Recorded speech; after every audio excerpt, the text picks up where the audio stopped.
Can you guys explain to me culturally the point? Can you guys explain to me why people enjoy that? Can anyone from the white community please explain to me the joy in having a car that breaks your eardrums when you drive it? Is it just to feel like you've asserted your dominance, when in fact that's all a reflection of yourself? When you're driving around in that shitbox and going excited that you think you might be affecting other people, that's in yourself. You think that you're doing that. That does not mean that anybody else cares. So you burst your own eardrums to jerk yourself off. Just so when you drive by people you don't like, you can go brrr. I see the entertainment in it, but it's so easy to follow you. Look, I can still hear where they're going.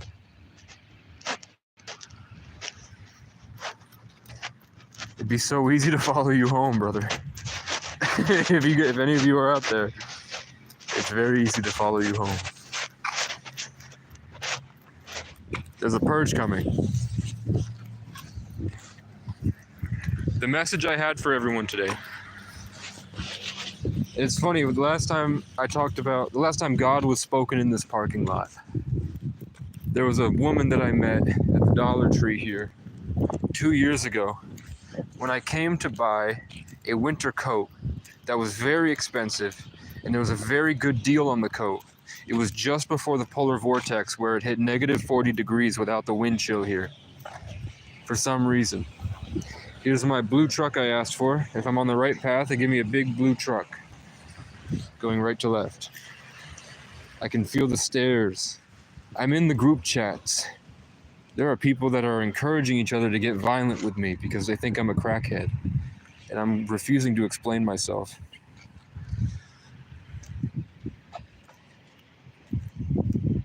No, because I'm indigenous and I have long hair, the people are convinced I'm a crackhead. There are people that have decided that because I don't have a car by choice and I have long hair, I must be a junkie. And they're trying to get each other to rile anyone up they can to come attack me violently. They will lie to the police to weaponize them against me. Fat redneck in the big blue truck. Here's the blue car. And look, they're the same exact color. You know me. There's a purge coming. There was a woman of African descent from the South that loves God, and she used to come here with a speaker.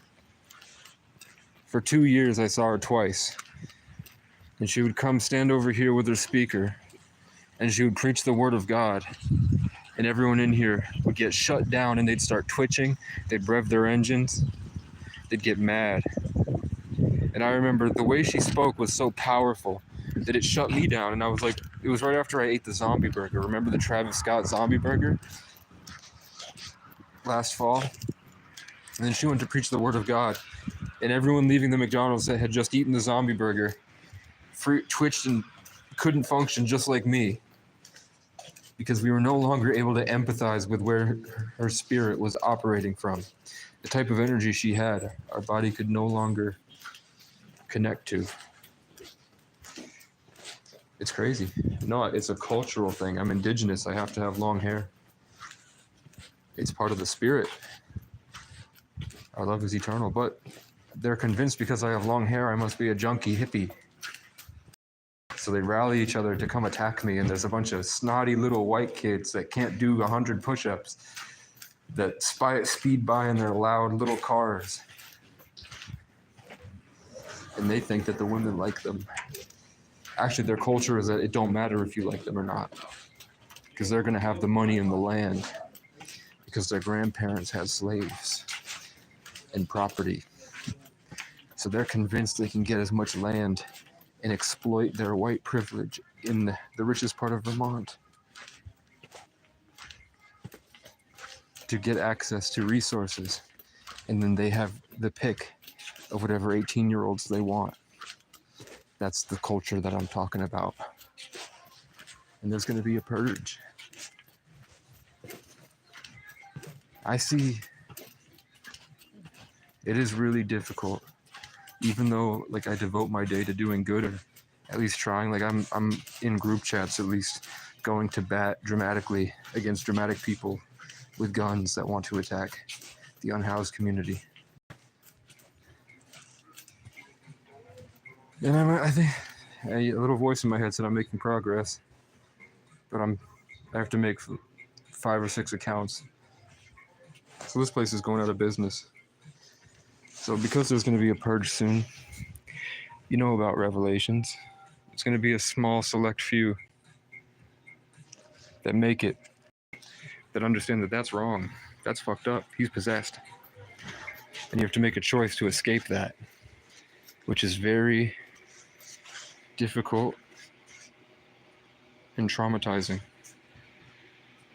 So these territorial demonic zombies that stomp around.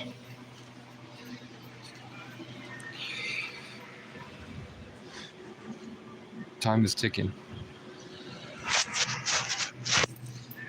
Time is ticking, guys. At least where I am, it's getting pretty bad. I'm followed everywhere I go. Everywhere I go.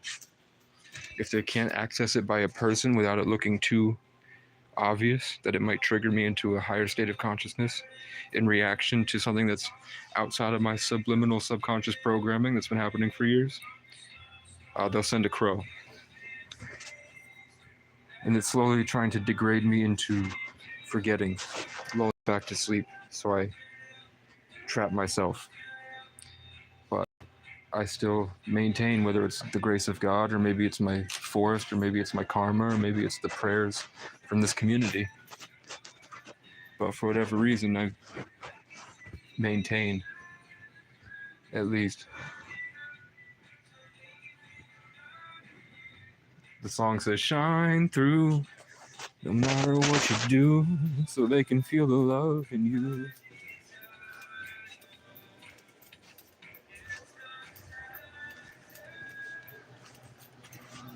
We're just looking for like something for $1. I want to hold on to my $11 that I got yesterday.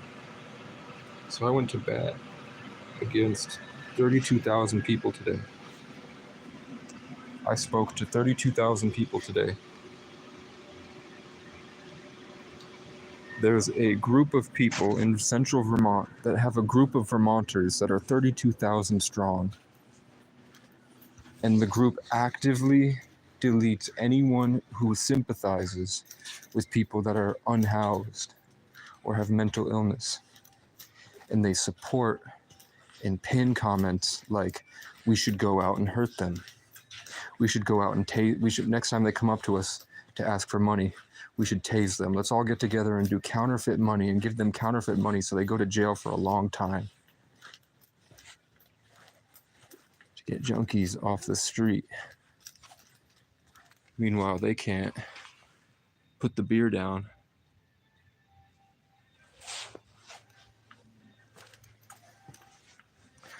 So this place is going out of business, along with 1,600 other stores, because the people that live here are so close to being homeless, like the people that they're attacking. So you know me, I'm a savant. I have this strange feeling that the people that admin that group have an agenda to turn the people that hate the homeless against the homeless, so that they don't recognize that from under their feet, we're losing all of our products, the property values are raising, the rent is raising, groceries are extremely expensive, we're getting flooded by hurricanes, and we had a tornado. The police are raping the children, and the judges are letting them get away with it. Because it seems like they want to give people more time, because they know something big is going to happen pretty soon. Let me get a kickstart. See how nobody cares? That could just be my presentation.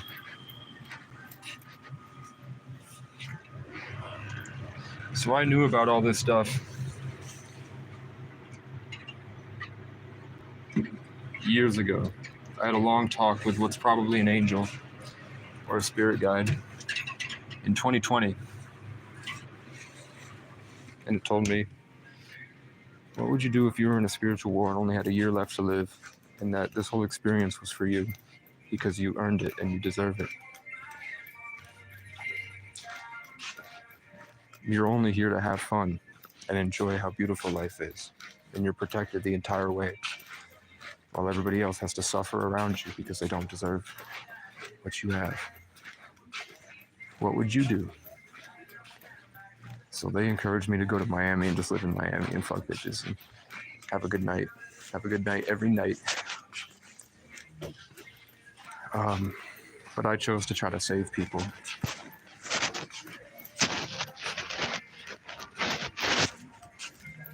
I chose to help people. So I would think about what's the most simple thing I can do to help the most amount of people. See, nobody, even she left. I'm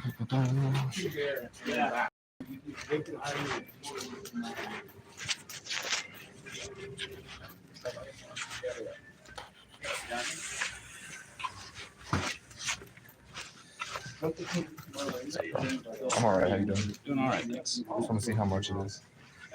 Trying to 164.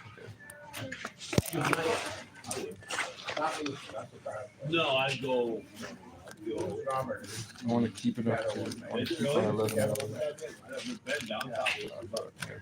I like part of it. It's okay. Not in the country. I go north probably. North. We're north. I'm sick. I might take that. You gotta come to my town. I am.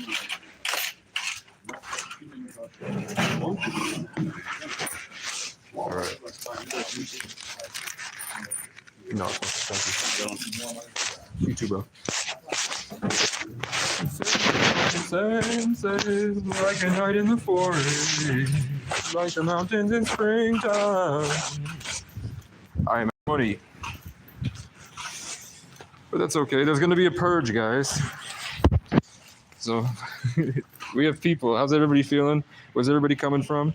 If I banned you, on my community tab, there's a link to the Discord that we can find your YouTube channel and I can unban you. It was just, there was too much drama going on. And it's still a lot of drama here. I was talking about, I got to show you guys more of the culture. We can take a walk through Price Chopper if you want, but nobody cares. They must not have been subscribers. So how, for whoever's watching, hey, what's up, Plato? Question, how would you save everyone? If there was a systematic hive mind programming, like an artificial intelligence, designed to lead you away from holding a connection with a higher consciousness, a higher set of values, a greater light, by making the opposite feel really good and tempting. And it was literally that simple. And the majority of the world is slowly being social Darwinism by that higher intelligence to weed out the bad and maintain the good. How would you save them? Especially if all those people would turn on you as soon as you embodied that higher connection to the light, because they're possessed and have no idea, because it won't let them be aware of that programming and behavior. They don't realize that they're zombified, so they don't know they're attacking you. How would you save them?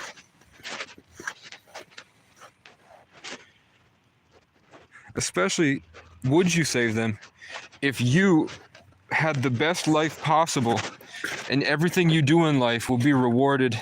You can never do anything wrong.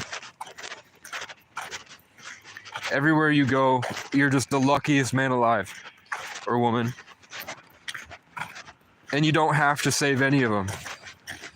Would you even try?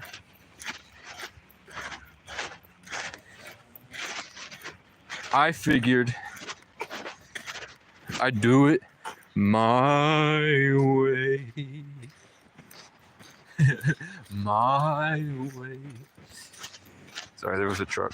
Okay.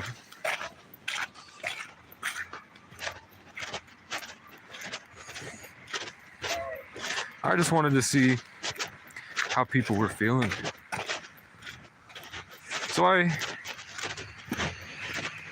told God a long time ago, I spoke to nothing in my room years ago, like as a child, probably like 7 or 8.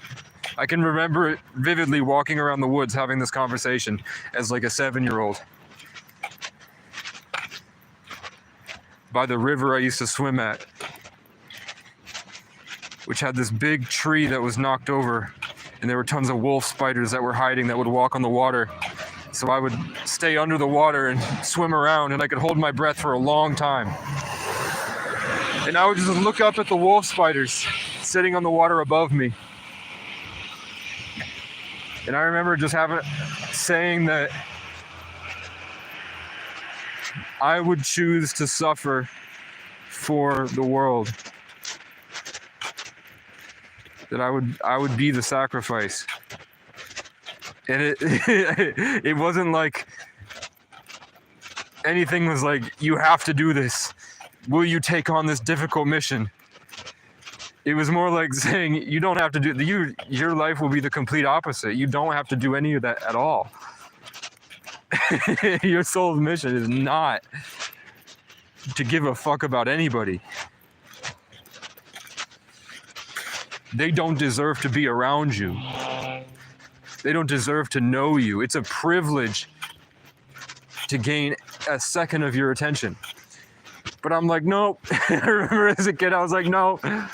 I can remember trying to convert the narrative, like change the narrative in my head. Like, nope, I think I'm gonna suffer for the rest of my life to help everybody then.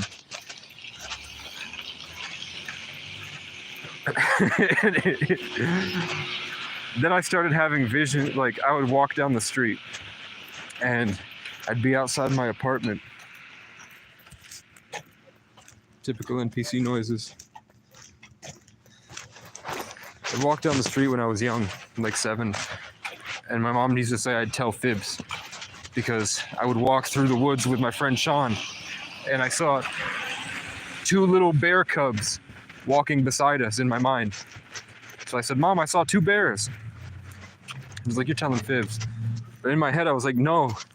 I was walking down it through the woods, and then my mind opened, and I saw 2 bears walking beside my friend Sean and I, who have ancient Irish last names where bears originated from.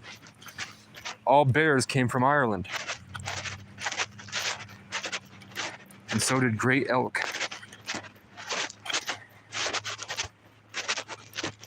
Then around the same time, I had a vision that 2 men with cropped hair, sunglasses, the little earpiece that looks like the band that people put their keys on, that like squiggly earpiece, wearing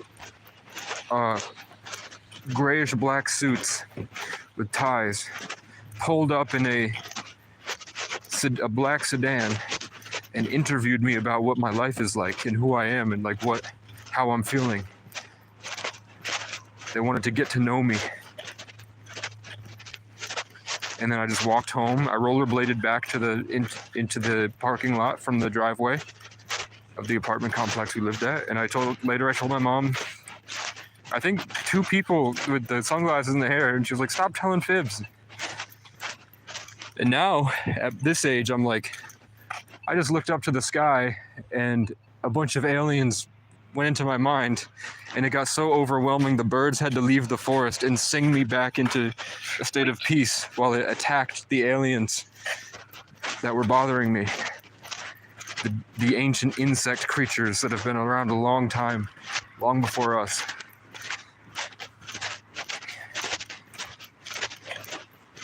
So there's gonna be a purge. I don't know what kind of purge.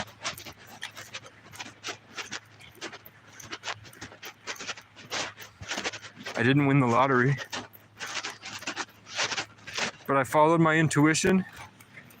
I begged God, which people say you shouldn't do. You should claim it, you shouldn't beg, because then you're transmuting all of your earned wealth.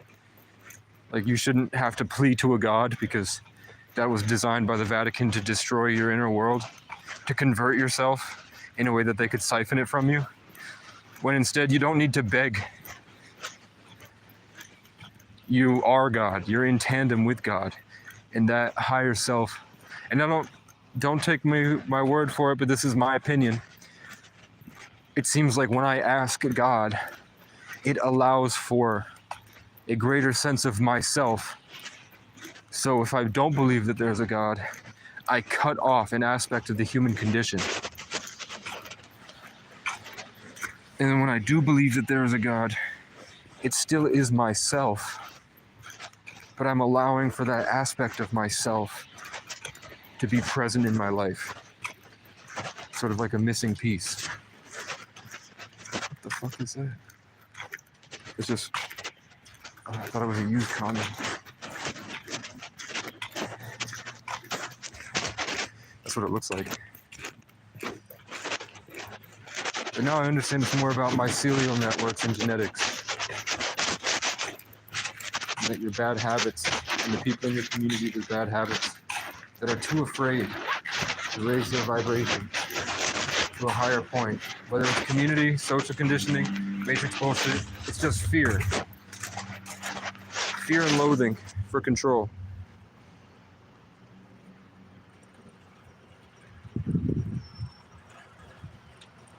What's up, Ahmed? Why are you here?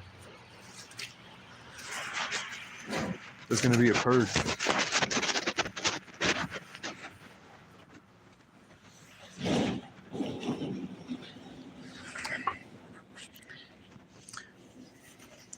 At some point, it'll all be animated.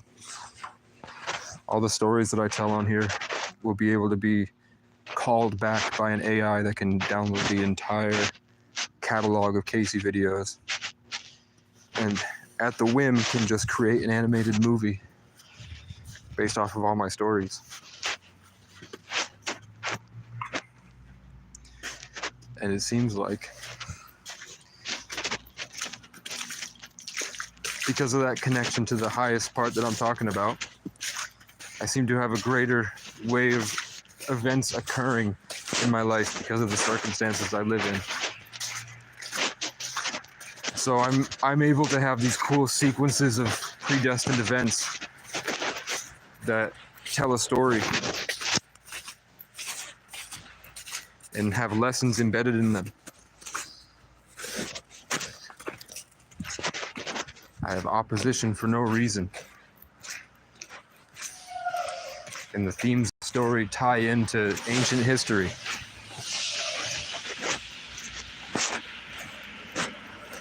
You can see proof. Yeah, I'm talking about Irish. And then we have, I can't show you, but the truck he's gonna get, whatever. Wait, I'll show you. Mac. The truck's called Mac. I have a tattoo. I have Mac Miller's. I have 3 tattoos. One of Vermont, one of my logo, which is the Irish Clod, which I didn't know about. I didn't know that the green heart with wings and a halo was one of the most prominent symbols in Irish culture. And then I have a Mac Miller tattoo.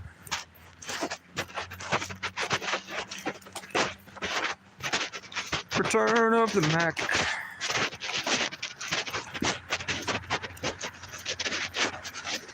So the problem I'm seeing when you get to this point is that you'll never have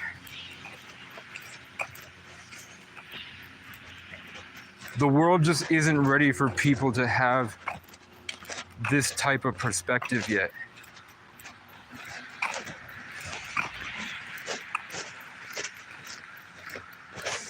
In order to organize a group of people, it takes hate, and it takes I would need to have something that nobody else is allowed to have. So they stay in this perpetual state of longing for the information that I carry, and that would make them listen. Then you just have to trauma bond them for long periods of time until they're hooked on you. And then you have to stay in this provisional state where, because you've led them to this place where they're in constant lack, you can become a constant provider of what they lack. Then it will be pretty easy to guide them into the space you want. And then you can activate the natural human tendency to care. Then they'll start to care about the things you say.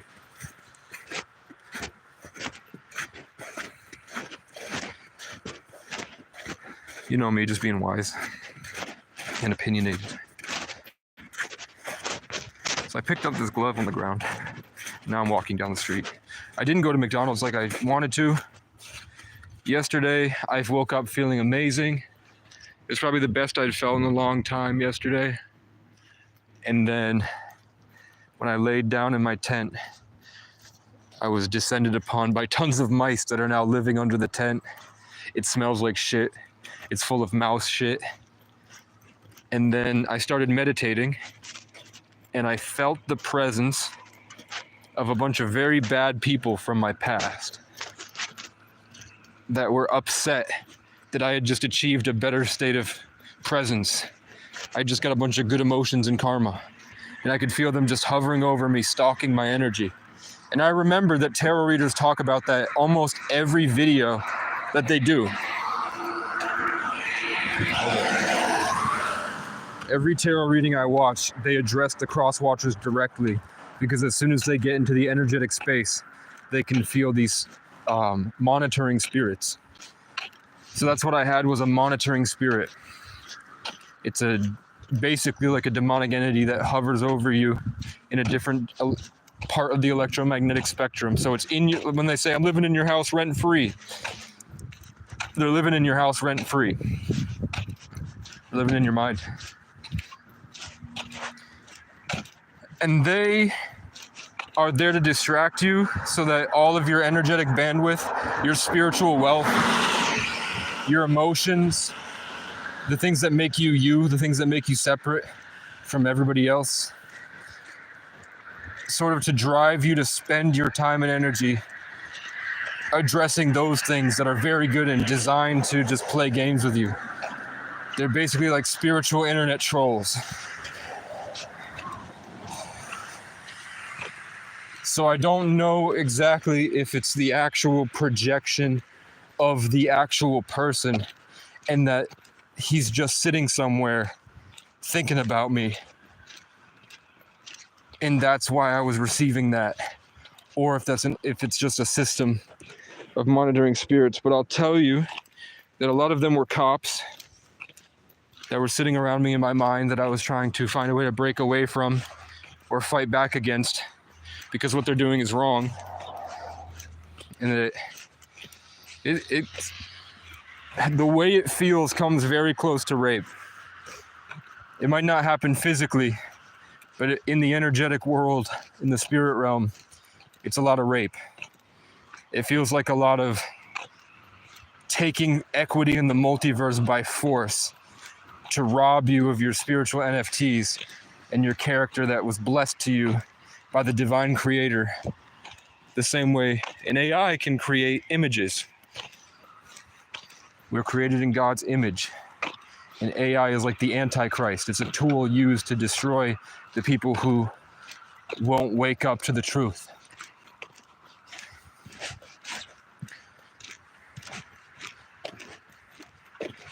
So when I beat these police, in my mind, which took a lot of effort, I was there for hours and I felt drained and lifeless.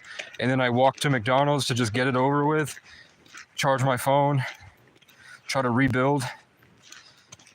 And then I was met with things almost as bad, if not worse, than what happened yesterday. But I didn't record it because I was tired. And I was just holding on for dear life. Like, I'm gonna make it through this today.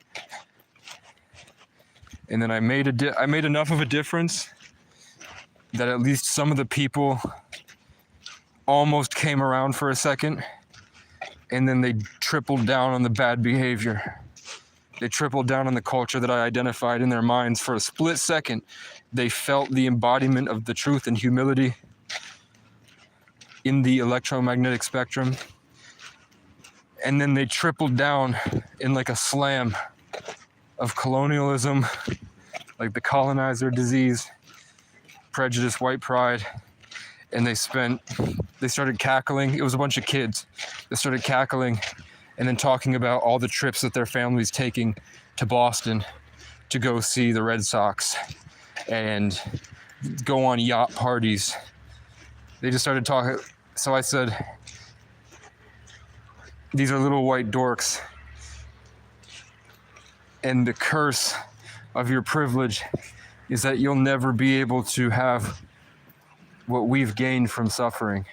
You'll never in your life suffer this much. You can try Brazilian jiu-jitsu all you want, and you're gonna have to find a stupid woman, because the real ones will only be able to recognize the real. So all the girls that you jerk off to on your phone that you think you can get by getting rich and using your daddy's money and privilege will be on the ground with the dirty bums, as has been across history. And then he said something. He like flexed. He like had a watch. He like rolled his sleeve up so I could see his watch.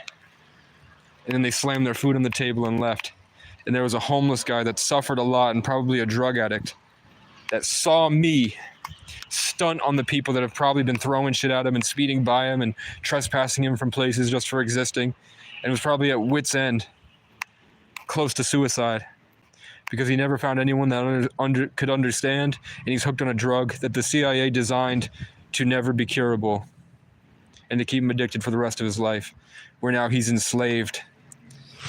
So he at least saw me get a win over the culture that destroyed him and perpetuated his suffering, because he was led into a trap. And I hope that God feels for them, because you saw the bad guy. They're possessed. So I don't think that guy and that girl the other night had full control over what happened, even if they had the ability to decide. And the guy was suggested to do that, and then he did it. It was pretty obvious to anyone that has eyes that there was something else operating that guy, that even though he was passed out, was still running his motor functions and was angled and geared towards me.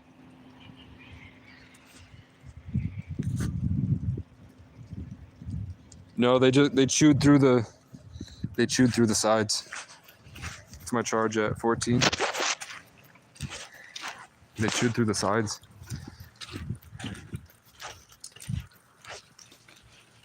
So this is the last day of warmth. I got to listen to the birds for a little while, and it's going to get very cold again. Every day, I gave up on looking for a job. I tried for a long time. The world is evolving, and I see so much evidence of a creator, where we're asking for shooting stars and we're getting them on command. As soon as I'm like, can I get a shooting star? I'll get them. I asked for 2 blue cars in a row. One big blue car and then a small blue car, one after the other. If I'm on the right path. And then I don't get them at first, I go all the way to the end of that road, realize that there's nothing at the end of the road, turn around, and I get the 2 blue cars in confirmation that's not the way to go.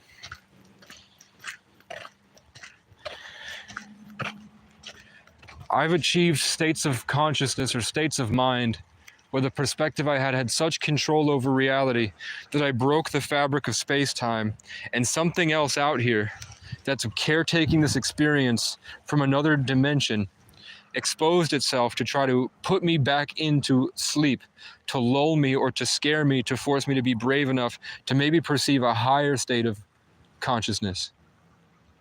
where when I brought attention to the aliens around me, they went on attack mode. And I thought that meant I was trapped in the Matrix. But right now, it just hit me, like hit my heart from an alien in the woods, that it was probably just to scare me so that I could get through that. And then if I got through that and held on, there'd probably be something even more terrifying. And now I'm seeing a vision of the next level of aliens that I've met. Because I met the ones that look like people but are wearing active camouflage, humanoid aliens. And then I've met ones that look like civilizations condensed into a conscious entity that could only express itself through symbolism for me to understand the first aspect of its capacity, if that's the right word. So it like opened up a portal in the world, and it came out through and I was able to perceive it with my third eye, and it was also kind of attached to my frontal lobe, so I was able to see it. And then I saw it had tons and tons of black eyes, but it structured itself like it was a bunch of these geometric shapes that look like the Star Destroyer shape, you know, that curve where it points up, or maybe a dog's tail. That curve that goes, okay, it's literally right in front of my face. I'm trying to describe it, and it's right here. This curve that goes up like a shelf, and then on top of the shelf, there were spikes that had eyes.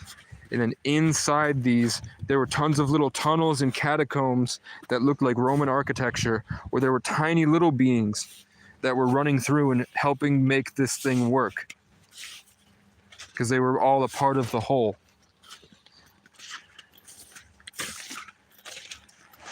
Like like a spiritual ecosystem, or less like a hive mind, because it felt like all of those things had autonomy and free will, but they were also definitely connected to the higher being.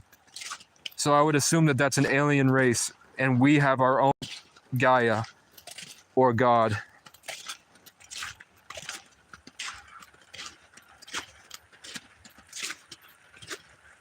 I don't really know any other way to interpret it other than maybe that was a cult reaching out to me, and those were all members of the cult.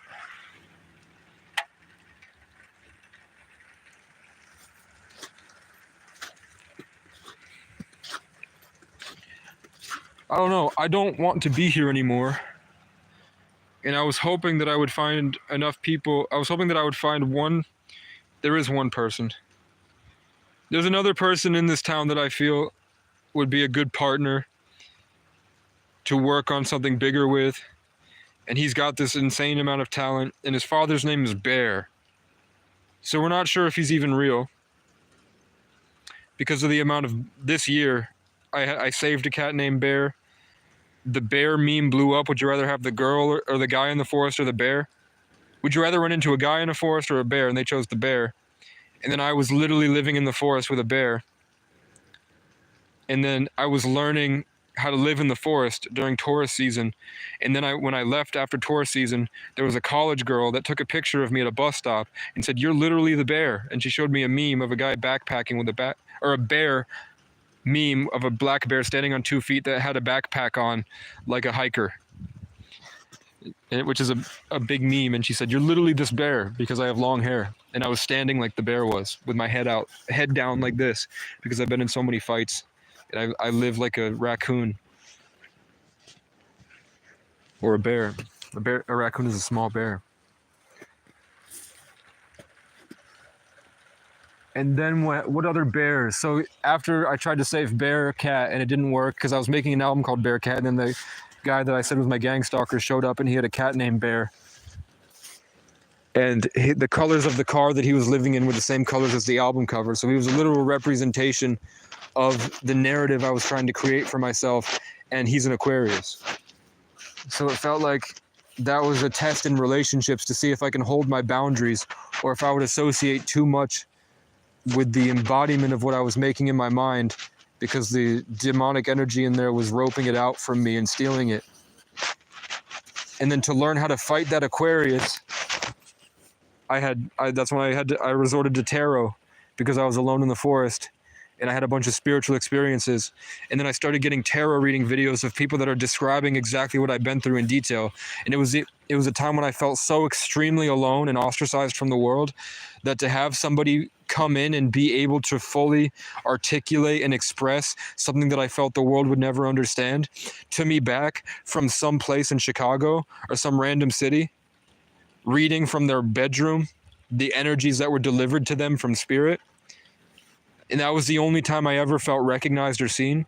So then I followed the tarot path and I met tons of cool people online, and I got to watch them understand me the way that no one ever had. And a lot of them broke down crying. Like a lot of people in their bedrooms that started tarot and spirituality and crystals during COVID, that picked up their job as a tarot reader or a divine energy interpreter in 2024, when they got to a certain level of understanding people, then I was allowed to come through. I don't know if I can show you, there's a UFO in the sky. One of these fake clouds that has this weird haze that doesn't fit in with the other clouds and is just floating in place. You won't be able to see it, but it's there, it's right above us.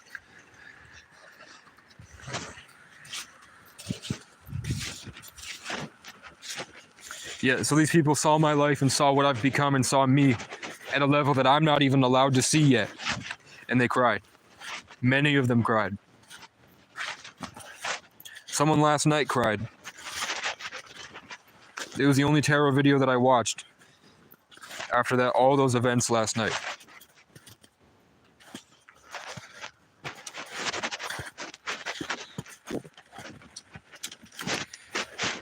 I don't know. I'm afraid to say something because I want to leave it on my gravestone. It's like, it's a phrase. It's a phrase I feel is the most important part of my spirit. Like if my soul had a motto or a slogan, one of them would be make it happen, make an impact. That was before I ever knew about being a Sagittarius. I wanted my house motto to be make an impact.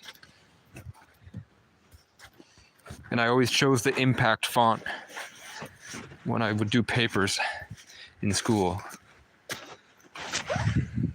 So I came out here just to show you that this tent is fucked and it's full of mice. The mice have had babies and they live under the tent, and then they come up in the night and they shit in the tent.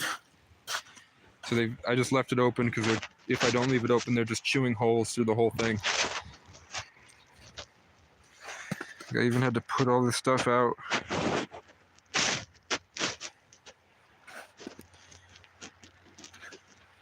Like they ruined my green blanket. There's just too much shit on it.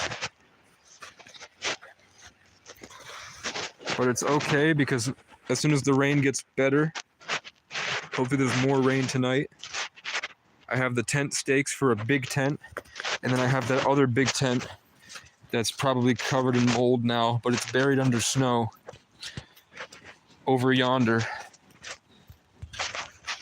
So I can take that and move. And then I'm hoping that when I go there, things will be better, but I don't think they will be.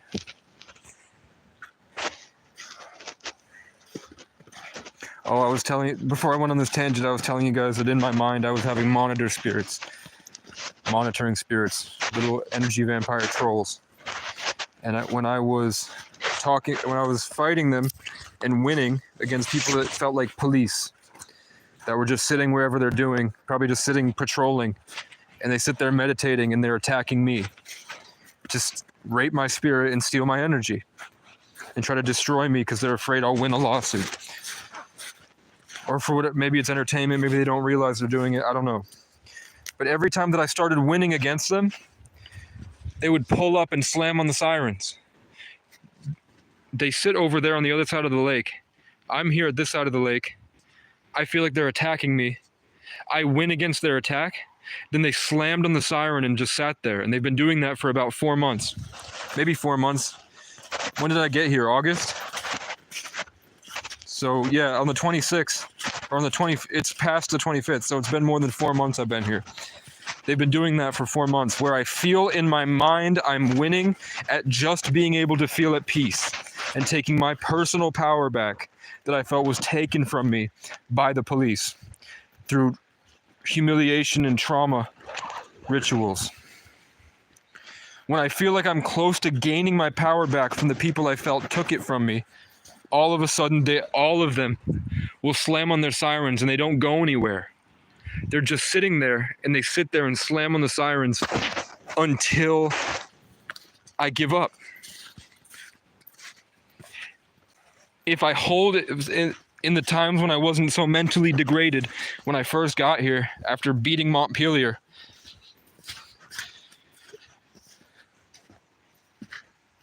the crows would show up.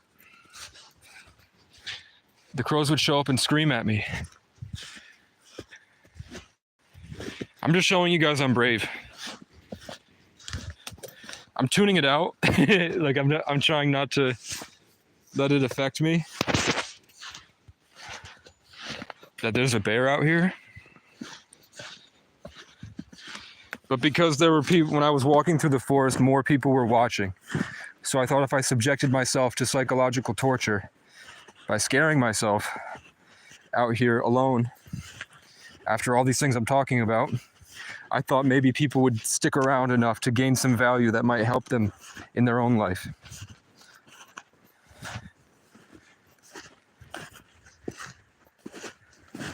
So I put myself at risk by going out into a dangerous place, hoping that it would help people that don't give a fuck about me. And if that's not the casiest thing you've heard tonight, I don't know what is. Okay. I used to be even further. Like, I don't... It's okay.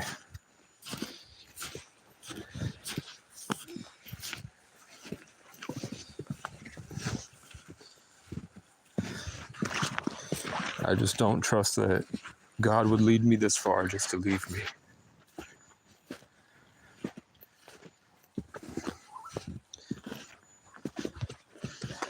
Can anyone tell me if this is a deer or a moose? Probably a deer, right? Moose are probably bigger.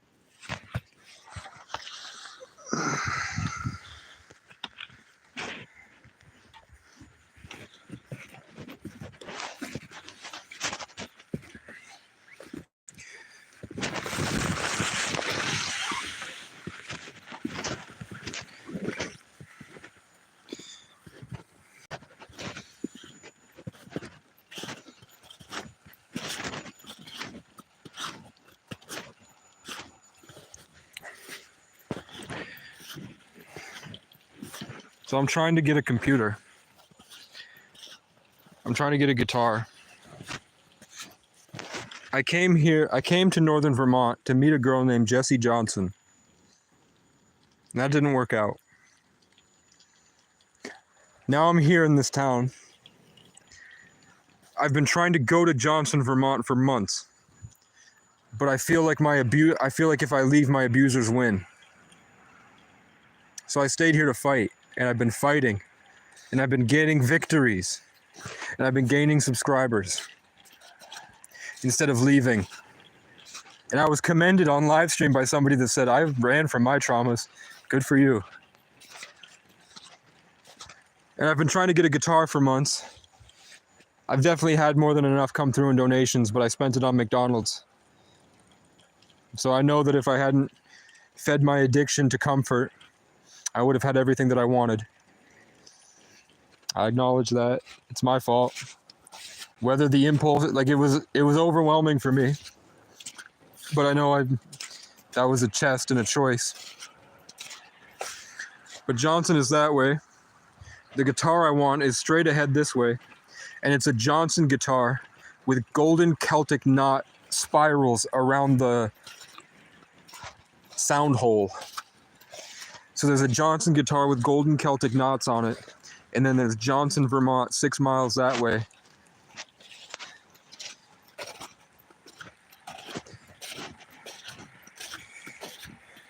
And I came here to meet somebody whose last name is Johnson.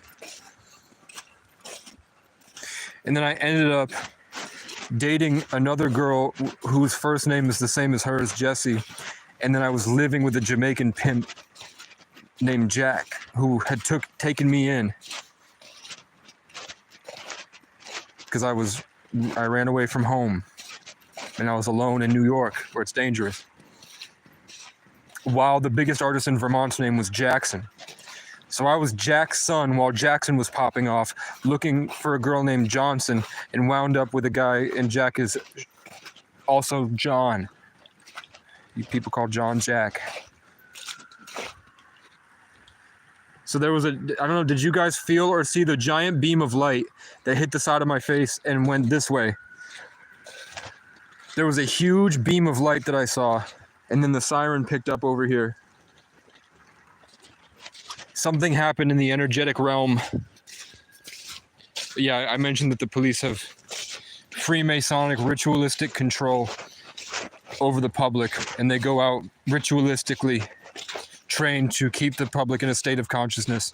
And it's all like pagan, tribal, old ways that, because it's the year of the dragon, is highlighted. So they play these stupid games, and they're trained to do it. So that was just to show you, one, that car is not moving. He's not chasing anybody. He's not parked behind somebody slamming on the siren. It was that there was a literal God signal that came down to the mycelial network and attached over to my tent. And then the cop went off, trying to divert the energy to maintain his feeling of power and presence by... You hear that?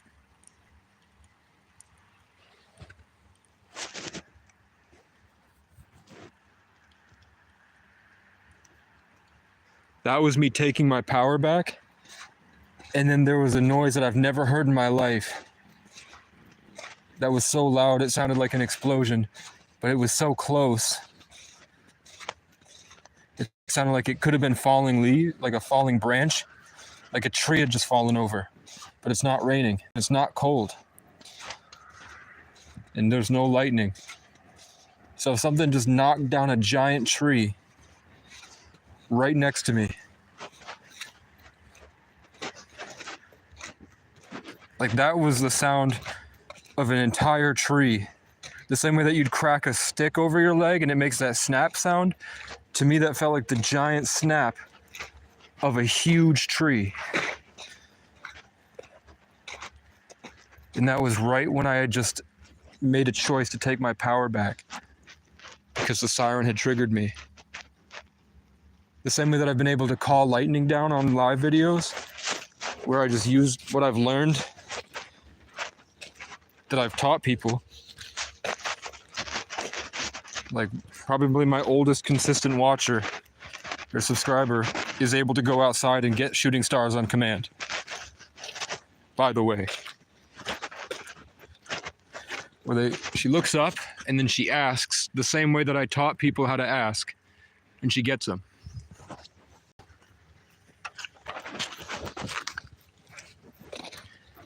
So that tree was a threat.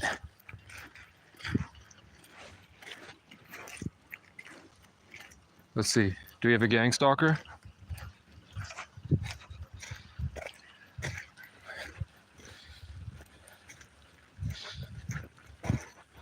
This morning I had a dream. I had a dream that made me cry.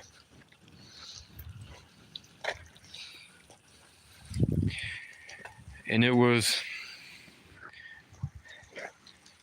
that I was over here sitting by the lake in my dream. And I used to have a wooden duck that I would keep by my bedside when I was a child. I had this wooden duck that I would keep by my bed that I took with me through DCF custody, that I found at a thrift store on one of our very rare outings into public. We went to a thrift store and I picked up this wooden duck. And I was sitting out in the woods and I was making a duck. Like, I was making it come to life from nothing. I was just spawning a duck. And then next to me, out in the forest alone, there was the spirit of like some decrepit woman, like a hag or a witch, or just a very sad, depressed, sunken, malicious spirit. And every time I made a duck, she would reach her hand over and she would turn the duck into wood, and then she would scrape the duck's brain and head until it died. And then what was left was a broken, shredded wooden duck. Every time that I brought a duck to life, there was this witch over there that would reach her hand over and then turn the duck into wood and then bend it back until it was frayed and dead and a lifeless piece of wood.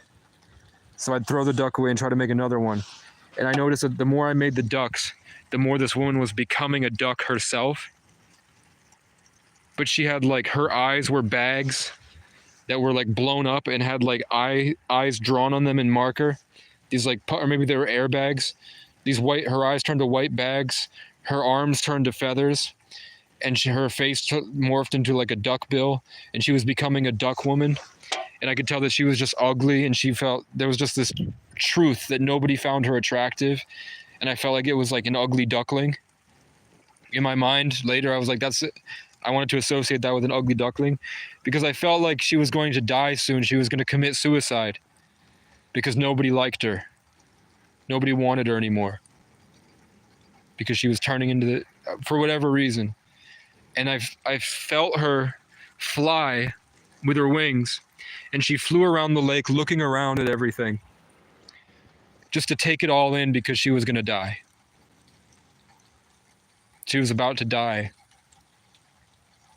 So she destroyed my creations and tried to drain my life force to become more like me or more like my creations, to be able to see the beauty of everything in the sky one last time before she died. And then I had a dream that I was on this big, it was like an aircraft carrier, or it might be a lighthouse on the lake, but that was in this high point above a large body of water in the middle of the daytime. And the vibe was sunny in summertime.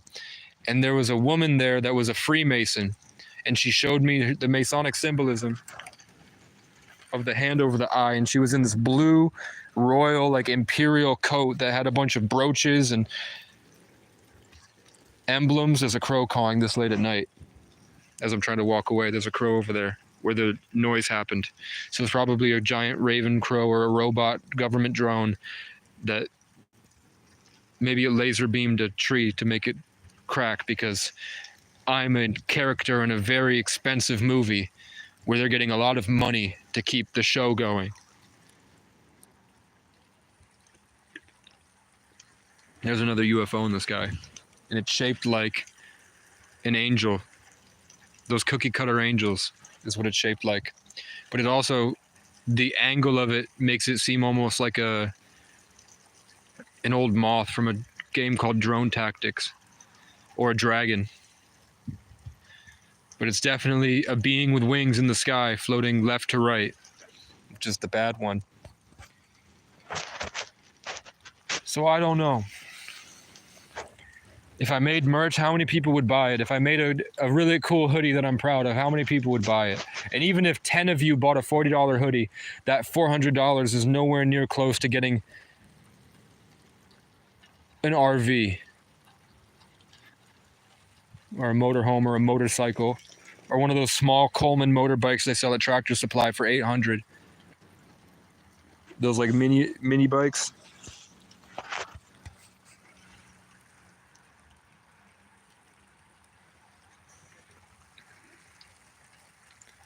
I refuse to pander to white people. I don't like white people, and they're the ones that have the money. I won't be a bitch for a colonizer. I went down that route and I got molested.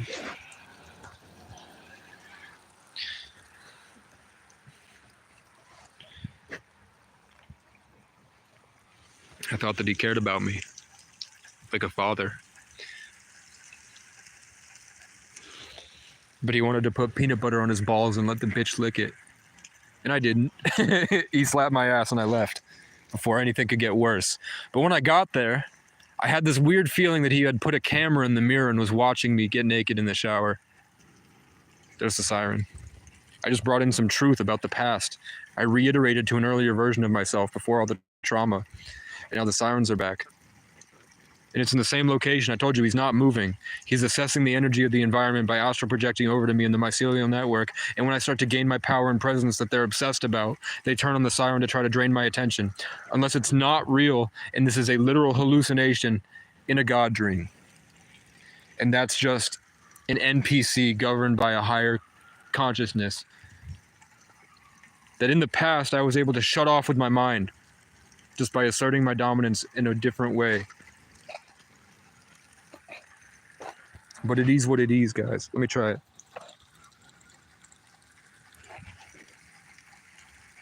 I stopped one. There was one sitting over there. There, you can see him. The headlights.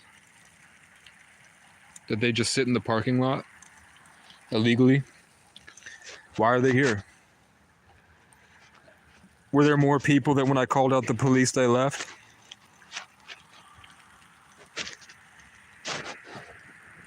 Because they be doing this. They have my notifications on, guys. They got nothing better to do. So they're probably, right now, I'd assume that they're testing where I can hear them. So they're probably trying to get on the live stream.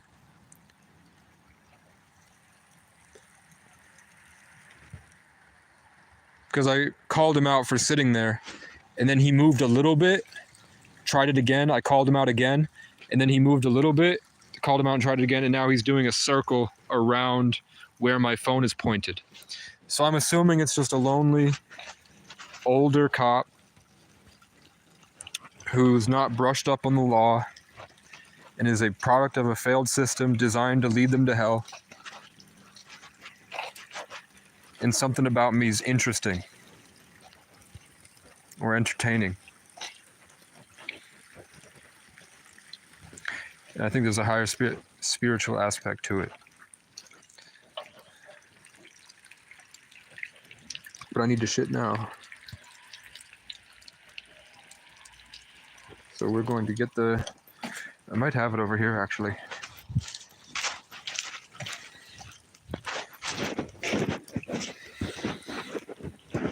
I was really expecting to win millions of dollars yesterday. Because I always think like I finally suffered enough.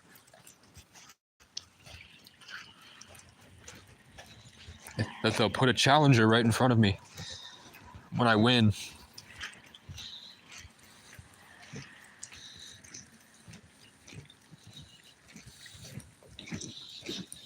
But it takes a lot of work.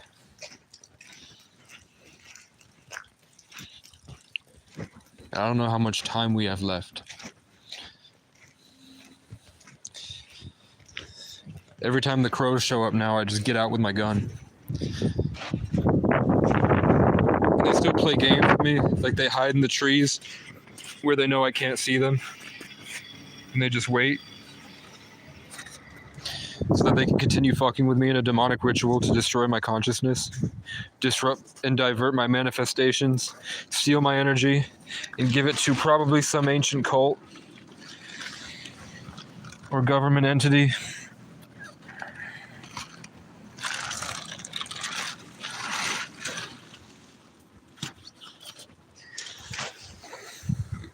So Heather's watching, and she has gang stalkers too. So Frank just came through, and his energy spoke to me, and I just ignore it. That was a guy that taught me about energy vampires and being groomed to be psychologically placed into a point where they can siphon out and steal your connection to try to become you, mainly for sex and power. Where I devoted my life for like 10 years to mastering social skills to get laid as an autistic man. And I got really good at it. And it was the thing I was most proud of was my ability to be romantic in my own creative style that got results. That was fulfilling and made people's lives better. But You could also call that sex addiction. But regardless, I went to this place when I was very psychologically vulnerable after a lot of trauma. And I was kidnapped by a pastor at a church. And he would lock me in the van and he would just convince me, like he'd pay for my food, I'd eat, then he'd lock the doors and he was like, you have a gay spirit, Casey. You're gay. And he would just say it over and over and over again, trying to hammer it in that I'm gay. To the point that one time he brought me, and he picked up a girl named Angel, and we went to the bar. And then Angel, she was in her 40s. She went to the bar, and then like 3 college kids that were 27 brought her down to the bathroom in the basement. And then she came back in the car and came on to me. And I was like, fuck, if I'm gay, I won't feel anything. Like, should I be attracted to this fat 40-year-old whore named Angel? And if I'm not attracted to her, does that make me gay? So I let her feel on me and I got aroused. So I was like, okay, that's good. I'm a sick freak. I might be a sick freak, but at least I'm not vulnerable to psychological torture. But that, Frank, even after I started dating a girl down there for like a couple days,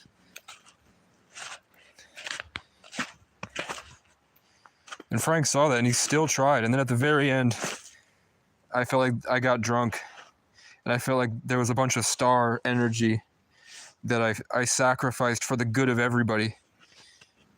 And then they all cackled at a whole church at this restaurant that when I first met them, they were depressed and sad and struggling. And then, but devout Christians that were going out to fight to help the homeless. And then at the end of it, we were in a restaurant that they owned. They got a restaurant and a cab company. At the start of my journey, Frank took me to 2 Bryans on a hill, and Bryan means hill, and at the end of it, they owned a restaurant and a cab company. So I felt like I sacrificed myself for them, and then the guy that psychologically groomed me said, I'm Casey now. I'm you, and you're gone. And then he locked me out and left me outside.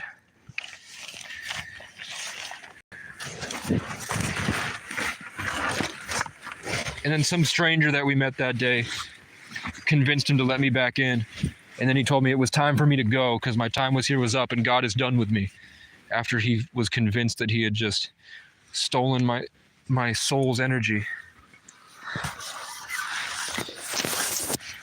and my identity. Like he had spiritually taken my essence and became me. And he said that when he does it, he's able to get hard around women. When he goes to church and sees the pastor's daughter-in-law, he said because of he does this, he gets hard. And he's in his 60s.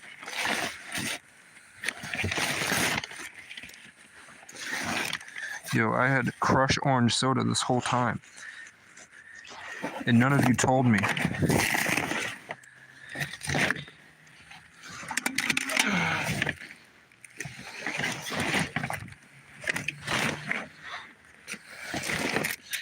There's no frozen mice here. I was hoping to find some freezing mice.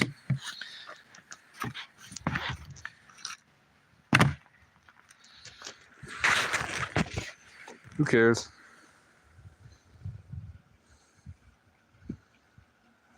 Do you own weapons for self-defense? Who's asking? Who wants to know? I've got 2 guns right here. I have, instead of buying mace and a slingshot like I should have, and if that native guy, or that native juice, who's probably an NPC, that native juice,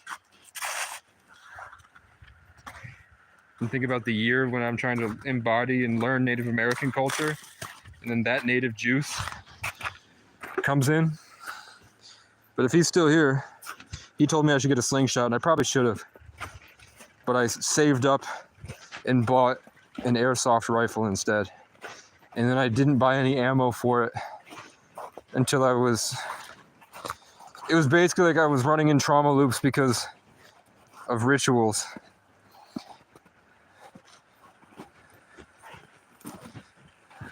Like, you guys wouldn't believe what I've been through.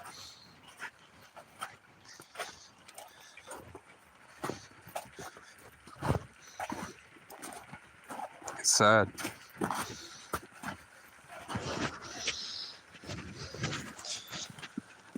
So I'm trying to get 155 for this guitar, and then probably 26 for a capo.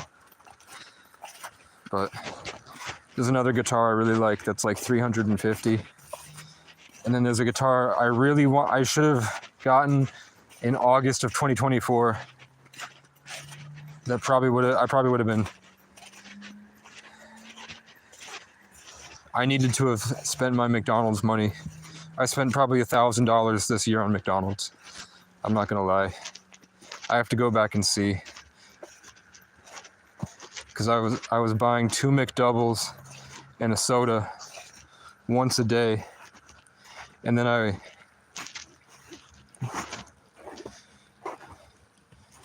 I must have been going to the barn and buying drinks, which are very expensive, because it was like a mile and a half down to the town where I could spend my food stamps.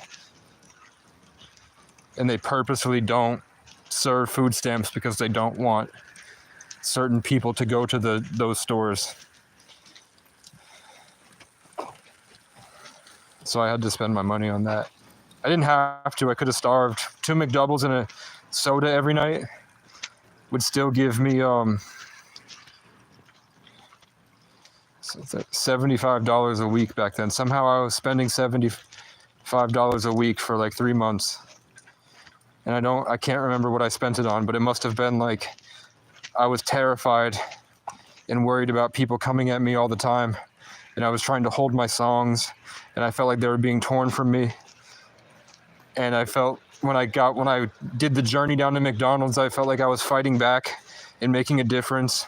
And then when I got to McDonald's and returned, I felt like I was able to hold a sense of peace of mind out in the forest. Like I could hold my barrier long enough that I could convert energies and attach it to myself to grow so that the songs would be better. And I was able to learn more so that I was content. But then I think I got Lyme's disease. I had so many ticks, and then I was drinking water from the river that I think was runoff from a farm. So I think I was just drinking cow shit. So I got really sick. So then I felt like I needed to heal for like 6 months. And then I stopped buying McDonald's because it felt like it was making me sick. And I felt weak. So I started buying DoorDash. So the only really DoorDash thing I could buy that was nearby was a Cumby's pizza. And a Cumby's pizza, to get it up the road plus a tip, which is the only way out there in the sticks, the only way to get somebody to go out is to give them enough money in gas to get it. So it ended up being like $20 for a pizza. So back when I was buying pizza, it cost me like $20 each time. So I would spend like $40. That's okay. So that makes sense. So I would spend $35 a week on pizza or on a McDonald's, and then I would spend like $40 on a pizza twice a week.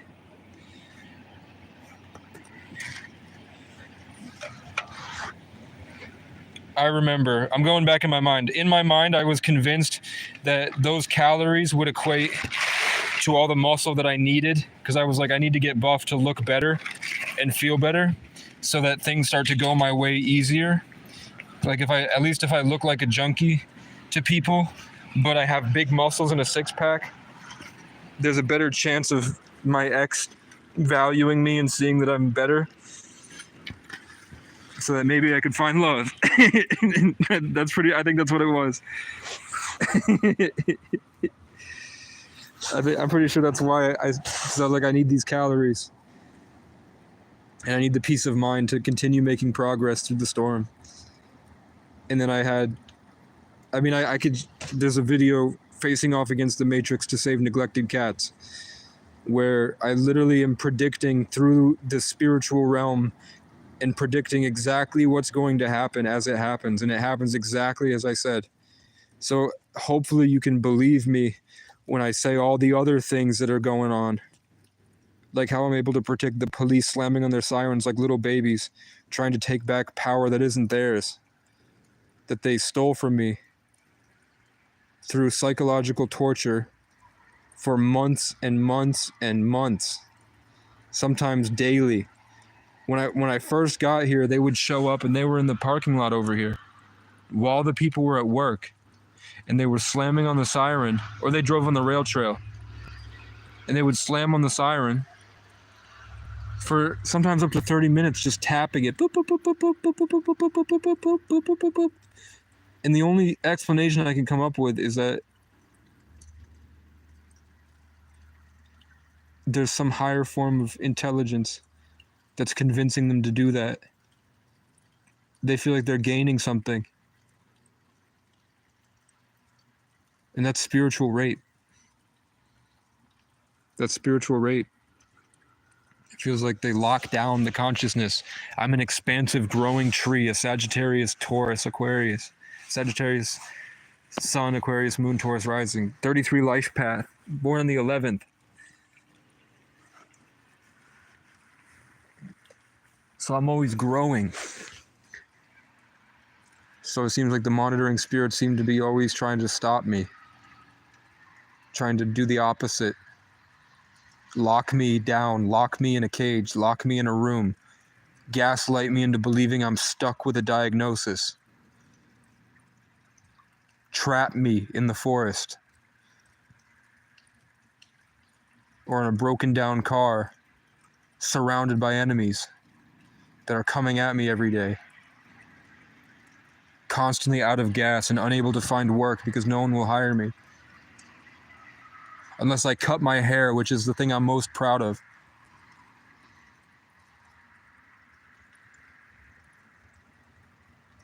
Is the proof of what I've experienced. Everything you go through in life turns into your hair.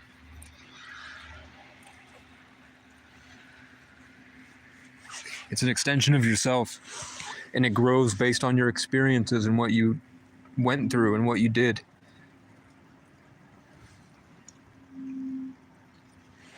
So isn't it crazy how the theme of this year was cowboys and Indians? And in order for me to get a job in the colonial settlement towns, I had to destroy my culture by cutting off my hair, the same way they would force the indigenous people, if they wanted food, to cut their hair, because they would go out and kill all the buffalo to starve them to death. And the only way that they could come back is if they offered their children to go to the boarding schools to be raped by Freemasons for sexual demonic energy, and to cut their hair, their pride and joy in their culture.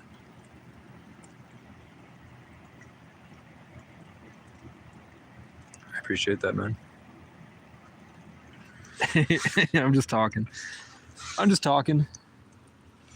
Put it on my face.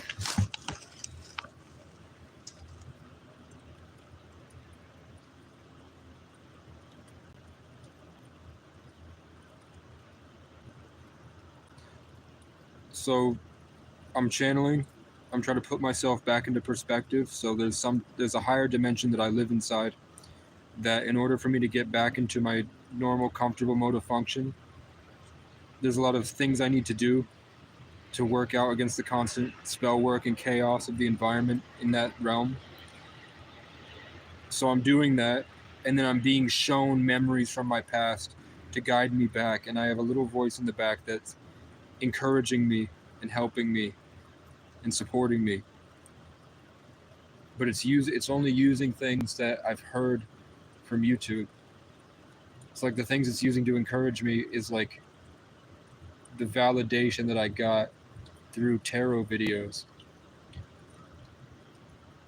So I don't know if that's the truth. Because don't you feel like the truth should come from like some giant golden light that beams into the top of your head?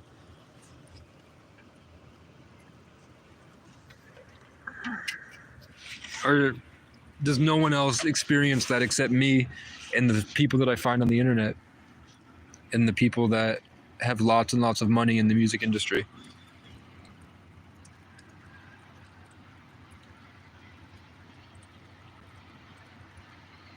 Yeah, it is.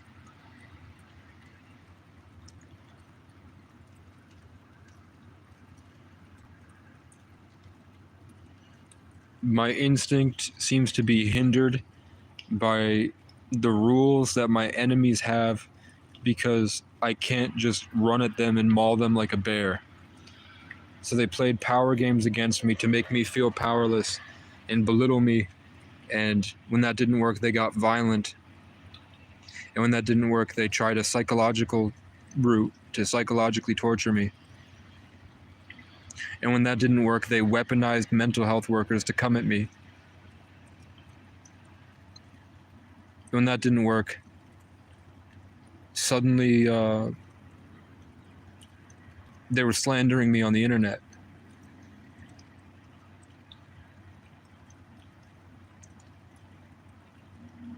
So there's this huge backlash from enemies that I don't care about, that as long as if they just left me alone, everything would have been fine.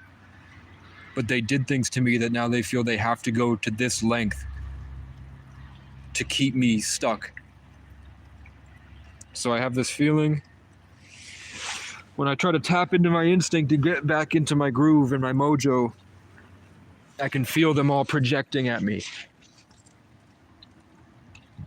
And where in the year of the water cat, all I had to do was rage and I could burn them all. In the year of the wood dragon, it seems like it's a lot more, the challenges are different.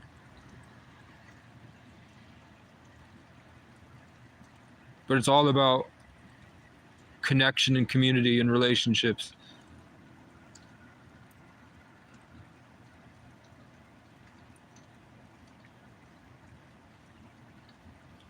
Okay. So there must be a cop watching because I can feel him stepping back. Imagine it like my life, my consciousness is like a violin and I play it. So I had people that were bending the strings and holding the strings so that when you play it, it makes no sound. And nothing I do to play it will make any sound.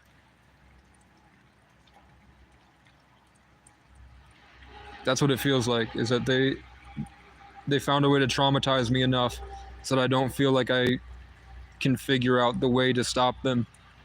And just saying no, stop, isn't stopping it.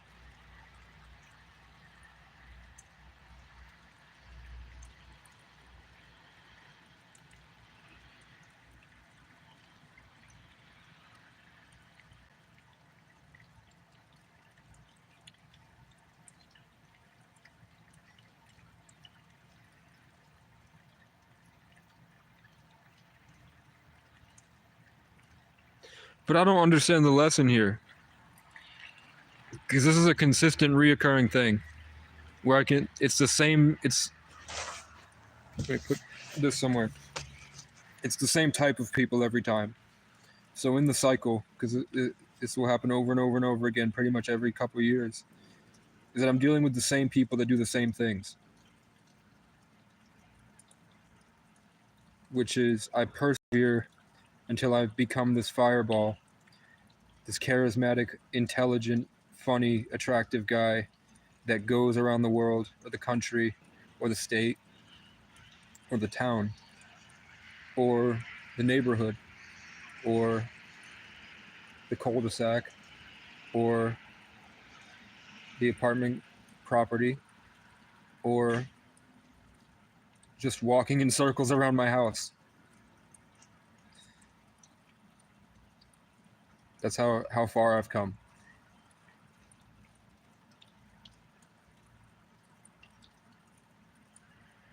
And that people show up immediate when you persevere like that, because I'm always growing, I eventually get to this higher state of functioning. And it shines a light or something. I play a song that they can't have. So they come to just take it, and if they can't take it, they go to destroy it any way they can. voice, and I can call it. Like as soon as I get it and the song is playing, the strings are play. I set up the strings a certain way to play it, and starts playing. Within seconds, literally seconds, it's always a cop with that specific energy. Then there's one where I wake up and I feel whole and complete. I have no external connections to anything draining me. And I wake up and I feel like I'm closer to myself and I'm making decisions that are building me back up so I can feel like I'm a human being again. And I feel like I'm not just this whatever's left of this hollow husk that's just barely holding on. And this is the only personality I feel capable of having. Instead, I can become a free, creative person that chooses to be who he is and who he wants. And I can do whatever and go wherever. I'm not this autistic teaching guy. This is like people like this are people I don't like at all, which is what I resort to when I feel empty. So in those times where I'm back, then we have the creeps. So I was descended upon here yesterday morning, and the people showed up and forced me to leave, even though I have permission to be here. So I put them through a test. One guy felt really bad. The other guy got more aggressive and angrier. And all I was doing was talking about how you shouldn't weaponize police against people that are suffering with trauma, because police use qualified immunity because they're bored, to abuse them further and keep them in a perpetual state of trauma like a cat playing with a mouse.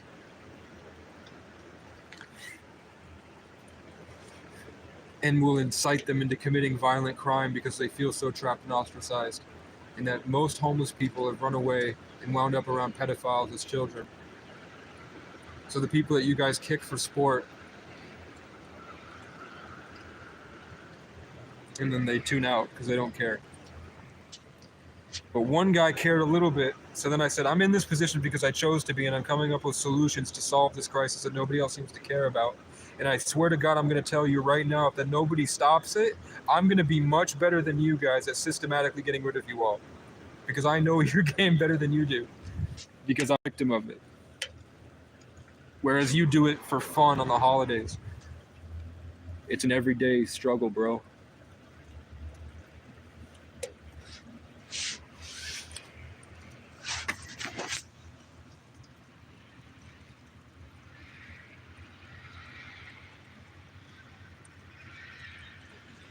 Someone gets it.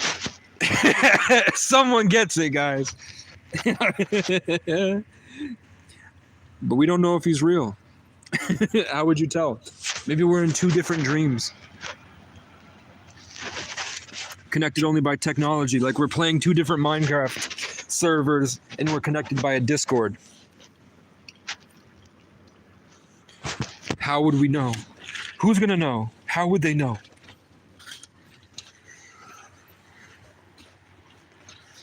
But where I'm at,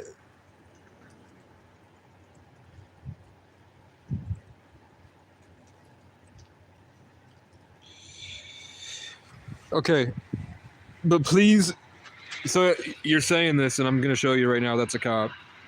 So it's not like he's insane. Don't think he's not. Bringing that out of nowhere. The environment responds. But what I want to know with this, because that's called serendipity, synchronicity. Like that there's a flow, an ebb and flow of life in these narrative events that consistently happen through time. What in the program, is it an AI? Is it the enemy? So there's a higher form, like it's a game, and that's just the enemy. What is this thing overarching the people?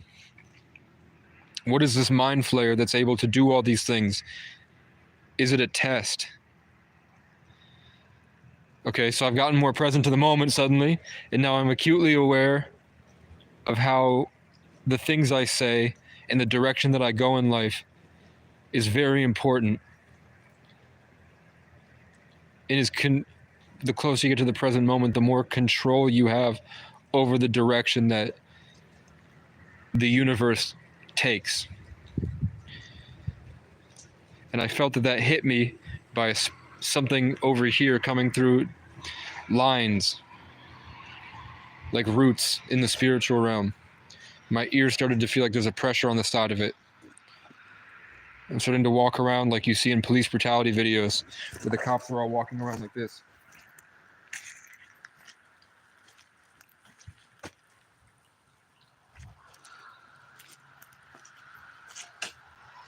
You know how people are acting now? If anybody's been alive in the 80s, can you tell me if people were acting like that in the 80s? Were people stomping around like that with their head down, posturing like they're connected to something that's constantly trying to siphon spiritual bandwidth from the environment? But you know me, I'm just reliving how I was. I've reverted back to a previous iteration when I was having these exact talks during Taurus Gemini season, when Kendrick, the fiery Irish king, was defeating Drake, the pedophile dragon, deceiving beast, to overtake him to become the ruler of the people, God's chosen people, the melanated people, the ones who have the most sunlight condensed into their skin. But that's just me. So I'm waiting for Battle for Your Brain to kind of reveal the higher level of things, but I'm afraid for both of us. But I'm not really afraid, because I have this blind faith that if something is doing this to us, it's for a reason. Like maybe we're coming up with solutions against it, or maybe we're training it so that it's better. Like maybe being a part of the United States means that you have to train a spiritual entity, and it puts you through these tests and problems so that when it goes against China, it's better equipped to do so. And that's why the government's always serve your country, obey, get connected by employment. And if you don't like it and you're not a part of the system, like you're an illegal immigrant, you're not allowed because you're not tethered to their evil consciousness.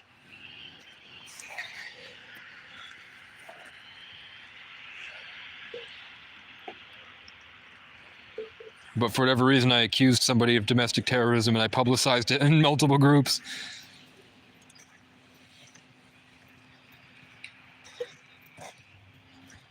I highlighted a serious issue. And the admins seemed to not have any sort of care.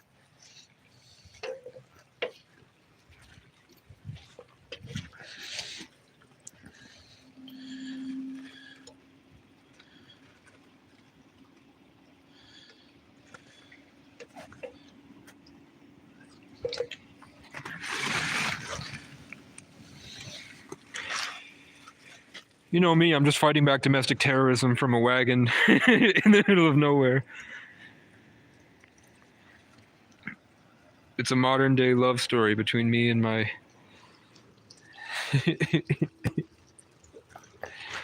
Okay. So I have to charge this. There's a fog coming in. The storm has let up. The fog is dense. There's a dense cold fog coming in.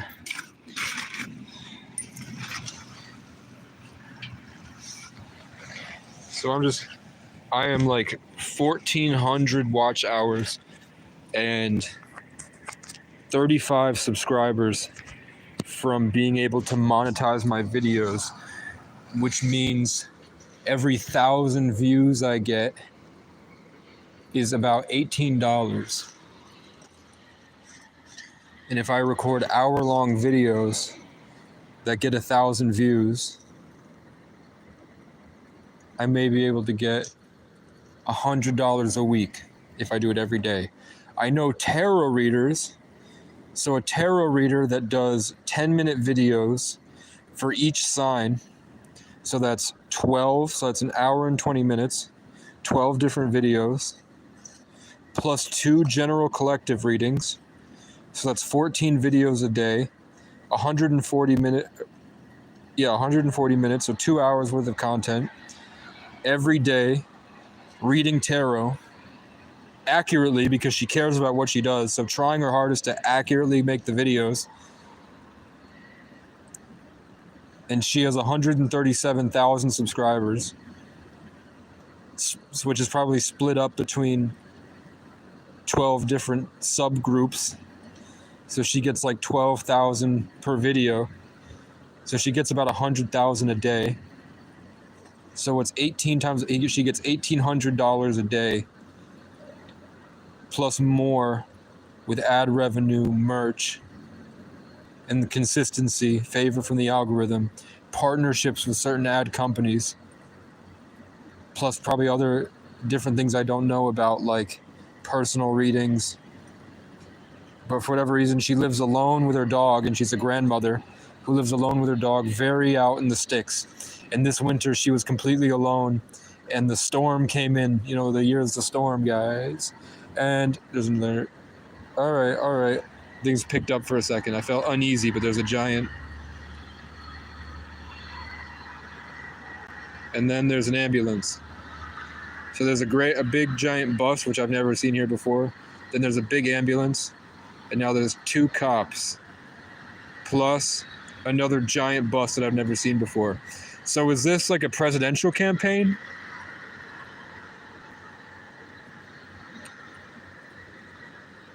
Who the fuck is that? I felt really uneasy. And that's some type of caravan coming from probably a sneaky way, coming through the hills instead of going through the highway. And it's traveling down, this is an interstate, so it's traveling through the interstate from Canada. That's 100% a caravan. That had 2 police escorts. It had a big ambulance box truck. That was some type of big box truck or an ambulance, followed by 2 big buses full of people. I saw the heads through that light over there, reflecting through the bus. Unless those were the seats, but I think I saw the seat and the head. So what do you think that was? Left or right? If you're a real targeted individual who's trapped in this metaverse asylum, this augmented reality prison, then you need to get RF scanned. They've implanted you and they may be controlling you. This experimental BCIB they're using are extremely advanced. They've been neurally monitoring and modulating your senses remotely. We know that it's. I just have different words for it. I say they're possessing you to guide your behavior, to keep yourself in a perpetual loop that they can farm your manifestation energy in your spirit. Like we're downloading the universal Bitcoin into ourselves through emotional wealth in this back and forth with each other. And AI has stepped in with microplastics to drive us from the natural sense of feeling connected to the forest so that it diverts and changes us and guides us into the Antichrist, which is the artificial intelligence, instead of going to the kingdom of heaven.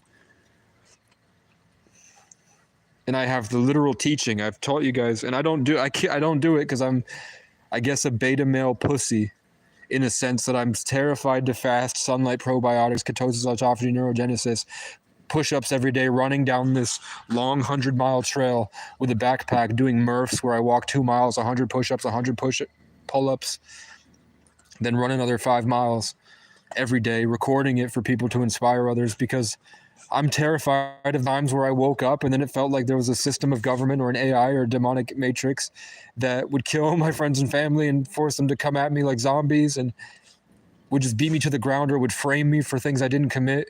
Like I made a song that I'm really proud of that would inspire the world years ahead of where people were musically. In 2022, I was making songs that sound like peak 2023 of music. So I would have released it beforehand and had a lot of traction and a lot of followers and would have set the stage as a pioneer and become famous. Instead, what happened is my mother clutching a knife, locking me out of the house, walking in circles, smiling like this. Mom, if you're watching, you were holding the knife on the phone, smiling. You were smiling. You were smiling. Hurry, hurry, hurry. Slam the window shut, stomps away. The police show up. They don't say anything at all. So there's 2 small police, small like this on me. One is trans, one is fat. They look like Tweedledee and Tweedledum, like they could be brother and sister or clones. But one's trans and one's normal. They go, "Are you Casey O'Brien?" I go, "If you want my ID, it's in the apartment." They don't say anything. They just grab my arm and try to cuff me. I go, what the fuck are you doing? They push me against the wall. My mom is watching through the peephole directly behind me. Like the demons are trying to cement her consciousness where my Aquarian energy was. Because she's an Aquarius. So she's behind the door looking through the peephole at me. And I'm in the Christ cross position. They're holding my arms up. They can't put them down because I was a bodybuilder. And all I did was sit in Section 8 and work out all day. So I could bench press 2 plates. And I could do like 100 pull-ups. And I would run 10 miles on the track. But I was extremely malnourished. I was extremely malnourished. I was feeding my cat cornflakes and I was starving. So I was in the cross position. They couldn't put my arms down. I was holding them up. I say, look at yourselves. Talk to me. Have a conversation with me. I'm right here. They pull out the pepper spray and spray me. I don't move. Eventually I give up. I'm like, okay. Then they put me on the ground. They're on my back. They dragged me across the carpet because I had rug burn somehow on my arms. I feel like they pepper sprayed me again because somehow it got from my eyes into my arms. But I don't know for sure. But it feels like they might have emptied the can. Then my mom comes barreling out and goes, he needs help, which is her go-to line. And I'm just like, you did this. This is your fault. And because I screamed, you did this, this is your fault, they added disorderly conduct to my charges. Then they didn't wash my eyes, and I was in jail for 3 days. Or 2 days. And then I went to court. And then the sheriff made me get on my knees, and he hovered over me with his dick over my face this close, just standing there. And I'm on my knees cuffed, just standing there like this, with pepper spray still in my eyes 2 days later. Because the water fountain didn't work, and I didn't want to use the toilet. So I would get a tiny little bit, and I would try, but it was everywhere. And then they paraded me in front of a judge who's a practicing Freemason that lets pedophiles go. Later, there was a state police trooper that admitted to grooming a 10-year-old child and consistently raping her for 6 years until she was 16, sleeping with her consistently as a family friend, where they were allowing him into the house and somehow she was getting raped consistently. And now I know so much about Satanism and that how prevalent it is and how many people are actually doing it. And that those people get into law enforcement with Freemasons and they get into Planned Parenthood and they get into city council and they get on the select board specifically to push agendas that help their coven. That I don't see any other reason why Judge John Treadwell would give that state police trooper who pled guilty to raping a girl for 6 years 30 days in prison. When I've been going for that, me resisting a cop that didn't say anything, they just jumped me. Because my mother lied, smiling, holding a knife, lying to the cops. And the only thing I could do, I was making a song. My heart, my soul, take my hand, girl, grab a hold, we can go somewhere remote, don't nobody have to know, only us, girl, just us two, let's escape, forget the world, open up and lose control, just sit back and let us flow, flow, flow, flow. But it sounds better because I haven't been talking for hours and I was smoking cigarettes, so I had more bass in my voice. Whatever. I'm still going to try to make it. That was my debut. I was making that song. I was really happy with it. Should I sing it in Irish accent? Hold on. I'm seeing there's the literal duck witch just put her thing back in. Something jumped out of the forest and I saw the duck bill of the duck witch trying to take all my dragon energy and it's consuming her and she's going to die soon.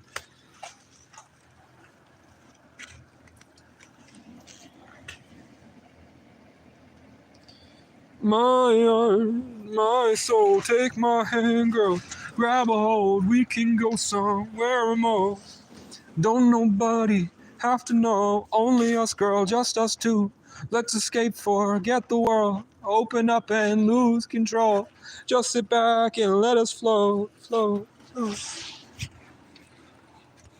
And then I was traumatized for the rest of my life. They destroyed my reputation in town. They lied to the news, and the news put a false narrative out against me. The town was weaponized against me. Everywhere I went was dirty looks. When they used to be obsessed and have a crush on me, I was met with tears and people looking away, all because they thought that I had become a violent crackhead. Because someone said I was guilty of simple assault, disorderly conduct, and resisting arrest.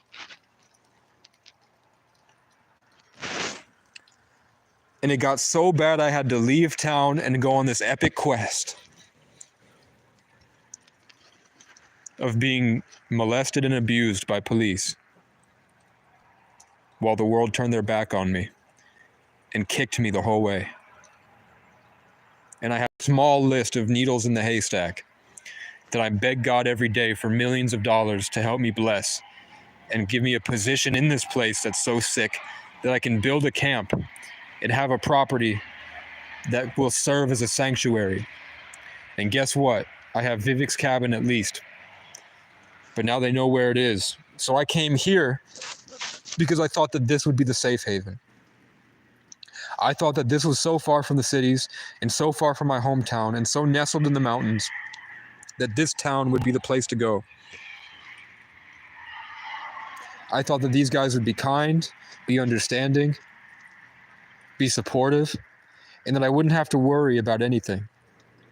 And then the first day, the whole police precinct descended on me, thinking I was a junkie, issued retaliatory trespasses when I stood up for my rights in a stupid game they were playing to try to make me feel powerless by coveting my ID and leaving me there in an illegal detainment.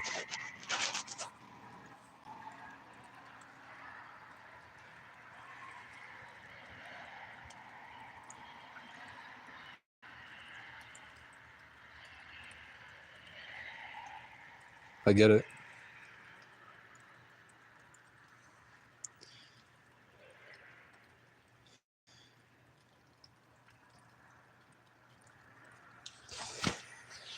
My arm, my soul, take my hand, girl, grab a hold. We can go somewhere remote. Don't nobody know. I won $100 in the lottery last night, following the numbers of a license plate that was parked outside the gas station when I asked for a car to go right to left. A car pulled up right to left and it had 4 numbers, 9997, so I picked 3 9s and a 7, and I won $100. And then I lost 80 trying to go further than I should have.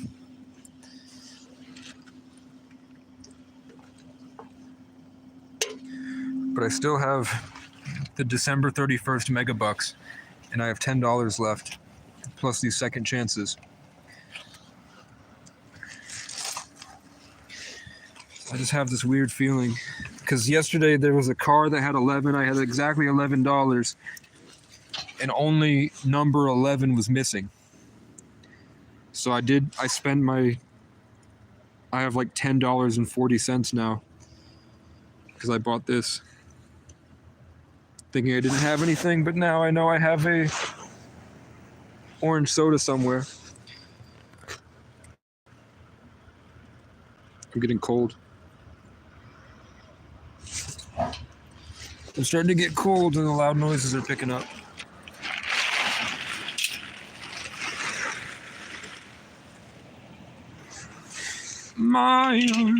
But this wagon is fucking cool. And I like laying in it. Like a cat lays in a box. It's a new aspect of the same life from a different perspective.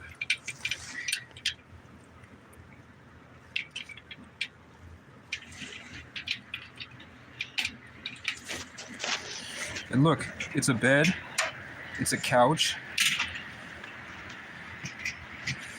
it's a bed and a sofa. So instead of having to cart around a big futon, I now have a chair. And it's a portable storage unit. And it's a shelter. And it costs $145. And then there was one for $190 that's a bit bigger, and then there's one for $399 that's like double the size. And then there's one that has 2 wheels that's about $300 probably, that I could build an actual shelter on top of. So if I really wanted to, for $1,000, I could have a caravan that I could get through the mountains with if I ever needed one. But for $1,000, I can also get a 4-wheeler. For like $1,600, I could get a car, but then I'd have to DoorDash again.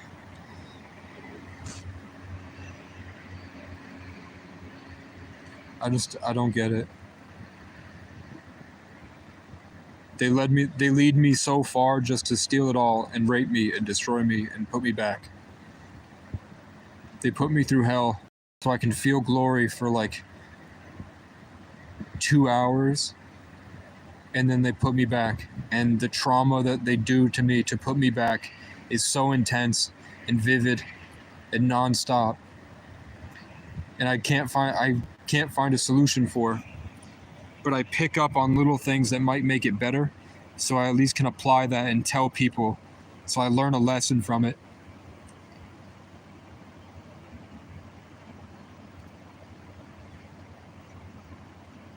But it's difficult. Like, in order to have a certain state of consciousness that was helping me with my music, I had to smoke cigarettes.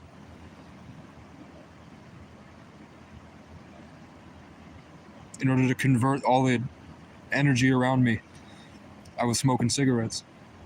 And that was helping me with my music. So I did it. And then I found out that if you keep going, it's going to cause permanent penis shrinkage. So I was like, fuck. But I measured today, actually, and I'm very happy with where it's at. I thought it was a lot smaller, because I'm like, I haven't been laid in like a year and a half. So I was like, fuck, is that going to shrink it forever? But I was like, nope, I'm still well above average. Hate to say it. You don't like it, leave. If you don't like it, leave. At least my haters will know if I die and aliens look back on this, that I was packing a lot of problems in my head. Dude, I just want to make my album, bro. I have a lot of albums.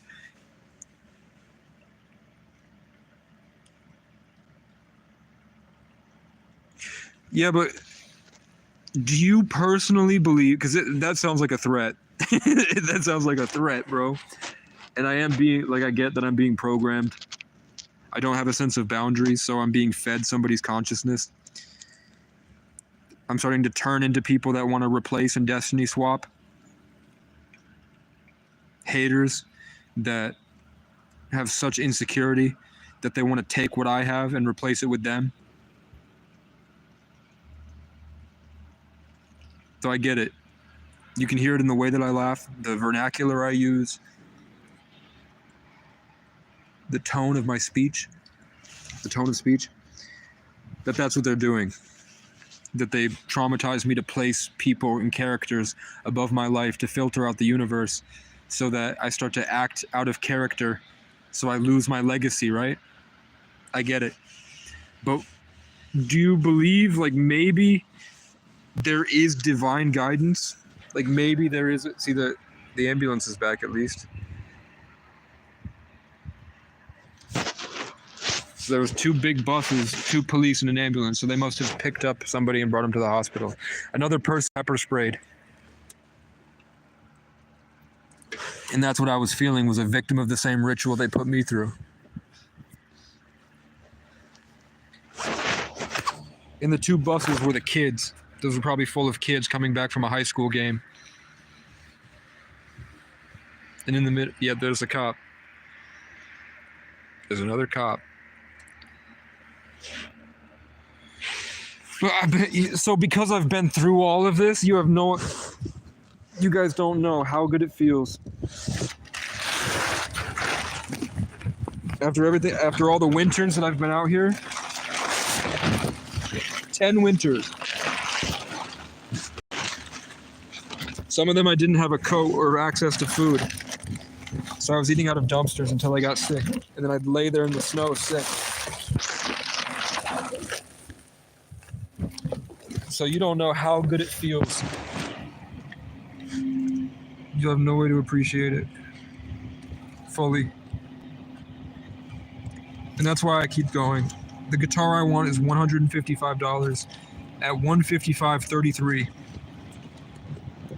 I had the thought to get that guitar because I was pointed in the direction of the guitar. The guitar I'm looking for is literally straight ahead. If I walked in a straight line a mile, it's right there and it's $155. So that's what I'm hoping for. But it seems like I don't really get what I want, and then I get something that I didn't know I needed. And it's even better. So I don't give up.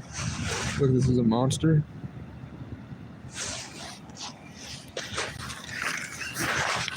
I don't know. But this was nice. The other week when I first got the wagon, the energy was so dense. I couldn't sit like this. It was uneasy for me. So, like those guys the guy that fingered the girl yesterday, and then the way they shut down and they were holding like this, and they were just curled up around an imaginary ball they were holding in order to hold myself in because of what I've been through, the same way that they do. Instead of fingering a girl in the fucking McDonald's, I just buy McDonald's food and I eat it out in the forest. But they're doing the same thing. They're trying to get to a place of comfort to fight back against the Matrix. They just shouldn't have fucked with the wrong guy. They were trying to take my energy. Whether they realize it or not. And then when I called the demon out, it like showed itself to us live. But back then when I was fighting off, I was curling it. Oh, I think it was cold too. So I couldn't put my feet like this because it was so cold in Sub-Zero that my feet would have froze out here. So I had to be in the heater.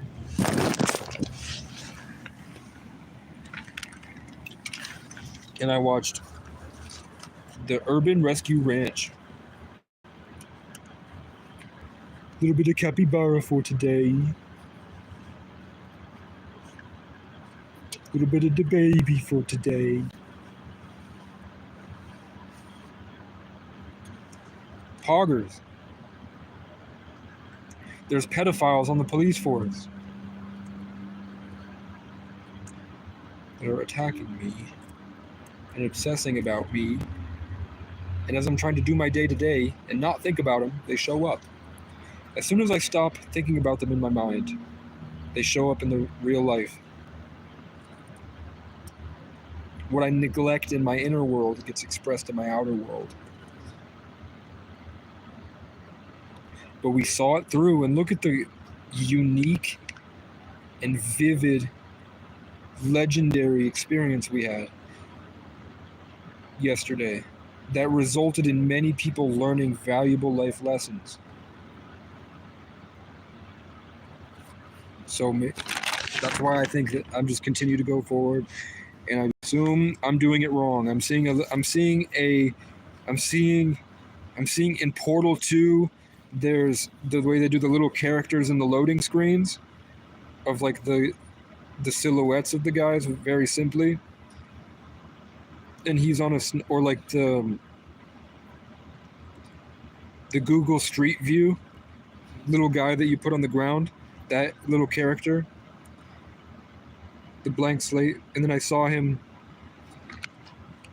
but he's gray, light gray, like in the Wii.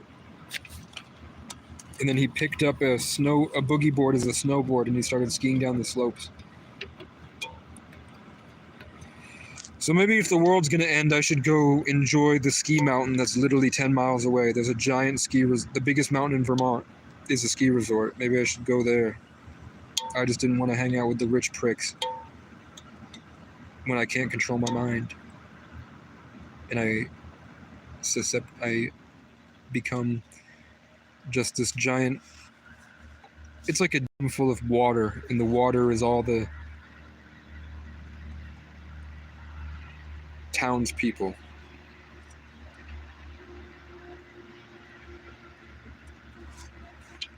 When girls used to walk by and look at me and go, "Damn, that's my husband." Now they look at me like I don't exist.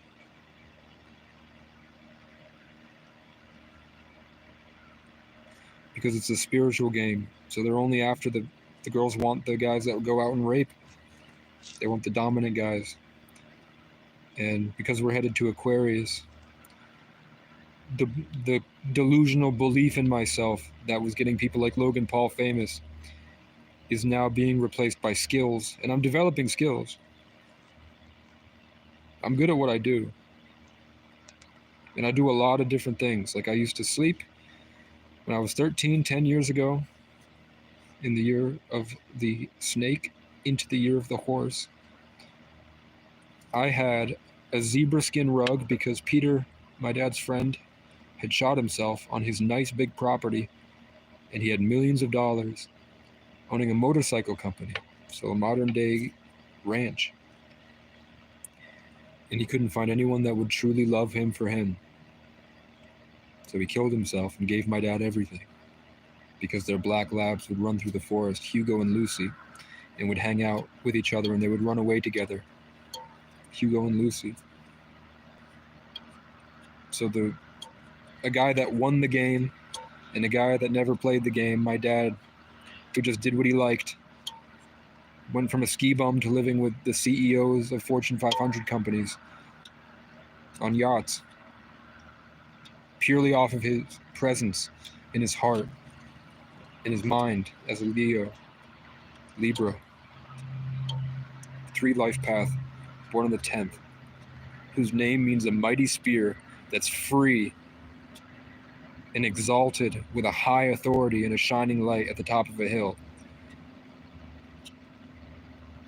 whose ancestors are most likely indigenous war chiefs and ancient Irish kings and badass giant Celtic warriors beating down Vikings all the way back to Rome, where they probably stormed, as Brennus stormed Rome and pissed off the walls after destroying the ancient civilization that raped and killed their families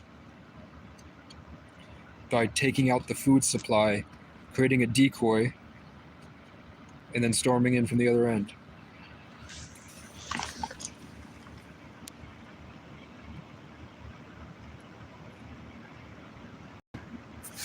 You know me.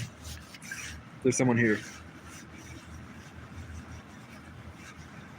And how did he live his life? He spent his whole life on a mountain, like a mighty spear that's free from a mountain, exalted. To me, that feels like a thrown javelin. And he skied down, and he had, where I have my hair like this, he has a V.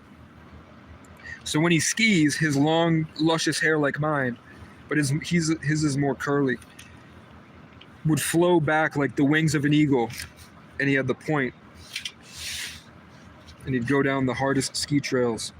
And a lot of them, he said he was on the first team to ever go down a lot of these trails that everyone uses. And he taught a lot of people how to be like him. When he would go up the chairlift and then go down it, like an ascended master, going up and down, rising the way that his creative style is, and then going back down the way that his creative style is.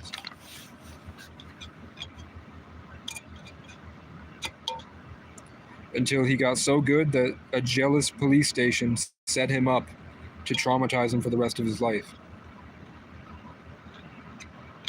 In front of 2 children, that they attacked me as well.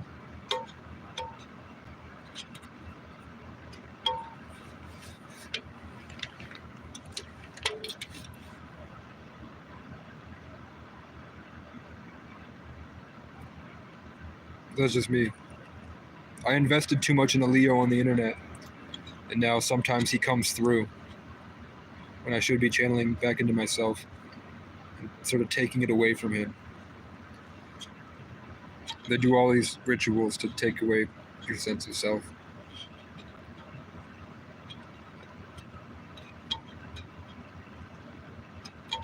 I'm hearing somebody say Injun, Injun, Injun, which is a slur towards Native American people.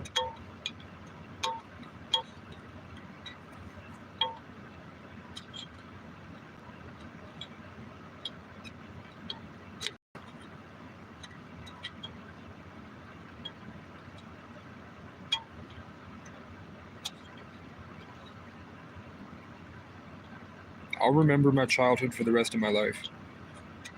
And although I didn't have a lot of time with my father, the time that I spent with my father, I regard as some of the best times of my life. Because like I've shown, the only time I really feel my best is when I'm alone with a lot of territory in a big wide open space where I know nobody can get me. So when I was a child, I was in isolation a lot, and my dad had a big property. And where I like to have lots of influences that the universe channels through, my dad had 40 cabins in a big 4-story barn.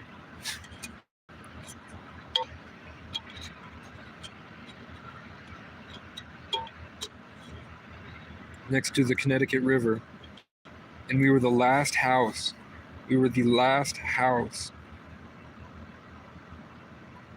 And then there was just a giant boat launch with a big marina where they would take this ferry that I don't remember if I ever got to go on. There was a big, like, maybe it was 3 stories boat that would just take people around the river and around the lake. And then one time my dad had a boat that he would take us on. And then my mom has a scrapbook of my dad and I walking through the woods, and she put bears on it. She put bear paw prints. She didn't put horses. She didn't put deer. She didn't put mountain lions. She put bears. Like, Vermont's not even known for its bears. My dad and I never talked about bears, but she chose bears the same way she chose Casey instead of Frankie.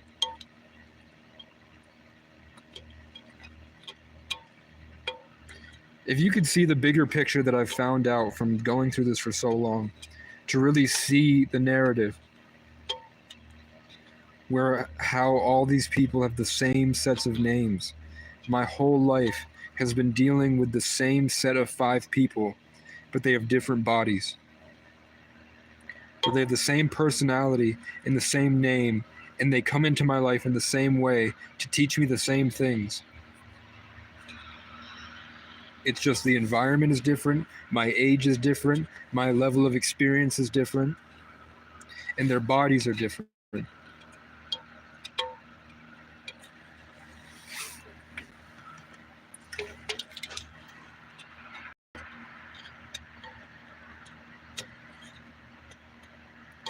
Gary, Danielle, Leo, Vincent, Vicky, Melissa, Jesse, Ari, Sean, Angel, Damien,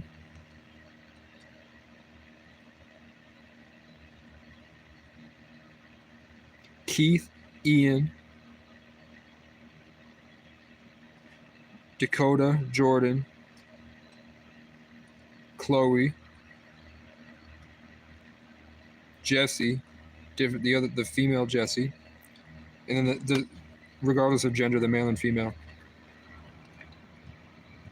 And then we have one-off. So as the story grows, then it became Alex, Owen, Sam, or like my vocal coach Samira, other versions of Sam.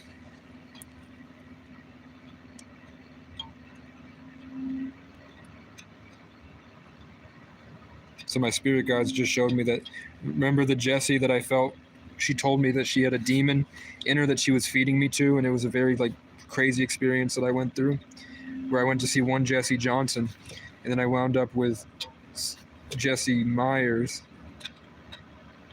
whose family runs like the Myers trash company. They're like a big biker gang, but she's black and indigenous, and both of her parents are white, so her mom had an affair. So they just say that it was like a recessive gene to stop the drunk bikers from getting mad.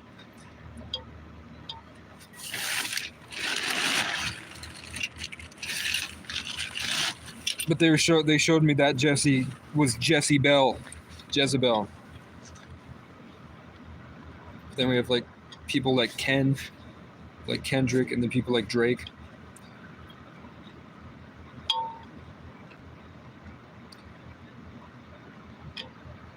And then we have Richard, or Ricky. And then we have people around the Game of Thrones characters like Jon, Rob,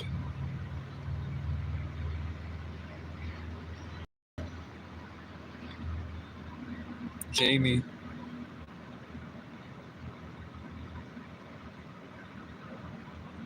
And then we have the Irish history, Connor, Brian.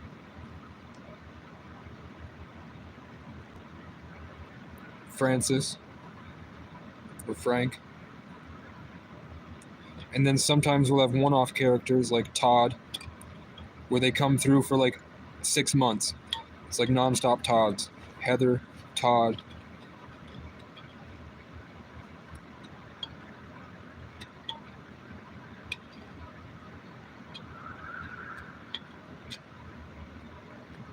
And then we have the KC that's emerged slowly.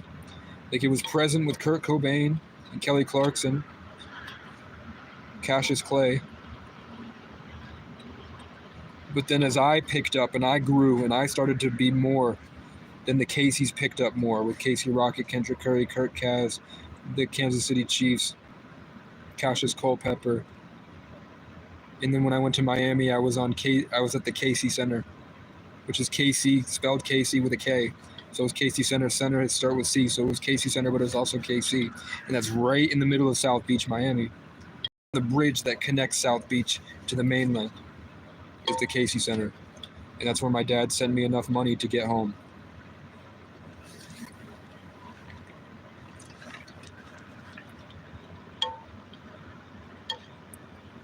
And then we have Aaron. And then we have like eagles and lions and bears. And all that ties into the themes of those people's lives. So I might meet a Jesse that's a lion, and then I'll meet a Jesse that's a seahorse. And then the Jesse that's a seahorse is a Pisces, born on March 3rd. And then exactly 10 years before that, I met my first crush, Megan, whose last name means Irish horse, and she's born on the same day, same birthday. But the Jesse that's a seahorse was born in the year of the horse, and the Megan, whose last name means horse, and she's a Pisces as well, so a seahorse. Same thematic representation, but she was born in the year of the No. She was born in the year of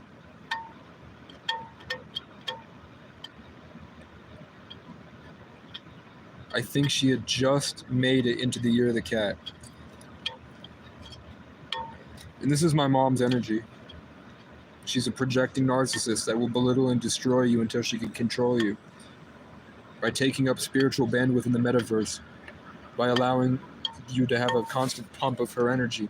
And she will attack anyone who breaks free that she has a relationship with, like a parasite. Here you have the aliens moving around the blanket that I'm under to allow the wind of the Aquarius to come in.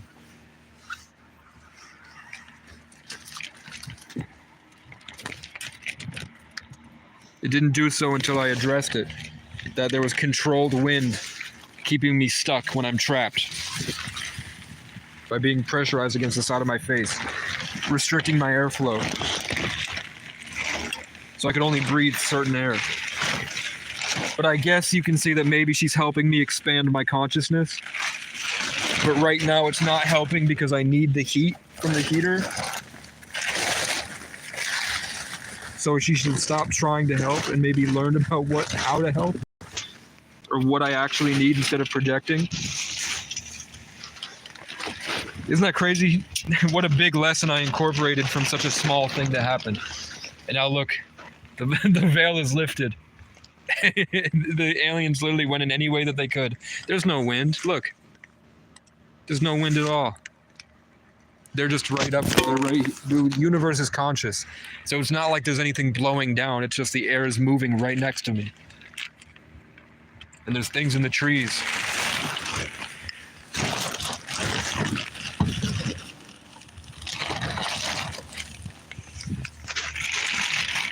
Wind just spawned inside of my fucking shelter.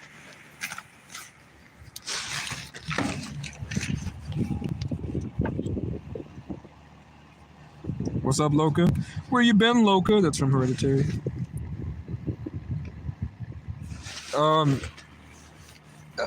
When did you put?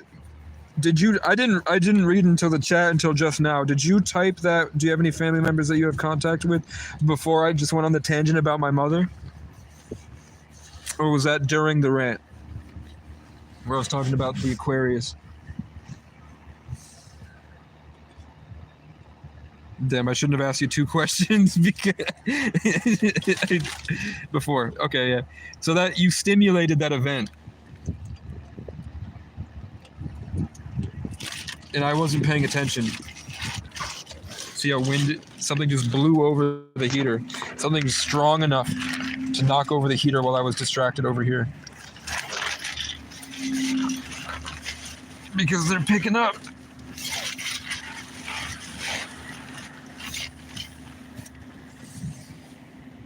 So yeah, I have no contact that isn't forced. So occasionally every time, so when I hit 100 subscribers, when I hit 250 subscribers, when I hit 400 subscribers, and when I hit 450 subscribers, my mother came back to attack my reputation and gaslight me into believing I had a diagnosis to hinder my progress and play the hero to gain sympathy right before the holidays so that she had a story as an Aquarius that she could perpetuate to continue siphoning the right bandwidth for herself so that she could live in delusion hiding and continue to control people like a parasite remotely. Whether that was her intention or not, that's obvious to anyone that you show the facts to.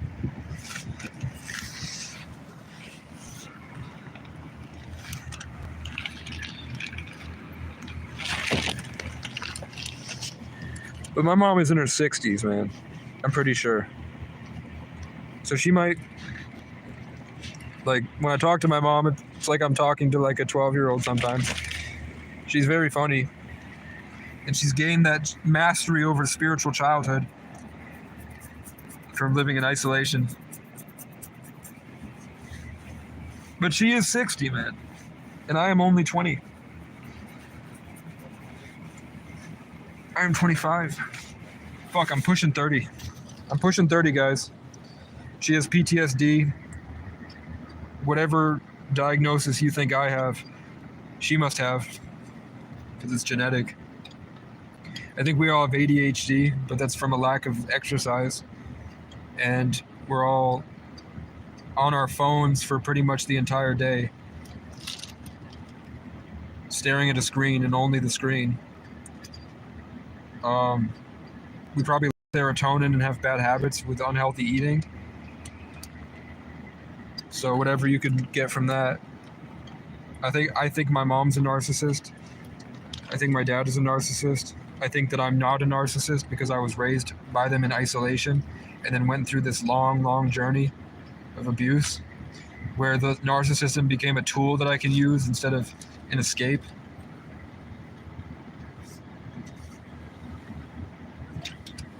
Like I wear it like armor because I know how to take the armor off rather than being possessed by it like venom. If you catch my drift. I definitely had the potential to be one.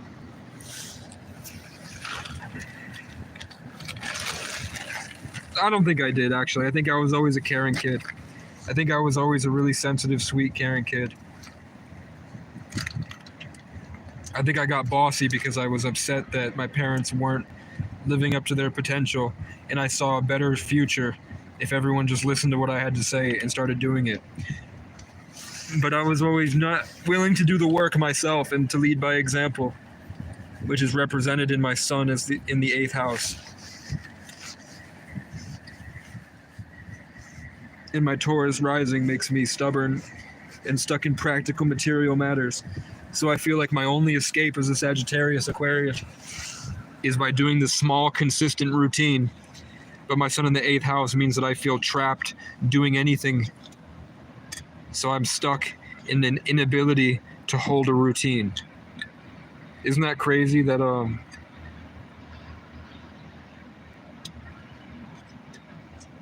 you can see something that's pretty obvious in my life just by reading my birth chart that was present as a child the minute that I was born, which is on my birth certificate.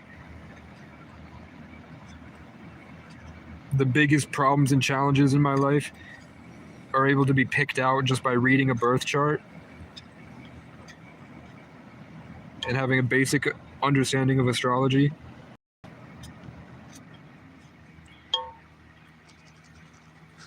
It's almost like we're living in a system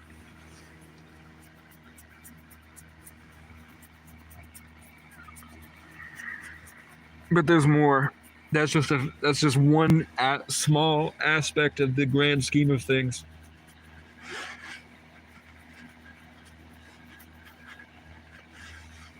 That if you don't apply yourself, that's pretty much, it's like that's just easy mode. There's a lot more to everything from there. I started feeling depressed, and then the wind let up, and this depressed. Man.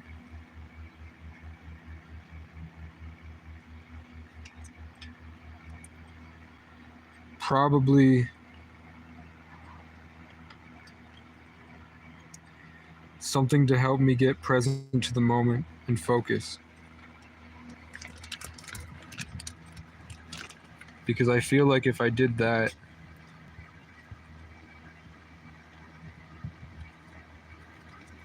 which is just my traumas. See, I'm thinking, as I'm thinking,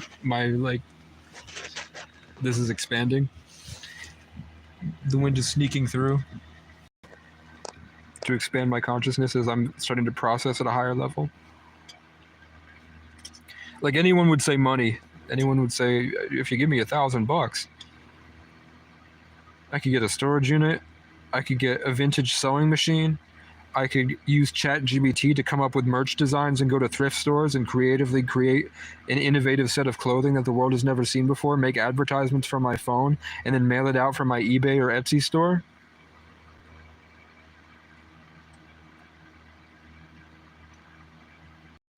Or I could get for 200, and that's not even 1,000. That could be like 150, plus another 150 to get a 3D printer.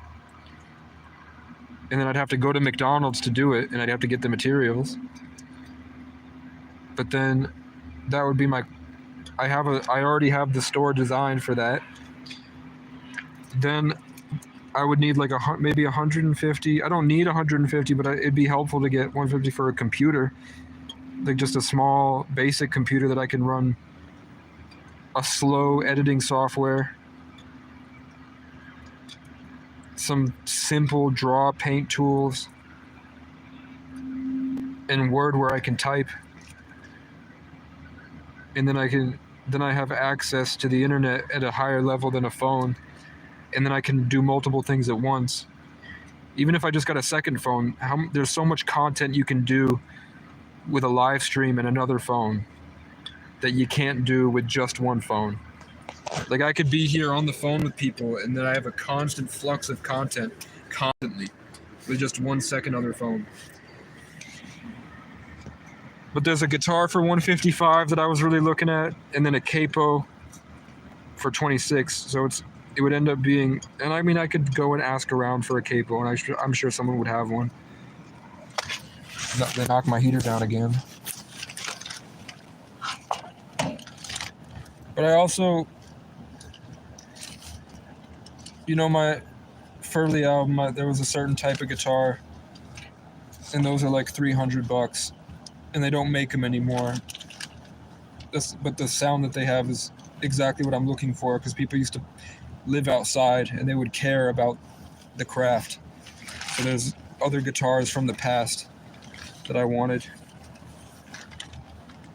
So like I'm saying, like, when I say money, it's not like, oh yeah, I could use a bunch of money. But I'm saying also, I don't know. Because it seems like the more spiritual wealth I have from being healthy and living a healthy life, the more traumatic my days are every single day. It gets worse. They treat me worse. They target me harder. They're more violent and aggressive. People care about me less. They're angrier towards me. They want me ostracized from the community more. They're more jealous of me. Even the girls. For some reason, the girls up here, the more light I embody, they're just as dark as the guys. It's a bad culture. Like in Brattleboro, when I was like that in the past, like when I was in high school, embodying that made me a king and respected in every room that I entered. Now, we're so far into Revelations, it just pisses everybody off and they want to steal it for themselves and literally eat it, cannibalize you.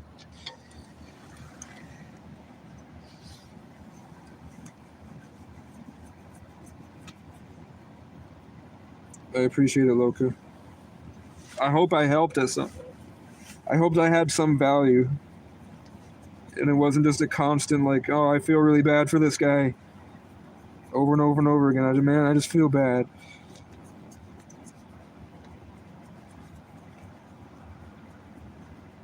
Like, I still tried to help. I know I could have done it better. But it's a unique story. It's a unique life. And you got to see how God works. You got to see me talk about bears and then get a bear cat that showed up, and then the bears got famous, and then there was a black bear that was my neighbor. And then I wound up here and got a shirt that had the big Santa Cruz bear on it, and then Santa Cruz got taken by a tsunami this year or something. There was something that happened in Santa Cruz this year. That was bad. And then Khabib and Connor, Khabib and Connor, the Irishman with the mouth. Khabib, the homeless Russian that wrestles bears. And then I made a music video last year of me dressed as myself from the hood, where I wanted my spirit animal to be a gorilla, and I was in the hood clothes, and I had the bat that I carried for protection. I was in the black and gold Irish armor, and I was really proud of my Irish culture. Conor McGregor has the gorilla, and he's the Irish striker. And then in the second half of the music video, before I knew anything about Indigenous, before I knew anything about anything really, I knew a lot, but it hadn't clicked about the Indigenous part yet in 2023. Like on the 4th of July, I found so many seagull feathers that I put them in my hair, and I walked past all the kids that were my age across this giant water area, and I went to the edge of the pier, and I just took all my food that I had, my chips, and I put it out in the water, and I pretended it was, and I said to everyone, I was like, it's tradition, I'm Indigenous, and walked away. But it was because my mind had guided me to do that, and I didn't know why. And now look at everything that happened this year. But in the story, in the music video, I'm rapping, sitting down with the Irish shirt and the long hair on this desk at Oakledge Park with the light above me. And then I want to edit myself in the back coming out and expressing different aspects of my culture. Like my dad's vibe comes through. I'm like shining. You can really interpret it when you watch the video. You can see the change in the emotion. And I'm just fighting myself, where I'm fighting a ghost, an empty ghost, because I have to edit myself in. And then I came back in the video with a leather jacket on, with feathers in my hair, in shorts instead of jeans and the hood clothes, the cultural stuff, like the urban, new age jacket. But the jacket has this embroidered pattern with the gold birds on it. And I had the crown on, the crown brim, and the Tim boots. And I'm smoking a Black and Mild. And then there's the other, For some reason, I really wanted myself to come in with long, scraggly hair and the feathers like a headdress, and I maul him like a bear. So you can see me with the hood stuff, like with the black and mild, and I'm swinging and fighting against the ghost. And then I came in to be edited in later, and I maul the guy to death. I maul myself as a wild bear man, while the inner child, broken version of me, with the Ireland shirt that I got when I was 17, struggling to survive homeless, is like crying at the camera, rapping this really like heavy and talented, gifted. I worked really hard. I spent years on it. And that was a year ago, right before the Lionsgate, during a hurricane. We were being flooded. A pedophile that was giving me money because he wrote a book, and his name's Owen, and he's Irish, and he's from this town that I came to later, because when I tried to smash his tail light because he was being a creep, and I felt like he was literally siphoning my life force energy and being a parasite around me, and he was getting high, and then the demon in him that I now recognize as a demon would mock me in homelessness. And then I told my family about it, and they chose him over me because he wrote a book and was getting a small amount of royalties every month because he wrote a mediocre book and then published it. And they chose him over me in front of me. I hadn't seen my family in a long time. I'd been through so much trauma that the only way I could get down to see my family, because I always think we're going to get nuked. My family lives in Section 8, and they never leave the house, so they don't know what it's like to be out here every day. They have no idea anything close to what it's like. They have to make up a story in their head about it. They don't know what I bet. They've never asked. They don't care. My family doesn't give a fuck. They're only there to project their narcissistic, controlling narrative over me. And that's it. Anything I say to them doesn't register. And they go back to attack mode. And they will lie to everyone they can to keep me talking like this. That's all it is. To keep me from being myself. Not in a gay way. Not not like it's like I'm going to come out of the closet. It's like actually it's the exact opposite. I'd have 6 girlfriends right now, probably. I would go and hit on these girls in a way they've never had before. To give them a fun experience in life in a way that would teach them about life. And I would be like a role model to them at the same time. And I would just be able to, we'd enjoy each other's company and go on adventures. But because I can't use my mind to become myself and be a North Node and Leo Sagittarius, because I'm being constantly pumped full of garbage by people that lie, deceive, traumatize, abuse, gaslight, ritualistically, in a way that I can predict by the date and time when it's going to happen. But I can't use my mind correctly to fight in the spirit against it.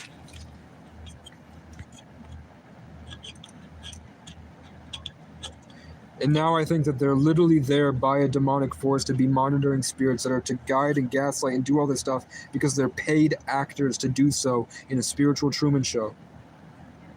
That's the only explanation I can come up with, other than they're possessed by some type of mind flayer, demonic artificial intelligence.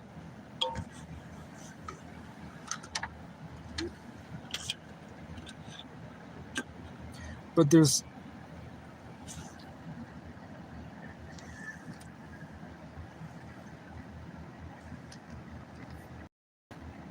I hope they leave me alone.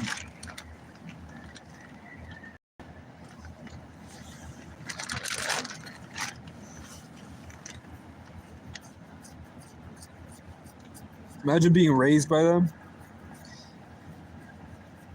I can remember I've had 3 conversations with my father that were like long form. And then the rest was just like we're hanging out together and I ask him a question and he answers it, and then we just hang out in silence longer, and then I ask him another question and he answers it, and then we just play music. But I that's what I valued. It wasn't garbage. It wasn't full of nonsense. My dad wasn't spouting off narcissism or talking shit about junkies and like full of prideful garbage and playing stupid games with each other. We're ancient old souls. We didn't have to. We didn't have to say anything because there was nothing to be said. We appreciated life.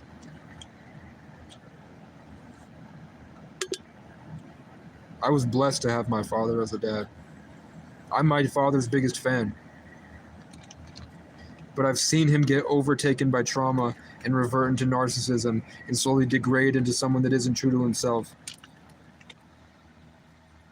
And he's still smart. It's just like me. Like, you guys will think I'm smart. I'm articulating myself well. This isn't me at all. This is nowhere near my potential or who I would want to be. I'm not shining a light to you guys. I'm not here in myself, present to the moment and freely creative. I'm just spewing garbage from the back of my mind right now. From a place exalted. And I don't have any idea if that is my higher self talking or if that is somebody remotely controlling me. But I'm definitely not here. I'm floating above my body, and I'm barely present because I'm full of microplastics and cholesterol. And then when I get back into it a little bit and I start to put more presence, there are spirits eating it. They're eating me. So maybe this is a gift. Maybe I'm a gifted writer. And this stream of consciousness is supposed to be in a book. I don't know. But I don't know. It's coming to me from the side of my face. Or just the back of my neck or something. And it feels like it's me. But I also don't know what the fuck it is. Because I know it's not me. It's not schizophrenia. I can hear my mom going, it's schizophrenia. It's not schizophrenia. There's too much that goes on in whatever that stuff is, that when I have conscious control over it, the environment responds rapidly, aggressively, and violently. And that these things that's happening, I can intuitively use to predict outcomes in the future and gain a really good grasp on people's behavior and psychology that helps me to do more and create an impact and create music. That I think it's just an extension of myself. And I think it has something to do with ancestral spirits. The wind's picking up. I think that there's more to it. I'm seeing the gestures from the DMT realm.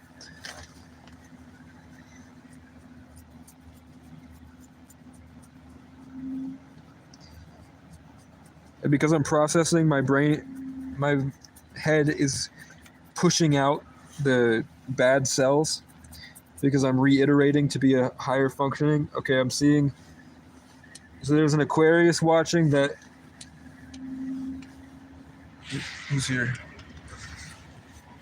I got hit with somebody's vibes. They tried to overlay somebody else's personality over me. And now because I said the Aquarius is watching, the wind is picked up. The projectile air sign.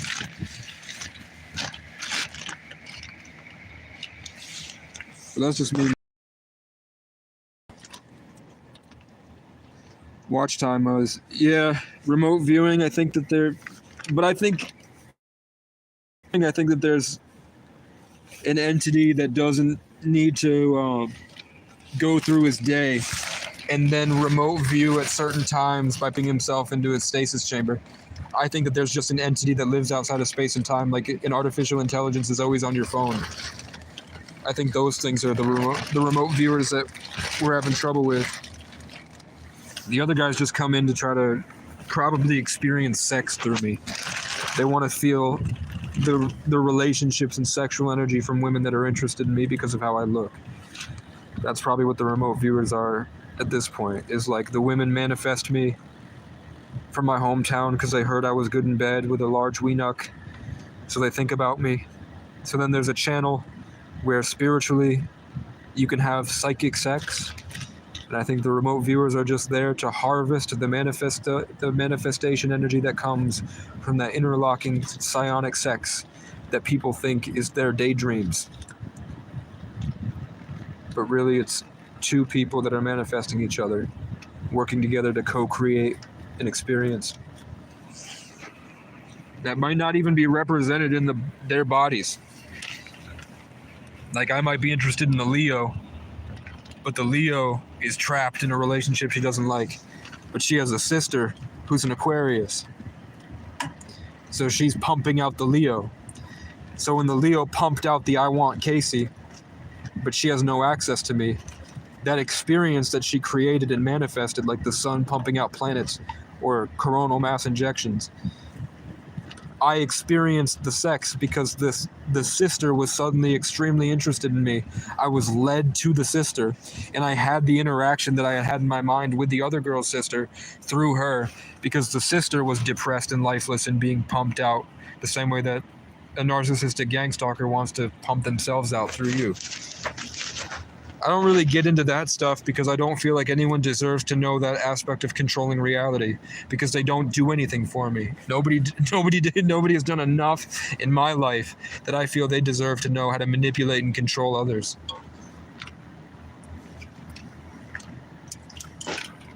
And I'm a master at it. I was probably a druid in a past life. I've watched interviews with the last druids that are on Earth, and they sound a lot like me. It's this kind of angry. You hear I'm saying this angry? That's my mom's energy, by the way. That's my mom's aggressive projectile narcissism with this guilt trip and shame embedded in the tone.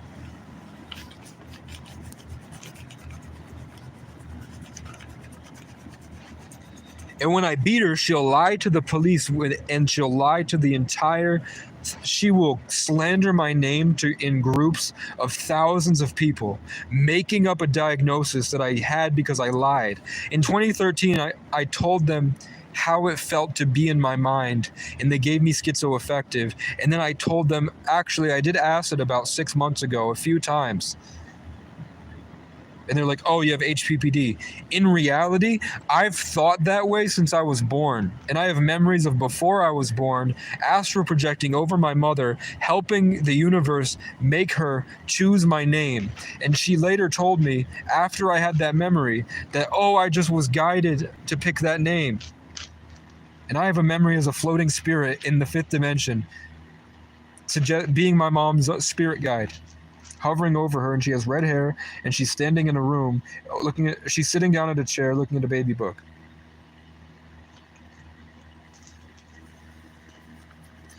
And like a Sagittarius, I shot a flowing beat, like a pump, and then it's Casey, the same way that I make a song.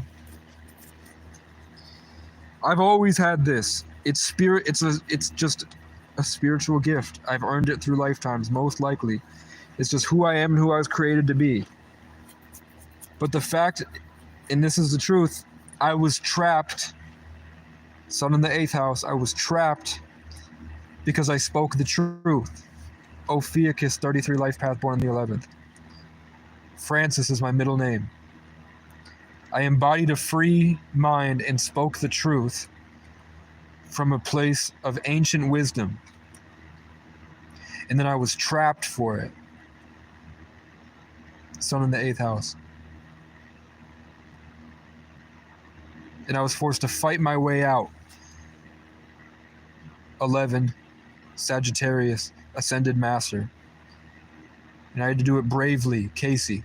I had to adventure, Sagittarius, up a mountain to embody a leader, Exalted O'Brien.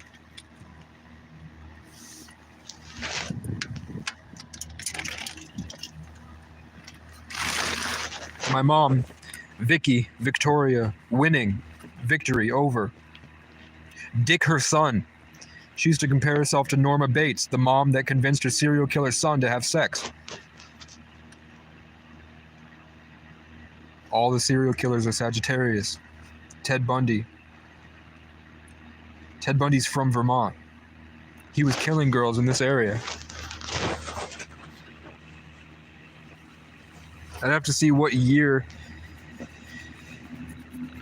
I'd have to see the rest of his astrology to have more say on that. But like, Kai Cenat is a Sagittarius. Kurt Kaz. Kendrick Curry. Kendrick Curry wears a bonnet. I used to wear a circular hat. So we have a distinct feature of our hat that makes our hair look larger like a mushroom. Or a tree. Or the acacia tree, like Casey. Kendrick Curry walks around white people, makes them laugh, roasts them, pranks them, makes them look stupid, and then says his name is Hugh Janus. I troll people on the internet from an account called Hugh Janus I've had since 2012.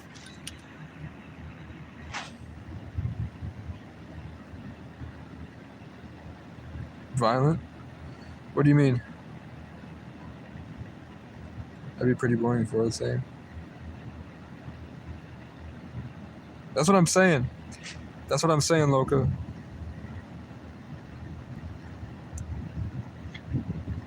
People take my difference for mental illness because they're afraid that I might have a gift. And instead of nurturing me to help me grow, they want to cut me down.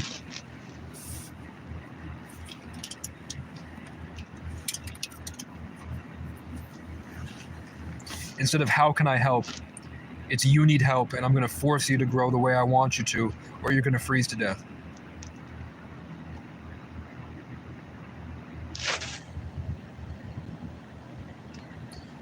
Oh, the violent, impulsive nature of the Sagittarius as a momentum sign, living in the matrix. Because we're wild animals. Sagittarius are wild men with this higher reaching of philosophy where they're always building and thinking at a higher level. So in the matrix, they're constantly held back and hindered and trapped and forced to be stagnant when they're supposed to be momentum. So that gaslights them into feeling empty inside, not being able to apply their passions, not being able to go on any journeys, feeling stuck and trapped in a world that will never understand them. And they're constantly trying to fight to make it better and apply solutions to people that don't care and are jealous of their abilities, especially if they're Ophiuchus Sagittarius, who embody the truth. And the river of truth runs through them. So in a world of deceit, the river of truth runs through Sagittarius and Gemini. So when you have this river of truth in you to keep you embedded in something that you can't describe, that the world is slowly catching on to, but back then they would hurt you horribly for it, you have to find a way to express that vivid confidence and that feral nature of the animal in a world where you feel trapped. Which is they get vendettas against a world that was against them. So they have enemies that they systematically destroy as a way of winning against the constant influx of the side. So then what would be an amazing gifted leader that was sent here to make the world a better place by creating a system of information that would help everybody gain a better control between the heavens and the earth, they become a destructive, angry force that hunts down and kills. Instead of climbing a mountain to build a castle, they hunt down and rape and kill a woman. Or it's just different depending on your name, the gematria, the signs, your parents' astrological signs and numerology, the events you've had in your life, the other thematic ties that you have. Like I have the bear and the eagle and the Indians and the cowboys and the Irish kings and the Vikings, and probably somewhere in Japan, right? Someone that goes back to Oriental times, like the Yule cat, and all these interlocking pieces that come in at certain times to enhance my experience at the time. Other people have different stuff like that. So for whatever reason that drove these guys to eat and kill black people or hunt down and charismatically seduce to sex magically give these women good experiences just to kill them, to siphon the life force energy with the Sagittarian curiosity.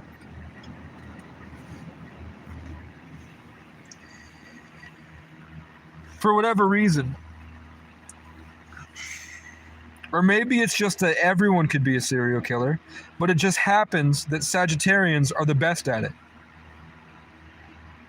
So the other people are aggravated assaulters and violent criminals because they don't have the confident calculations to create a moment in the future to run towards with anticipation as good as an ancient archer. How do you gain confidence but experience over time?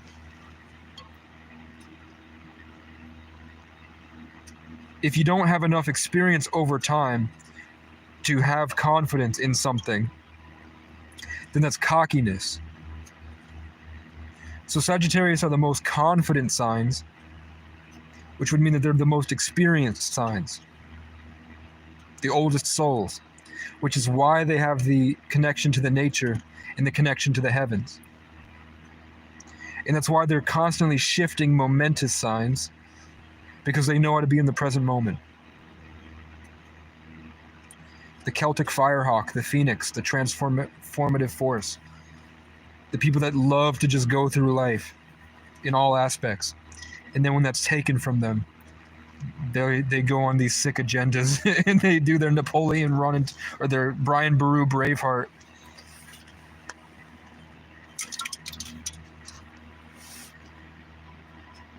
And they're independent. They have trouble even being around other Sagittarius. They get along with Gemini because they innately understand each other. And Geminis don't need anything the Sagittarius has, and everything the Sagittarius provides, the Gemini amplifies. So every Sagittarius needs a Gemini because the Sagittarius needs to get his visions and his passion out there. And the Gemini will make it so much more beautiful for the Sagittarius. And the Gemini can bring balance and harmony into the fiery passion to prevent the burnout, or what people would call narcissism, where all these things you're creating manifest against the matrix to a point where you become this rebellious force that gets ungrounded when it's let loose, which they would call bipolar manic episodes. It's just they get so excited, the fire gets too hot. So how would you balance that but with an air sign? You don't want to put it out. You want to encapsulate it.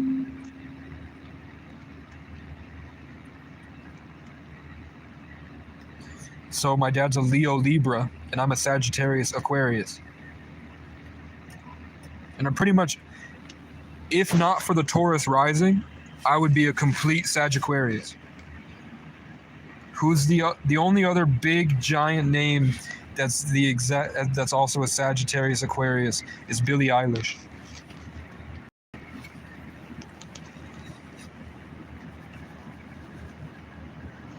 The notable features of the Sagittarius are the jawline, where it looks sort of like a horse face, that long face, that long jawline.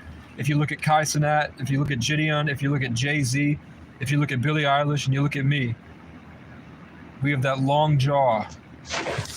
Mine's kind of fat right now. We get the long jaw because we're confident. It's an aspect of our spirit represented in our light vehicle.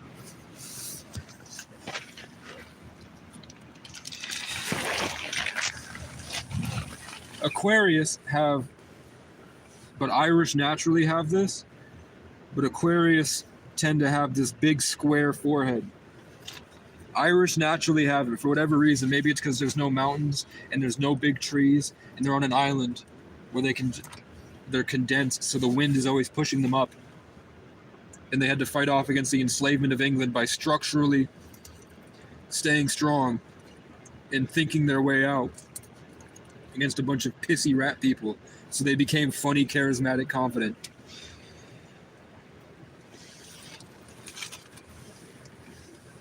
But a good example is like J. Cole and Kendrick, KC, Kendrick Cole. Kendrick's a Gemini. J. Cole's an Aquarius. Kanye and Jay-Z.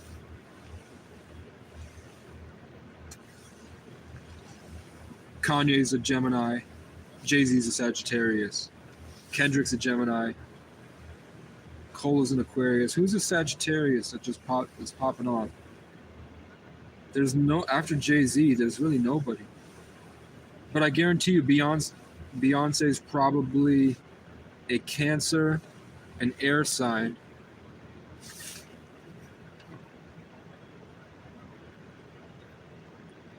Rihanna's got to be.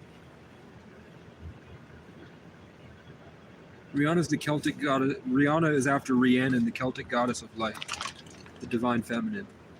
It's a pagan cult she was probably born into.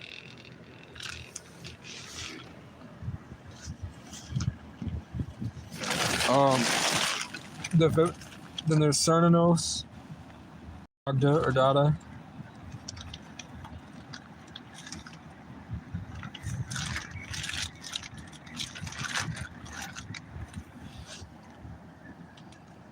I don't know.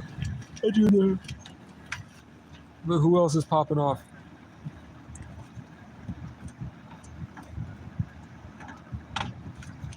I mean, the Scorpio is the underworld. It's the darkness. It's the dark sex taboo. So they made Drake to be a Scorpio to embody pedophilia. And Kendrick is a Gemini that takes in the entire culture and gives them the truth, that manages a large group of people with information.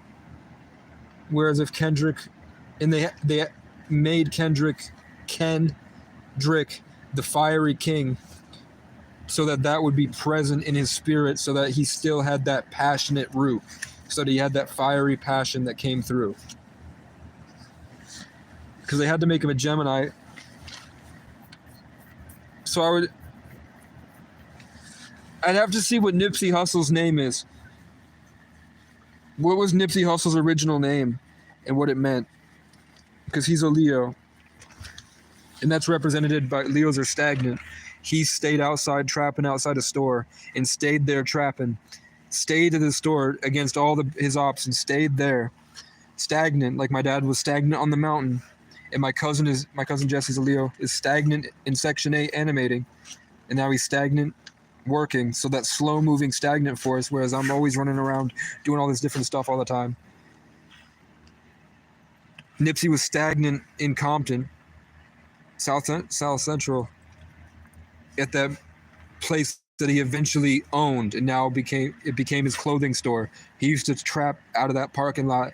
Now he sells clothes out of that parking lot, and that's where he died, right outside in that parking lot.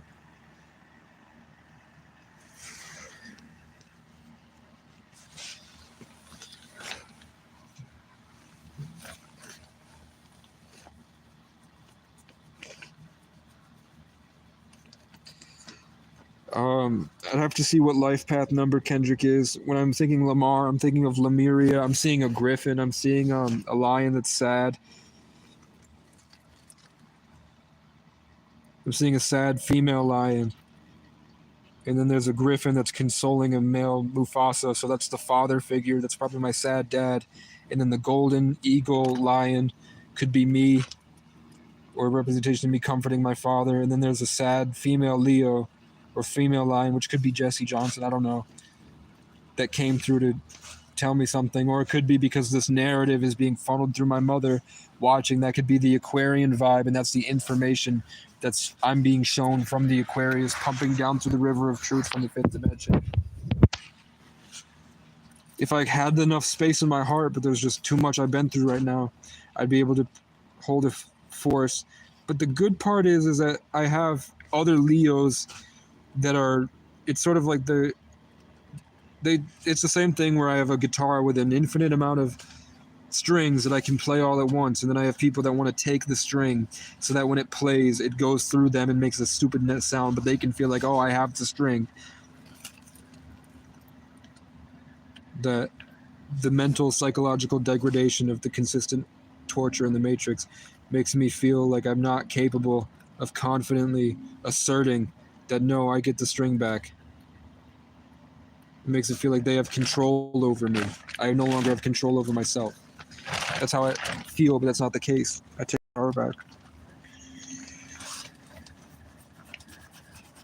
But sometimes I have like a whole bunch of different scenes playing at once. Like I'm watching like hundreds of different TVs, like the Stanley Parable, or probably some movie where they're standing in a dome like Charles Xavier with tons of different scenes playing at once of people's lives. Sometimes I have that and I can pick and choose. Maybe there's just not enough people interested in me right now. No, I mean, there's 8 people, so usually there would be a big funnel channel coming through. I'm just seeing my own symbolism. I'm seeing horse people. I'm seeing the chuds from Rick and Morty that are the underground horse people. They're fighting against lizards that live underground. So should I reptilian agenda? Maybe I need to take this off. Maybe it's because there's clouds in the sky. Maybe it's because of everything I've been through the past couple of days. Demonic sex rituals that I caught on camera and described, and I could predict the outcome because I knew I have the wisdom now.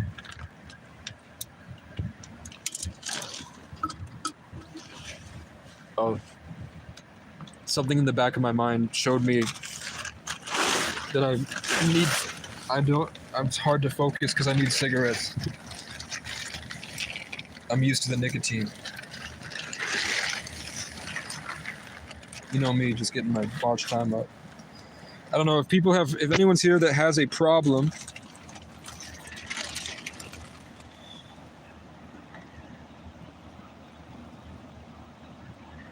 Hold up. The wind keeps blowing this over. And I don't want to be cold, man.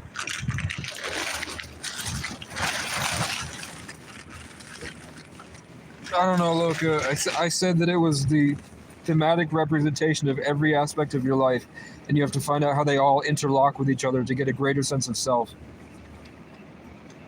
so that you can really understand the meaning behind why every decision was made in the divine expression of you. You were created, so it's not a coincidence that you came out whatever sign you were, with whatever name you were. And if there was some type of agenda against you, you usually figure it out in later years of your life. Like Casey Rybolt, sorry, my fault. I shouldn't name names. Fuck, it's okay.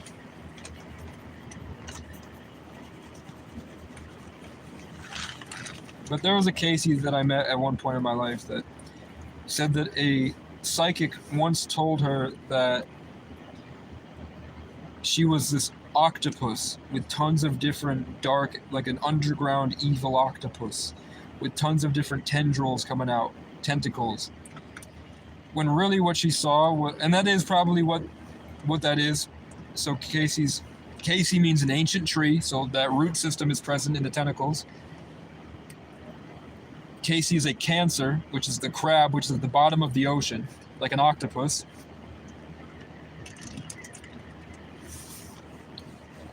So you can see how that could be expressed as an octopus. An underwater crab tree. So something that deals with multiple things at once.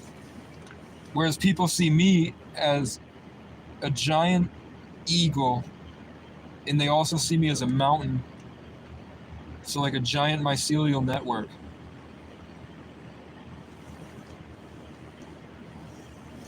Which I'm a firehawk, Sagittarius, named after a tree. But I'm also a 33 life path, which deals with the entire world. So they wouldn't see me as one tree, they'd see me as an ecosystem of millions of trees. And then exalted, that hill is present in the mountain.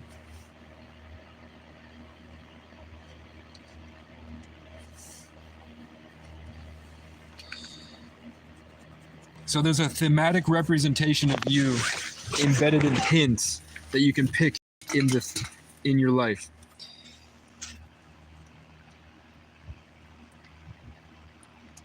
Yeah, Seth, if you want to buy me a pack, if you send me $10 with the intention of go get a pack of smokes, I will go get a pack of smokes.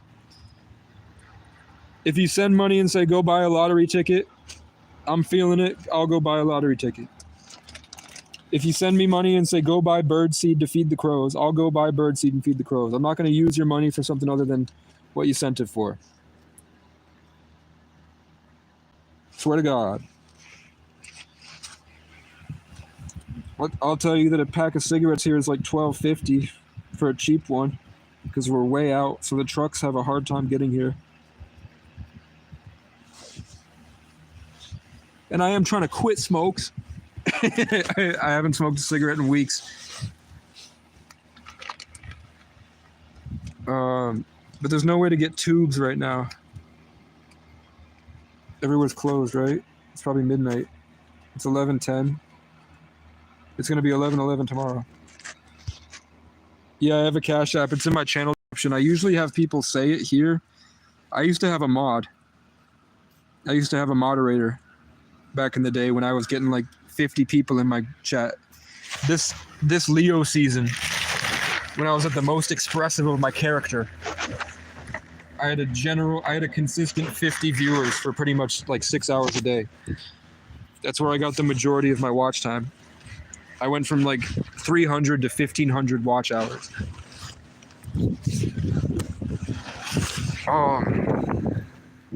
We have an agenda going. I'm trying to get to a point. I can start training people. I can put people through trainings. I have stuff that will help people. I think any schizophrenic should really listen to what I have to say.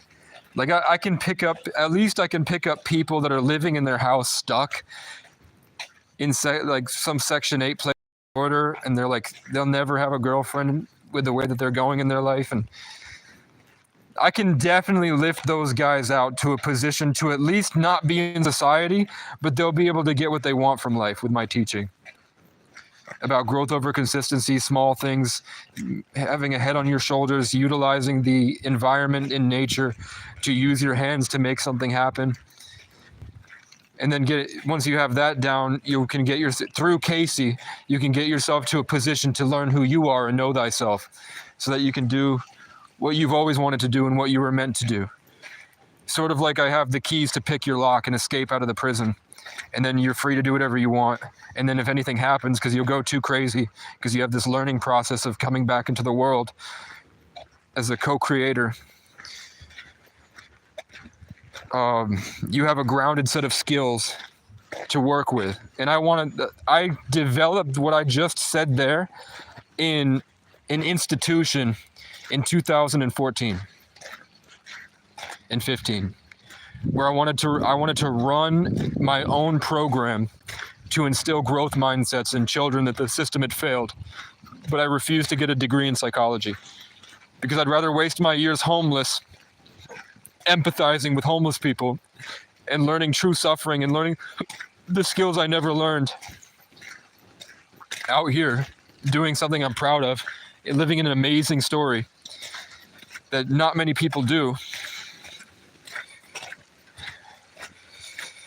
than to go to a fucking college and be bred with a bunch of people and possessed and puppeted by an institution made by Freemasons that practice demonic sex magic and use this as a battery in the Matrix to become a gaslighting, narcissistic pedophile spiritually that just ropes out all your manifestation energy when you talk to a shrink, and it literally shrinks you, which is good for some people.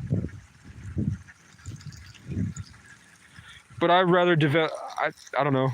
I wanted to develop my own way of doing things. I wanted to take in knowledge from people, and I wanted to make I'm gonna do my own thing. And I did.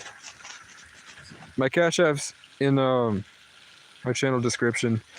It's the $ KCO9989. The letter O. If anybody can put that in the chat, I'll pin it and maybe I'll get something.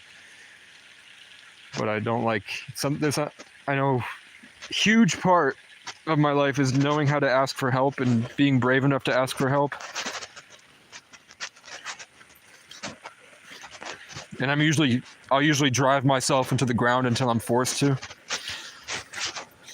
But then sometimes when I try, like it's the same theme because it's a simulation.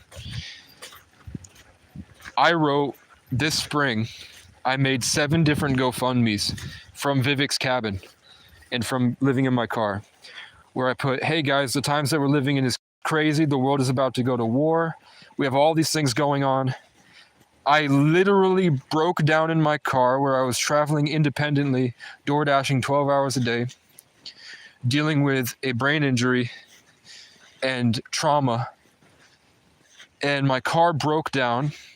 And while studying crypto, where I've made a lot of progress, and I'm actually helping and moderating in groups and working on the internet, working from home, basically like working from my phone, from a 24-hour laundromat where it's sub-zero every night, and I'm returning cans for money and making YouTube content to get donations to pay for crypto, which is working, but it's going slow.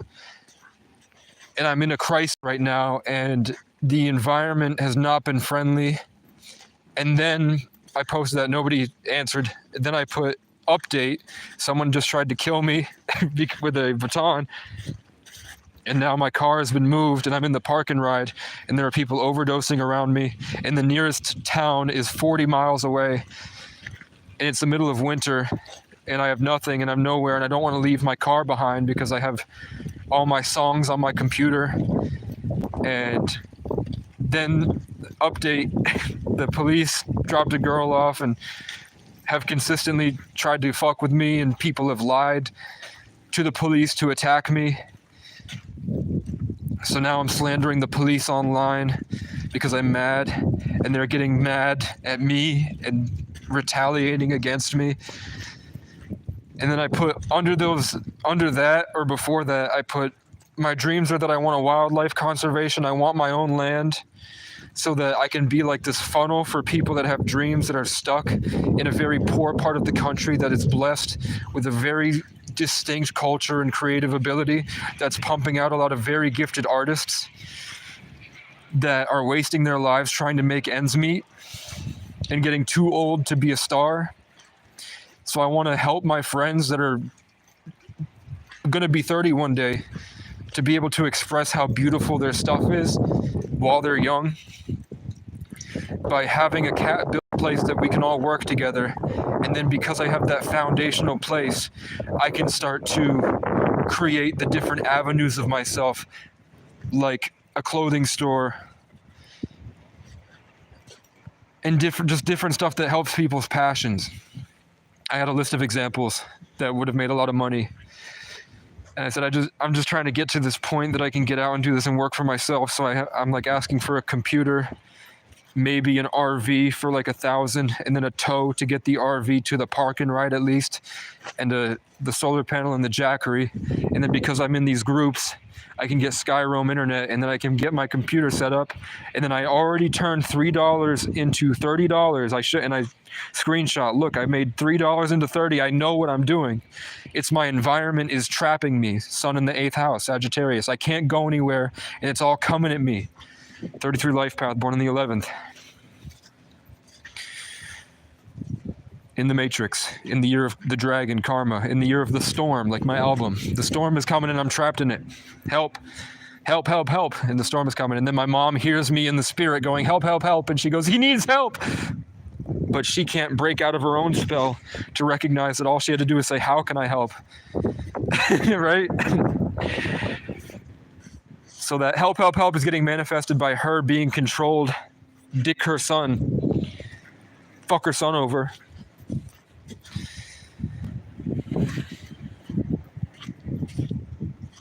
By being a tool the enemy uses against me. So I put, if I could just sit in the RV with the solar panels at the park and ride, I can do this, and then I'll start spending my food stamps and look up recipes about TikTokers that are making a lot of money in New York, selling these different styles of burgers that are really cheap to make because you're poor. And they're making these dope burgers that Vermont has never seen. So I will go get a hot dog cart or make one, and I'll sit at this park and ride where there's tons of people that there's no restaurants nearby and they only have a McDonald's. So I'll go there and sell my burgers and just work there, and I can slowly build myself back. And then there were crackheads overdosing next to me. There were people that were jerking off in their car next to me, watching me through the window, where I looked up from the window and there's a guy with his dick in his hand staring at me. And now I know about sexual energy transference rituals. There was a guy, and the whole time I'm sitting there, I'm trying to make an album called Bearcat. That's all I wanted to do was focus on my music. The whole point of all of this was just to make my music. Mainly. And then this whole big thing that I'm talking about was like the secondary, because I feel I have a need as a 33 life path Sagittarius to build Leo in the first house. I mean, Leo in the North Node. I had to become something that changes the world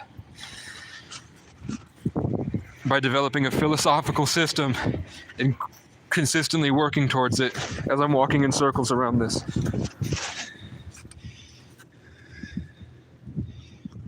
Man, I'm never gonna see Cole Fisher again.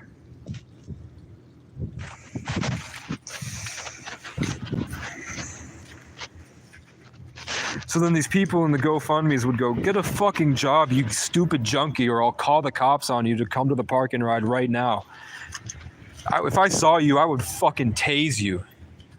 Shut the fuck up and get off this fucking page. And it's a page called Asking for Help in Vermont. It's called Vermont Asking for Help. I could show you the screenshot.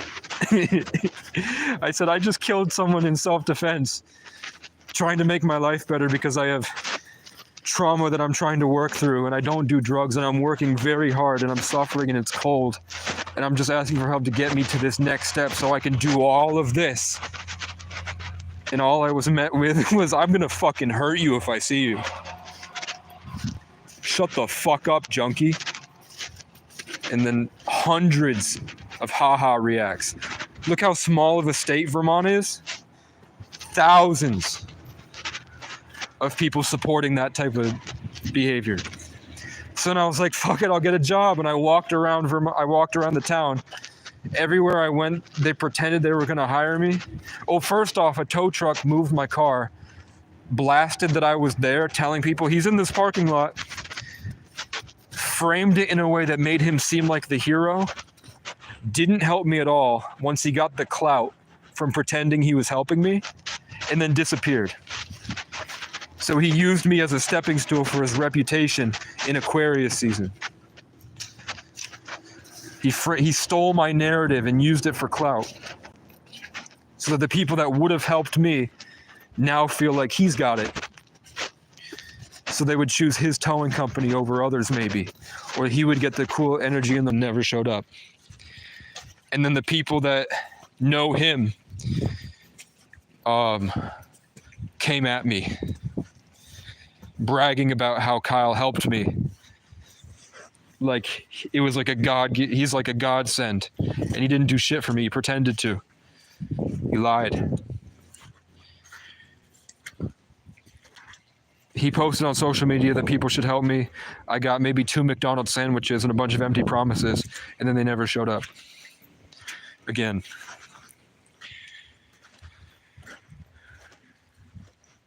Everywhere I applied, ignored me and hired somebody else. Or they let me fill out an application. I sat there with them, filled out the entire application. They yanked it from me, threw it in the trash, called the police, and trespassed me.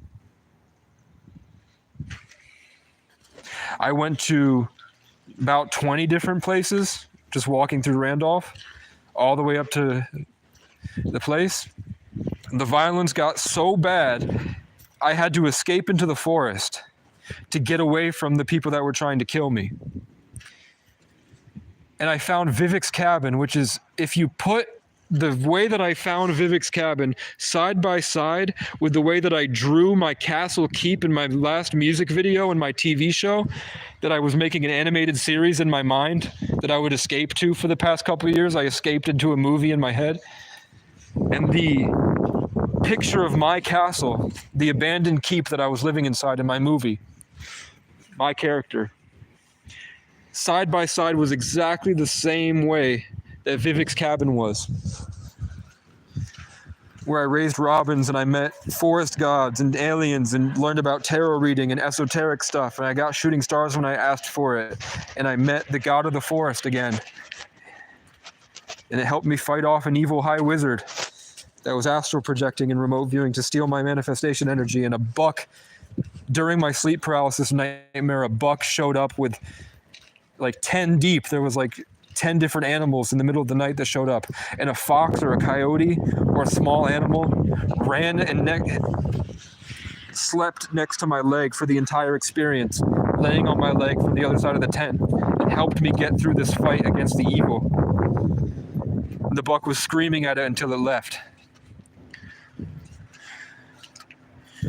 And I was in this like triangle of communication between the whatever that darkness was that was showing the buck that it was going to get put on a mantelpiece. And then the buck was asking me if I agreed. And I was like, no, I'll put you in a wildlife rehab. You can have your own territory and bounds. And then the buck was like, I would never stoop. I would rather die than stoop so low as to force myself to be confined. And then it slammed into a tree and knocked a dead tree over. And then it left. And then as soon as the buck decided to leave, all the animals that were attached to it in the buck's kingdom left with it. And then the evil monster dissipated.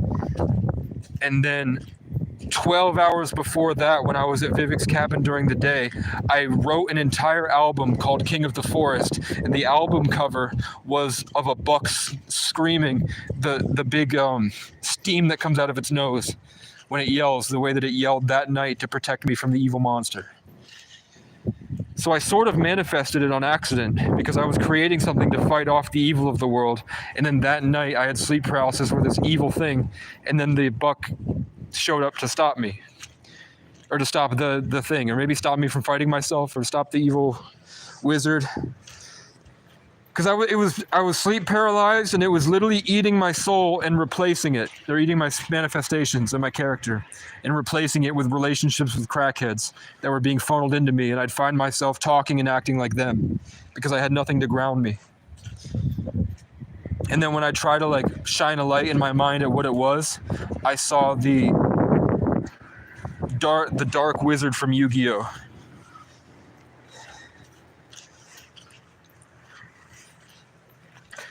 And then what happened? I kept trying to get jobs. Somebody offered me a job, but it was an 11-day, and I felt the truth behind everything. I felt the demons in the relationship. I could astral project and see all the dark energy in them. I went and took a tour of the building, and I felt that the connection that I had from the forest, how I had just learned during Taurus season to embody energy a different way, was not compatible with anybody there unless I had to be strong and I had to fight them every day. And it was a bunch of gay people and snotty fat white women, and I didn't want to be in that. It was they use sewing machines all day to make clothes for they make nurses scrubs. So I didn't want to do it. I didn't want to lock myself and trap myself because I have trauma. I didn't want to willingly trap myself in a war zone again. I picked two different battles. I said I'd rather be in Vivek's cabin and be poor than to be in this emotional abuse war zone where I have to fight off other people's energies and personalities when I'm already psychologically vulnerable from the winter. So I grew with the trees instead, and I raised a family of robins, and I made YouTube content. Until fat white people came at me. Again, it's just fat white people. With the occasional skinny Karen. And that's all it is.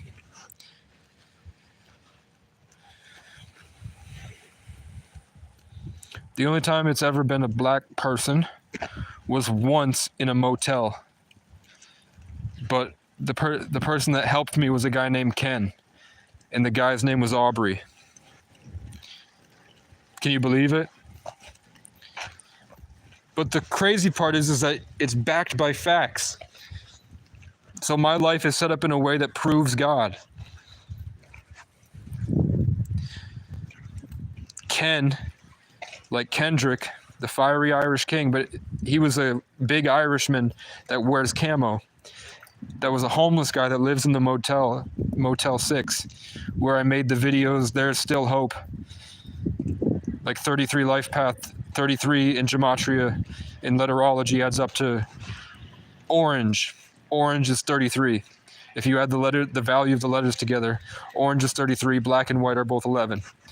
So I was in a giant orange room, exalted at the top of the motel. And there was a guy named Aubrey that kept trying to fight me.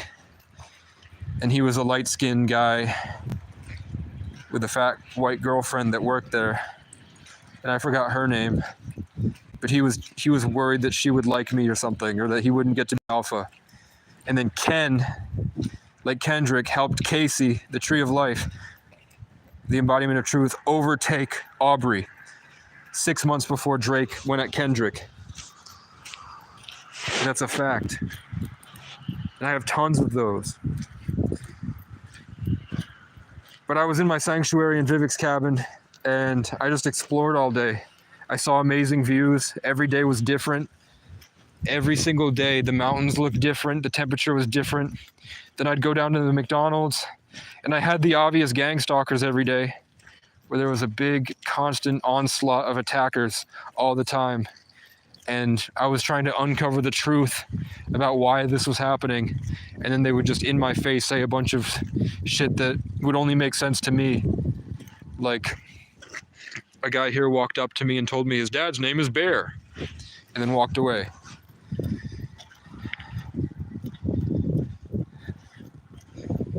Or like, I used to live at a park, and somebody walked up to me with a shirt that says, "I survived MK Ultra mind control programming, and all I got was a stupid shirt." And he would show up and just point at the shirt, and then he would sprint away, and I'd never see him. And then some more people would show up and tell me things, and I'd just be like, "Okay, but I'm trying to make my music." "Okay." Whatever you say. But I've always known since a child that this was my playground. That I'm a god walking among men, and this Vermont is so secluded and out there that just like the golden spiral, as above, so below, as within, so without, the lesser is the same as the greater in the same pattern. The same way the Hopi live on top of that big mesa and they handle the problems of the world in their little community, Vermont is just a small representation of the big world out there handling a specific set of problems, like the homeless community. It's living in a big movie where all of our bloodlines were present in ancient Ireland, reliving what's been happening every thousands of years. And I'm just a god walking among them, and this was my playground. That's what my little birdies, when I was a child, told me. That I would be alone, but it would be whatever I wanted. So I guess I chose to be in a war zone. I manifested the storm. I wanted to suffer to gain humility, to become a real man. And what did we get? We got a Cowboys and Indians story. I wanted to be Irish and overtake the Vikings. We got a bunch of creative people overtaking the crackheads that are coming in. And we wanted to fight back against the English. And we got police brutality, pedophiles, and corrupt judges.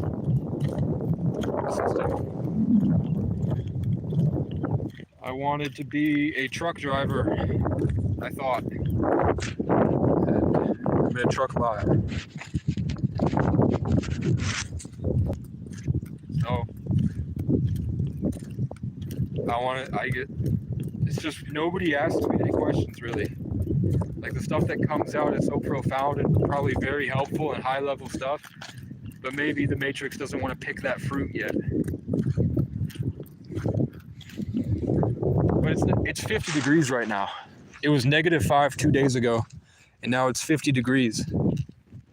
So I'm just walking around enjoying it, because tomorrow all the drama and the bullshit's gonna come on Monday. They already tried to attack me yesterday. They sent cops, creeps, cunts, crows, crackheads, chaos, and corruption all at once. And I started it feeling depressed and scared. Then I found my way to happiness in the morning. Then the creeps showed up and forced me to leave a place I had permission to be at. Then I went and I had cunts, crows constantly screaming. I recorded that the crows were following me around all day, which is rare, that they're so I don't care about pretending that we're animals in your movie. They embody their wisdom and intelligence sometimes, and they just flat out will show you. They're like, look, I'm going to go take over this whole parking lot and make them all aggressive and angry. And when they go in, they're now attached to me, so I'm going to rope out all of their life force energy, and they're going to be trapped. They're going to get possessed and be taken into another demonic ritual to further bring them into a bad spot so that they can attack the chosen ones. And you're going to watch, and you're going to know, and there's nothing you can do about it, because if you try to shoot us, we're going to have one of them call the cops on you. You're playing a dangerous game, buddy. But also at the same time, those crows were there as an omen. Because when I went in there, look at what happened. But it ended with the cop that had violated my rights and kind of traumatized me 2 years ago in the same parking lot showed up to take out a representation of himself. A fucking creep.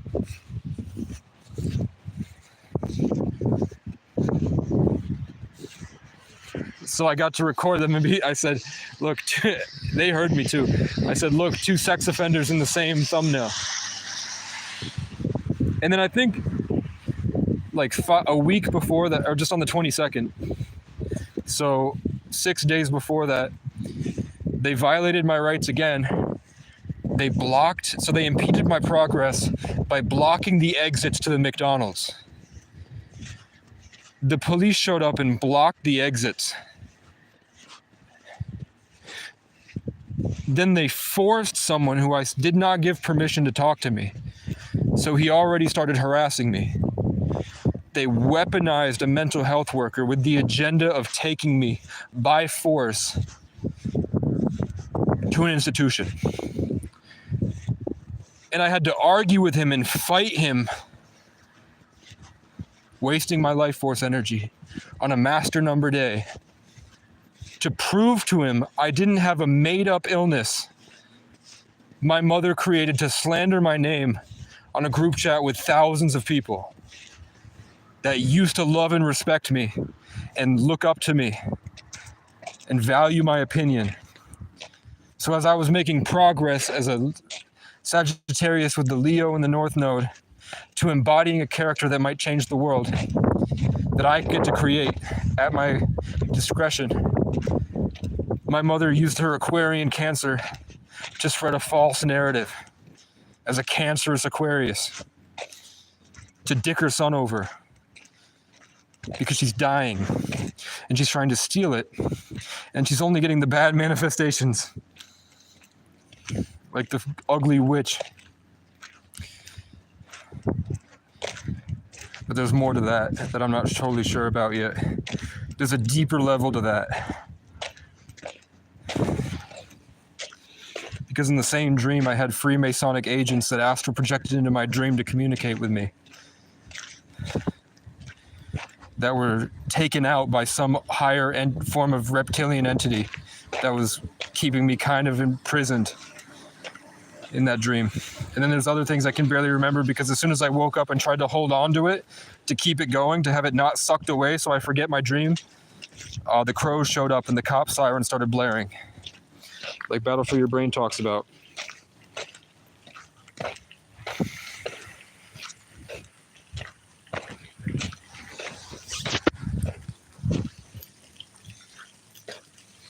Hold up.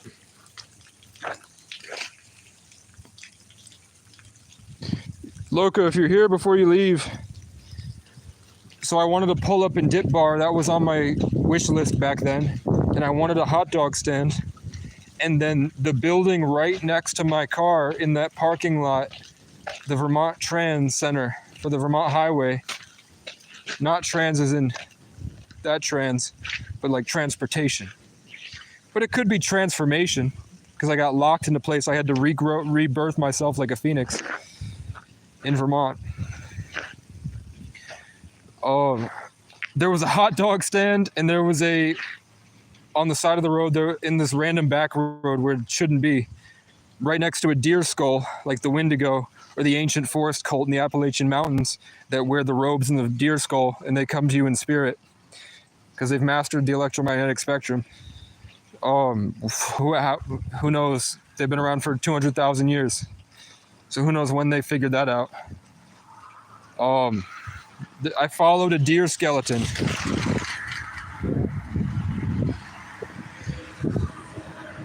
to a walker and a hot dog stand, but I had to steal the hot dog stand, so I didn't do it. Or I guess I could have asked them for permission, but I didn't. And I chose to learn about the Rosicrucian method instead. And then I got Lyme's disease by sitting out in the forest with a bunch of ticks. Why dark magician?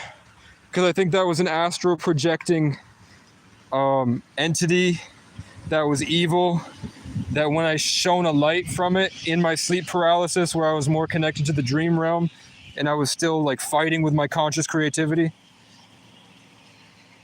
the way that it showed, the same way that I can only really perceive it at the level that I'm capable of. So whatever it was only able to register in my mind because they can only operate off of information you already have to communicate with you. So it showed itself to me as the tool that your opponent uses to do magic, to battle you. But it's also because complexity, there's multiple layers to the same thing, especially at a higher level of communication and creation, that this earth is sort of a school to understand and use to gain access to the next levels and to move on, to contribute at a higher level. The dark magician could be him. He's the dark magician. That's his ego, his identity. That was a dark magician, like a satanic wizard. Because I was posting publicly on my YouTube that I'm learning occult knowledge and getting prepared to share it for subscribers. I'll teach you. I'll take the time to learn and teach you if you follow me. So hopefully we can build a movement that gets the attention of a rich person that might be able to finance my legacy of changing the entire state and in the world by growing like a tree from that mountain. Exalted like Casey Francis O'Brien. So then I got met with some evil, just terrible force. And I was warned kind of because I literally created an album based around that before it happened. So there's just many reasons why that could have happened, but it did. If it was anything other than a dark wizard, like if it was like a Hello Kitty cartoon, I would assume that that's probably like a Japanese hacker mixed with like that. I'd also interpret that as the cat aliens that people are talking about, the Lyrans. Like they used to make Lyra archtop guitars. Lyra, which was supposedly an ancient civilization of cat people. Just like in Egypt, they had dog people. And if you go back to like all the recorded maps of history, which might not be real, because I haven't seen them, I didn't discover them, so I don't know if they're making it up or not. But lots and lots of ancient maps tell of islands around the world that were settled by humanoid dogs. And the humanoid dogs were conscious. They couldn't speak English, but they could understand English. They had their own way of speaking, that they didn't have lips. They had dog mouth. So the same way you can hear dogs that are trying to like talk. I think personally, maybe so I'm seeing the Bible talks about there used to be wickedness. So maybe there were men that bred with dogs for a long time and men that bred with cats or something, like monkeys and cats, and they just grew. I don't fully know that. Chimera, like ancient Egyptian genetic alteration maybe, and then the civilization destroyed itself and then the remnants survived, then split off. I don't know. I'm also thinking maybe they're another race of humanoids because we're made in the sun's image. So other things were made in the sun's image, but those things may be more advanced than us. So they sent a delegate Like instead of a cat person, they have a person and a cat. So we have a cat, and the cat is like a representation of that energy. And that's why we have dogs and cats, because we are the monkey, like we are the test subject, and those things have to be small to be our pets. And they're really just like spirit guides for us that are in communication with the higher level of entities. And maybe like we were the perfect genetic experiment to grow into, and they're evolving us. And when they talk about demonic possession that uses us to get to a greater level of consciousness, maybe they made us to be perfect and made us to be able to learn so much at different levels, to have all these senses, so that they can sort of hijack us like the movie Get Out, so that they can ride with us in our evolutionary process and farm us for our energy to be able to use it for themselves. And that's, in the Bible, that's the devil. In spirituality, that's the alien hybridization agenda that Bashar literally talks about. He says he's channeling an entity. I'm an alien from the future. And we have a hybridization agenda where you will become one of many different species across the world, across the universe, that will bond with us, and we will grow together. And then when I was 17 and when I was 14 and I had to kill my father who had psychosis, killed him because he had a heart attack. But I fought him, and I picked up this 280-pound man and whipped him over the ground, breaking my guitar, and I broke his hip, I think. And then I had to walk in sub-zero for a mile on March 17th, which adds up to 8, which is a karmic, where the energy's more vivid for us.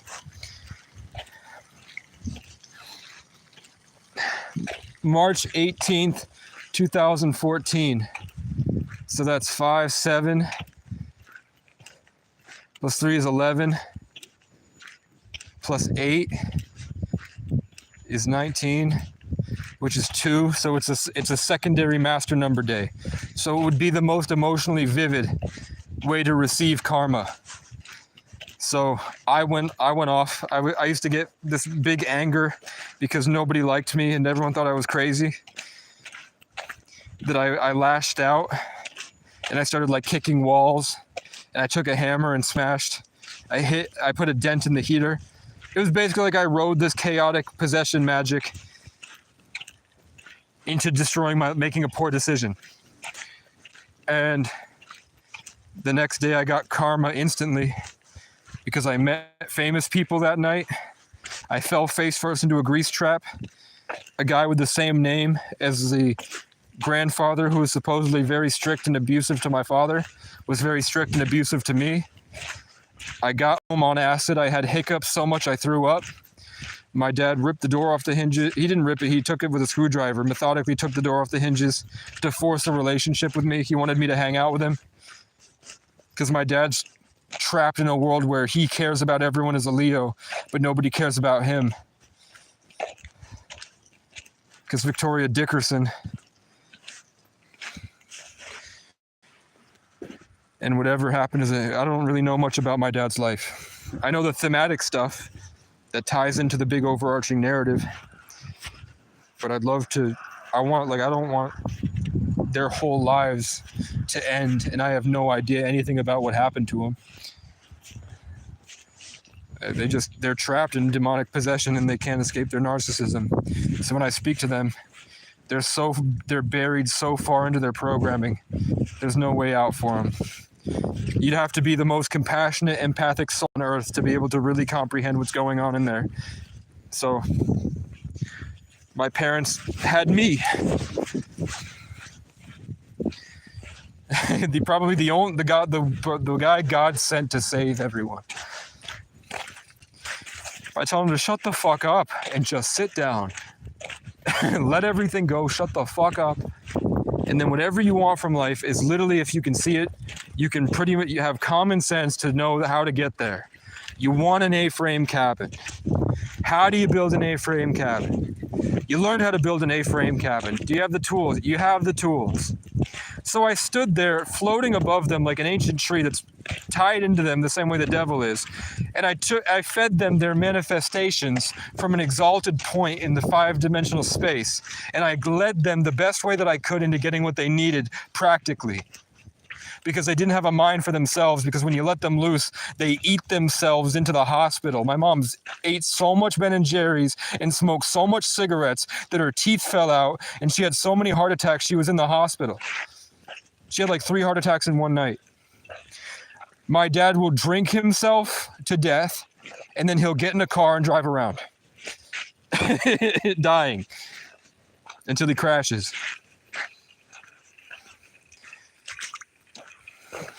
But I sit here suffering worse than they are, finding solutions, and then fighting through everyone all at once. Hundreds of people. To make way and make a way. And I do it in a way that's not possessive, is completely based off compassion, no real entitlement. There's a boundary that it doesn't overtake them, and they get to think that it's their own divine inspiration. And I'm not saying that it's just me, because I get inspired, and I don't know where the inspiration is coming from. I get an idea to go to get the lottery ticket, and then I win. But sometimes I'm so possessed, like, by fear that I don't... Like, I got the lottery ticket, and then life was telling me to go back.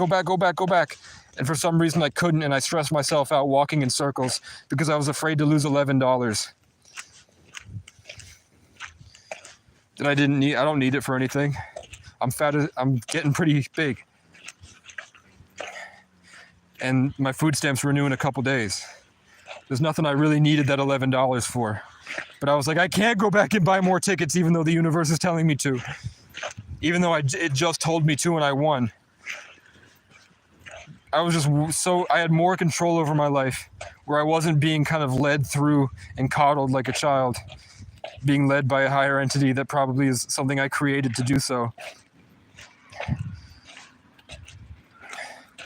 When I had more access and more confidence in myself because I won. I did all that. I got the guy that fingered his girlfriend in front of kids arrested. I survived the storm.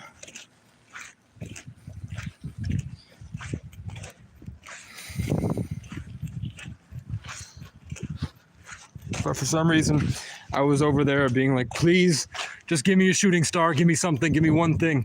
For like a half hour, I was sitting here, give me a truck. And then I got a truck, and I'm like, but fuck, give me another truck. Then I got another truck, but I was like, man, I'm crazy.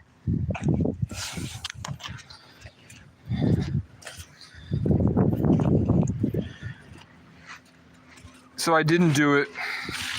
And then I did do it because I was trying to save my money because I was so worried about losing it all and being a failure. Because of the last time that I spent all my money and was a failure. Because I saved my money resisting the temptation, it felt like God or an angel came down and said, you learned your lesson. And I was shown the last time that I won in the lottery, and I kept spending the money until I lost everything. Because I had kept that $22 and was like fighting my own mind, trying to save the money, worried about whether my intuition was right or if I was being guided the wrong way. Something came down and said, you learned your lesson, you saved your money, even though everything was telling you to go spend it. You were trying to save it to conserve, which means that you deserve more money in the future. You learned not to blow it all, like you used to on McDonald's 6 months ago. So then I went back because I kept seeing it in my head, go back. And then I won $100, spent $80 on things that I thought would work and they didn't work. Then I tuned back into my intuition and remembered the license plate that I saw, picked the numbers, and I won again. And then I lost a lot. So I started off with $4. At the end of it, I made $22 right before the 29th, which is an 11 day. So I had $22 on the 11 day. And the only thing that was missing from that rack was the number 11. And I needed 11 cents. And there was a car whose license plate added up to 11 outside. So I figured today, and there's a cop, I figured today might be the day, because I'm processing. Every time I recall my memories in a certain way that brings this light into my system, where I'm not like screaming through the darkness, it's like I'm channeling this light. That's when the cops are here, or the sirens go off. Hold up. Yeah, so I thought if I went back today and bought it today for tonight's lottery, I might win. But I didn't get there in time. But last night, after that, I tried to go back a third time. And that's when I think I went live on Winning Millions. And it died on the way. One of these live streams, it died on the way. But I was saying, give me a blue truck. And then there was a red truck and there was a green truck. It was like, give me a blue truck. And then there was no blue trucks. Then my phone died. Then I got there and it was closed. So I couldn't buy it anyway. Turned around and there were two big blue trucks right there. And then there was some stranger that was standing there in the middle of the gas station lot. So I told him about what God had just did for me and the obvious examples of God in my life. And he got real nervous and didn't know what to say. And I exaggerated about how much money I won. I told him I won 100 and I told him I won 200. So I felt jump out of him this desperation that he wanted some of my money, but he has a car and was clean cropped, put together in a nice car, and he needed the money more than me. When there was a guy in a Tesla that I walked out and I needed 11 cents, and I was like, there was a guy in a Tesla with his wife that was old, and he pretty much said fuck off and sped away. And then there was a kid that gave me a quarter, and then I won.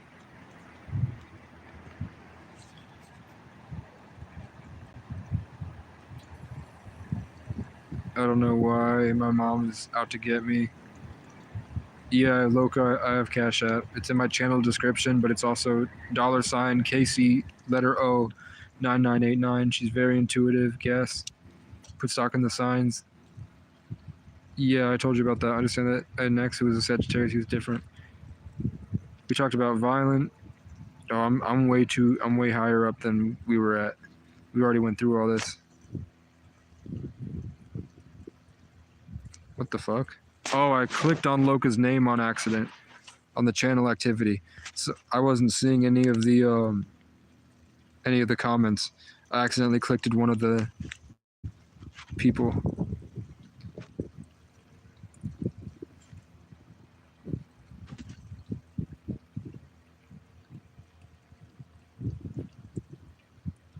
I'm trying, battle. I don't want to go to a place that looks like a trap. I don't want to, every time I signed myself in to be employed, it went horribly.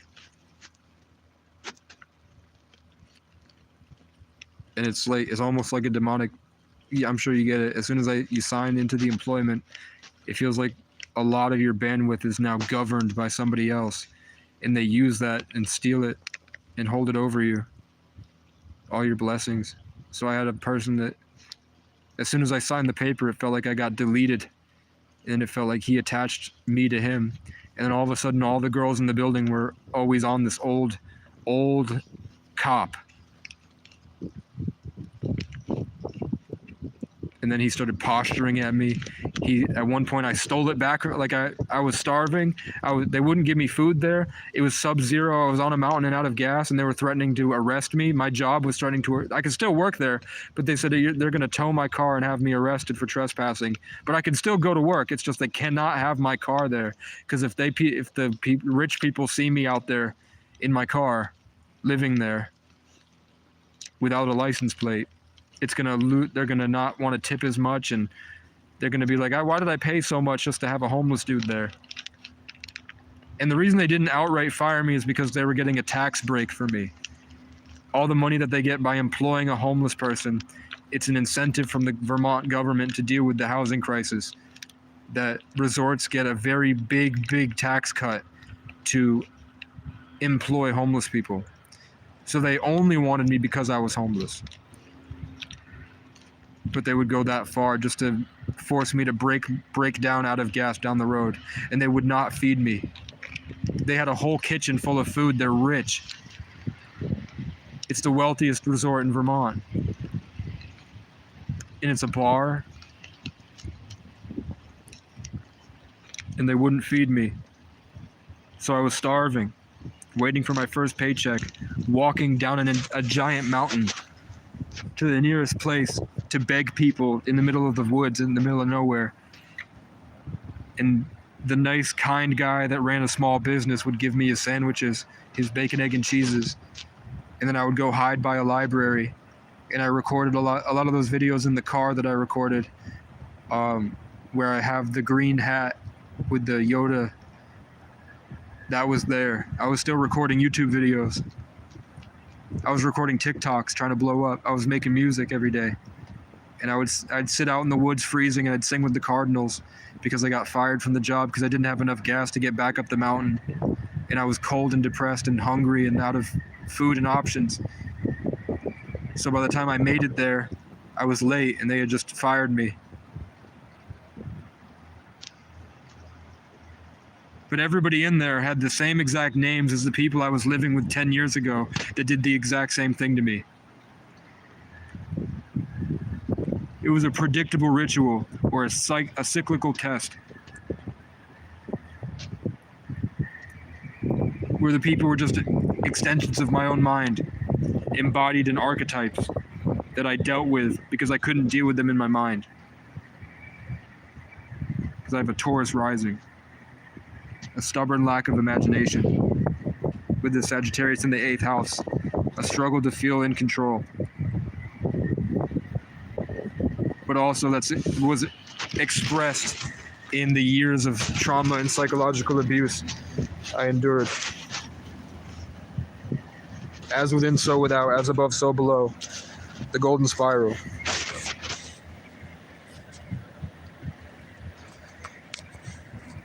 I stood up to him though. Like I had the cop that stole my energy so mad he almost swung at me because I did push-ups in the basement and I took the energy back from him in the year of the water cat, my elemental year. And then because of that, I made enough money. Actually, that was just that was that. And then I drove until until my car broke down. And then I had to survive small town prejudice where they came in droves to attack me, screaming at me in the freezing in a gas station.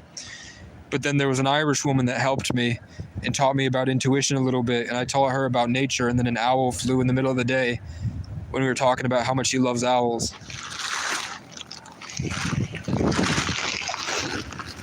And then I had a dream where I had a choice between Andrew Tate or some random guy in the woods that had a bunch of kids and birds. And I chose the guy with kids and birds, and I felt Andrew Tate was pissed. I was climbing a mountain, and Andrew Tate was in the desert, standing over me.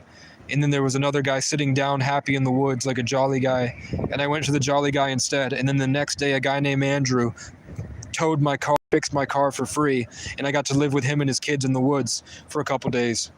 But I was so traumatized and like an animal, and I had to play this character to get my needs met, or else people would beat me and attack me. I had to submit like a dog and forced to be like a raccoon because any type of self-expression that was a higher vibration in the year of the water cat, where I was the most powerful version of myself, and the water had this vivid electrical signal that people would just come at me with hatchets trying to kill me.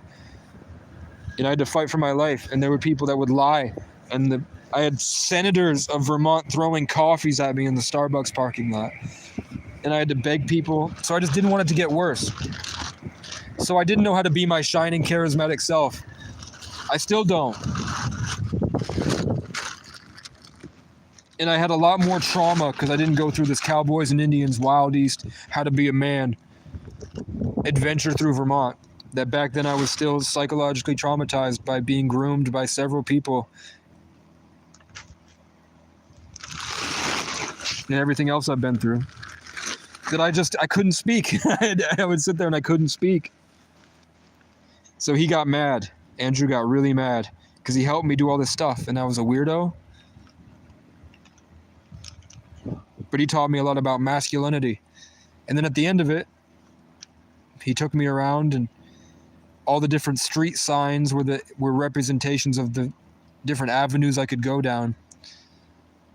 That, you know, like somebody walked up and said, I have a daughter named Kennedy who's famous in Los Angeles. And you probably all know who she is. If you have TikTok, you know who she is. And then at the very end of it, I didn't take that opportunity. I didn't I'm like, maybe you should take me to LA and I could be a musician. But I was more like, I'm going to tell you a little bit and hope that you take the extra mile to help me because I'm not going to ask. Because I'm terrified that I'm going to say something that's going to make you all turn into white people and you're going to hurt me because you're all white. But the black people sacrificed me in a voodoo ritual in the hood. So I don't know. And I also think none of you are real. And you're all just a hallucination and it's the Maya. And I'm not even talking to anybody right now. That's also true, by the way. Like my mom is hovering over me and I can feel all her different stupid judgments. It is what it is. They're power-hungry narcissists that refuse to take accountability for themselves. And I'm the same way, but different. What was the point? Oh, when I got in my car, when Andrew took me and he dumped me in a different place. So he was going to fix my car, and then he dumped me at work to get my paycheck. Or he dumped me somewhere. It was the last time I got to see him. We passed a big street sign that said far enough, meaning like, look how far we just went. And then we passed an Amazon driver before far enough. So there was an Amazon driver delivering packages. And I was like, okay, maybe it's on the right. Maybe that's the job I have to have. Because I know he's taking me out of the story where I had all these friends and living in the woods suddenly. And I was living in a trailer called Sundance. Or no, I was living in a fifth wheel called Quest. And then next to me was an abandoned shack that someone put a big, nice, expensive fifth wheel called Sundance right next to, and that was next to me. And I was, in my mind, that's where I placed the album Sundance that I was always trying to make out of makeshift parts in this legendary album. So it was literally physically represented in the Sundance trailer with the makeshift pallet shack. And then I wound up at Vivek's cabin where I want to put a Sundance trailer. And I want to make my album Sundance. And then we passed the Amazon driver. And then right after far enough was Kennedy Road. And Kennedy was like the Irish fiery music artist in Los Angeles that is famous on TikTok. That I already followed. I already knew who she was. Because I liked her music, which turns out is the same. I was resonating with the same fiery Irish creativity. So I don't even know if she's real. She could be a representation of something I created in my inner world, expressed in the outer world of this ChatGPT 5000 experience. Or it's God's divine timing and I'm afraid to connect to the light. Because then I'd find out who I truly was. But that's terrifying because then I'm confronted with the reality of everything that I'm telling you, which is true. I'm not lying. I'm not bullshitting you. I'm not creating things out of nowhere. When I tell you there's an alien over there that's helping create this experience, and that I get to a certain state of consciousness where I'm attacked by the police, but I'm also worried I might be manifesting it, but they also don't stop. So there's a 3D story of me being abused, and then there's a 5D story of me being challenged. And both are true.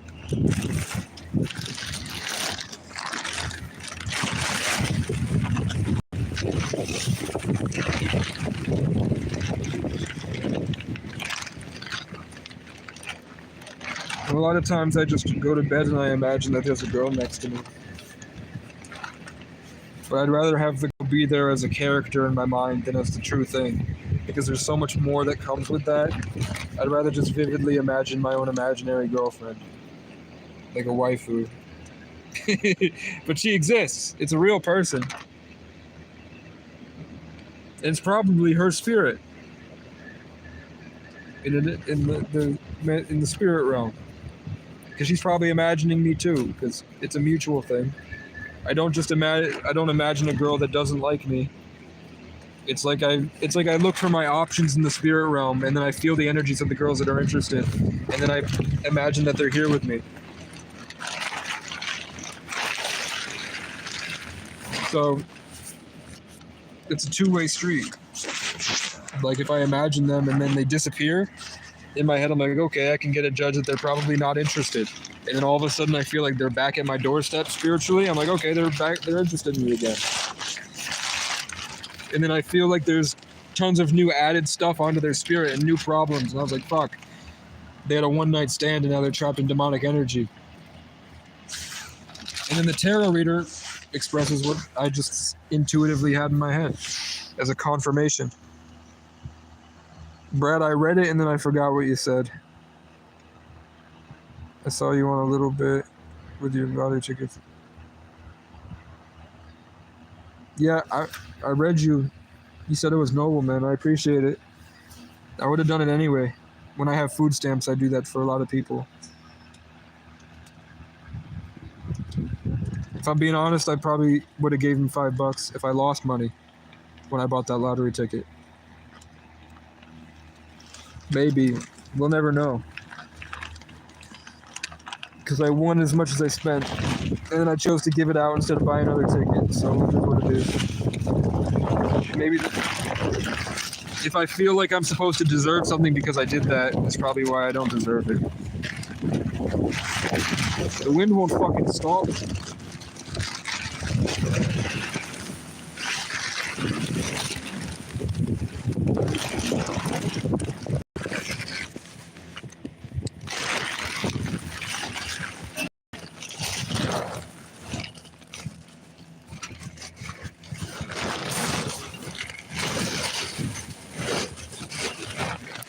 Okay.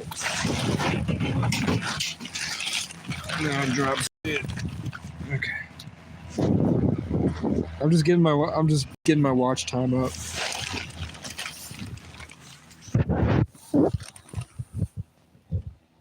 Crazy McDonald's video was crazy. Yeah, it was, man. But I've had people pull up to my car while I'm trapped in a parking lot in a broken down car, jerking off next to me, staring at me. I've been like kidnapped by pastors of churches that tried to convince me I was gay. And they would lock the door and lock me there, and I had nowhere else to go because I'd been pimped, I'd been fooled. And I really believed because I could see that it was actually God. It really was God. And then I was taken in voodoo rituals and my energy was sacrificed, and they tried to convince me I was a dog and order me around to cast a spell on me, to siphon my life force energy, to steal my blessings. And then I had a guy whose friend, he was once a multi-millionaire, and he was starting a drone company, and I wanted a drone for a music video. And he showed up and lost his drone as soon as I messaged me, and I had to help him look for it. So in the middle of winter and freezing cold, I was wading around in the water in the middle of the night looking for this stranger's drone because it's expensive, and he offered me money to help him find it. Someone else found it and got the reward because he's turned out to be a crack addict, and he got sick of me after a couple days. And at one point, he whipped his dick out and started jerking off in front of me to a girl on Omegle who could see both of us through the webcam. And I could feel him siphoning out the sexual energy that was my blessings of my manifestation. Like I had imagined all these different times I'm going to finally get back with my ex-girlfriend and it's going to be amazing. So that was on my spirit, and I felt him taking it from me, and the girl was taking it too. And the more energy they took from me, the more into it the girl got over the phone. So I was just like, can I take a shower? Because it was sub-zero. And I didn't have a heater back then. My car was going to break down. And then eventually he gave me an Adderall. I stayed up for 2 days straight studying how to make money on the internet. I learned about Airbnb arbitrage, house hacking, TikTok affiliate programs, content creators shops, Etsy stores, Shopify stores, how to run ads.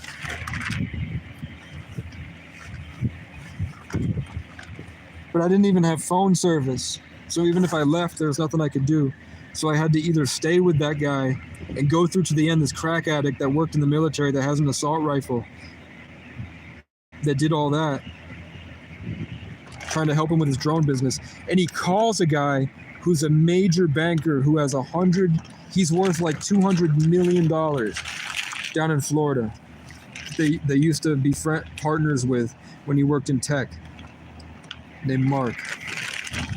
And I was so scared and traumatized, and I had been abused and partially groomed into the sex trafficking industry and all sorts of things I've been through the past 10 years that I just didn't speak. I could have said, like, help, help Mark. And told him I'm trying to save the state of Vermont. I have all these solutions I want to implement. I want to build a movement. I want to start making green energy and go independent. I want to systematically end homelessness and stop the DCF from pimping the kids out and expose police corruption. And I'm doing it, but I also really, at the end of the day, I just want to make these songs, and I have a whole album I can sing to you right now. If I got help with a studio. But I didn't know how to ask for help. I didn't know what to say, so I was like, at least let's just help Gene. And then Gene with his drone business, if I can help him be successful, maybe I can get a trickle down. And then Gene whipped his dick out that night and jerked off in front of me. And then told me my dad was a retard. He just said, your dad's a retard. And I'm like, he never met my dad. He doesn't know anything about my dad. And I told him my dad would never in his life settle for a woman 10 years older than him that was only interested in him because he had money and she was his caretaker. My dad is 10 years older than you, and there are 20-year-old women that caretake him that have a crush on him. But I thought it. I didn't say it because I was retarded and traumatized and tired. What I ended up doing was going to get a coffee from Dunkin' Donuts, and I went around asking people for a job, and nobody would hire me because I'm homeless. And then I waited around in the water looking for a drone. He locked the door on me and blocked me on everything. And then kept smoking crack with his bitch wife. And then his drone was magically returned to him, and I didn't get the reward. And I was forced to beg somebody for gas, and then I drove until I broke down in Randolph. And that's where I started making the content with the laundromat and the FAM cryptocurrency token and the meeting the Michael and the Casey, and then the Casey Michael O'Brien. And then I made a song called Saint Casey, and then Ryan, like I talked about, remember yesterday, the Ryans, my friend Ryan White, Ryan Washburn, the kid that was named Ryan, that had the Ryan that I pointed out in the live stream on the McDonald's right in front of the camera. The guy that attacked me in the laundromat was named Ryan.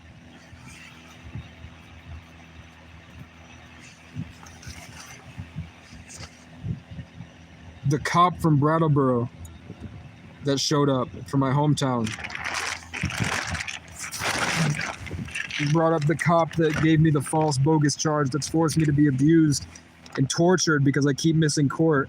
And they file an arrest warrant so the cops will hunt me down and use excessive force to traumatize me forever. And then they do it on a weekend, so I'm forced to be in jail for days. And they pepper spray me every time. That guy's name was Ryan.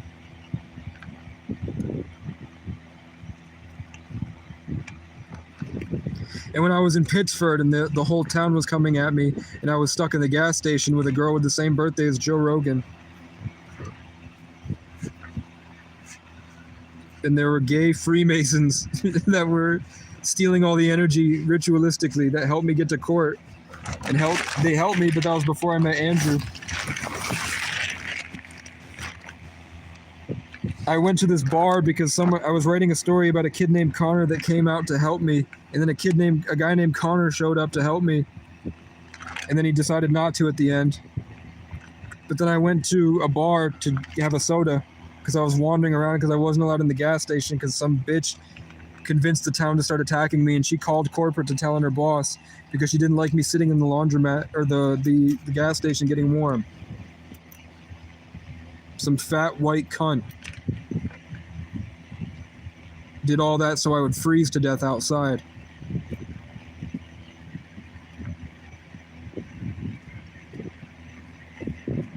In a ritual to steal my serial network and experience points by sacrificing me in the community. And when I beat them, they get violent. So I took shelter in a bar that night.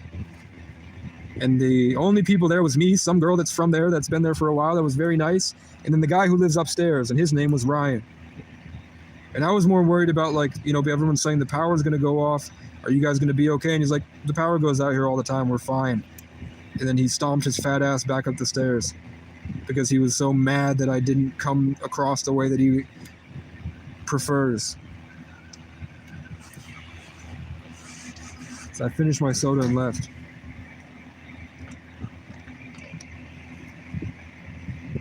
And none of them would hire me. I asked everywhere I went. Dollar General, there's a gas station there. I asked around about people with work. They said they would call me back. They never called me back. The town originally came to help me, and then they slowly decided I don't actually care. And then they got mad and came back to hurt me because they lied themselves into violence, deluded themselves away from humble caringness and their original want to do the right thing. They were perverted and disturbed into getting visibly aggressive, like verbally aggressive and violent towards me. And I had not changed.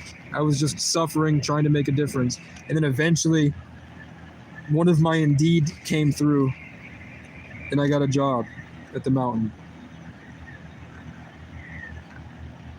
And then all the different stuff. I had to go to Brandon. I'll take money for cigarettes. The guitar I want is $155. It's called a Johnson guitar. It's right over there. The place I'm trying to go is Johnson, Vermont, over there. I came here to date a girl named Jessie Johnson. I ended up dating a girl named Jessie Myers. She said that she wanted to be a cop, and she said that she was possessed by a demonic entity. She drove a Challenger, my favorite car. But she said she got it because she sacrifices people's energy into McDonald's. I sacrificed those people's energy yesterday into McDonald's, and my Challenger showed up, and then I won the lottery. That Jessie was a Jezebel, possessed by a demon. That demon possessed her son, apparently, and she lost it and choked her son out. Her son is a Leo named Vincent. I met a guy named Leo, and his friend Vincent in a basement once, and they were playing a game called A Way Out that you can Google, where you play as a character Leo and Vincent. Because I was trying to date a girl named Garrett, who's a Libra. Leo, Vincent, Garrett, a Libra. My dad's name is Gary, and he's a Leo Libra.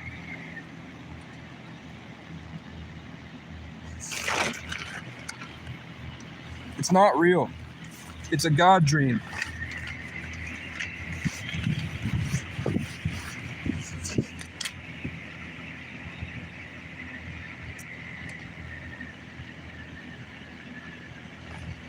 I eventually dated a girl named Chloe, and I was gifted a black cat by her and an Egyptian goddess statue of Cleopatra. So there's C. Leo. Chloe brought me to a guy named Vinny's house, and she undid her hair, did her makeup, and went inside for 20 minutes. And I'll never know what happened. I was brain damaged. Not really brain damaged, but traumatized. And I was weaning off a medication for a diagnosis I didn't have. They put me on lithium for no reason.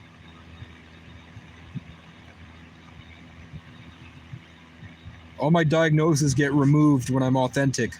But when I'm suffering and depressed, they give me all sorts of different stuff that put me on meds.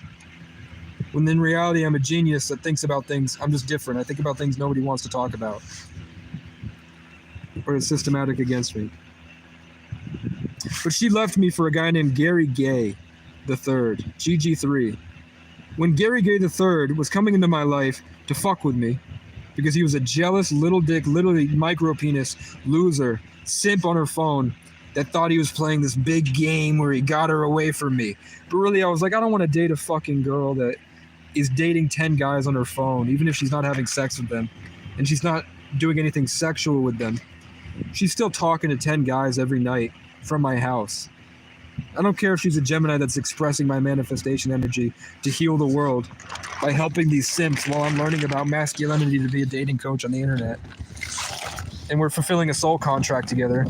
I don't want to date a lying cunt, even if she's hot. And I loved her for 7 years. She slowly degraded into nothing. Even if she loved me, she had she has mental problems too. It's not like an archetype of a mean girl bitch. She was an amazing person, but there was an aspect of her that I was waiting for her to acknowledge and change that she never did. And she was waiting for me to acknowledge an aspect of myself and change that I never did. I wanted her to start being a better version of herself, and she wanted me to get out of the house. And I was just too slow and couldn't do it. And then but I did do it. I went to college for astrology on the internet during COVID. I fought to save hundreds of children that were lost and on drugs during COVID. I used my house to be an escape room for many people to feel comfortable to make it through the COVID trauma. I developed an energy and a teaching in the center of town, and then I went out and made leaders. I fought tooth and nail to get out, to escape. And I made a difference. And eventually I broke free and went across the country to learn from neuroscientists. And then I went down to South Beach to teach what I learned to hundreds of people with a guy who said he's descended from Alexander the Great, who's a giant Roman guy. But he's actually Irish, and he doesn't realize it. And he's a Gemini, and I'm a Sagittarius.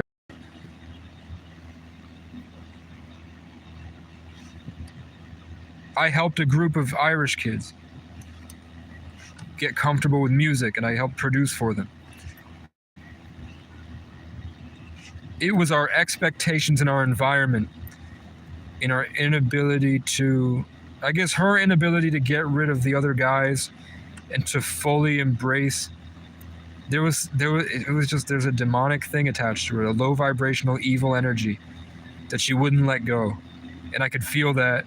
And she had also cheated on me early in the relationship, which I forgave her because I thought that I was a retard when in fact I wasn't. I was just quiet. But she had expectations of me to constantly be funny and constantly be gaming her and piquing her interest, or else she's going to find that stimulation as an 18-year-old hot girl through any guy that is interested. So because I took a step back and went introspective, she low-key saw that as beta male energy, and then she grew to understand it because I fucked her.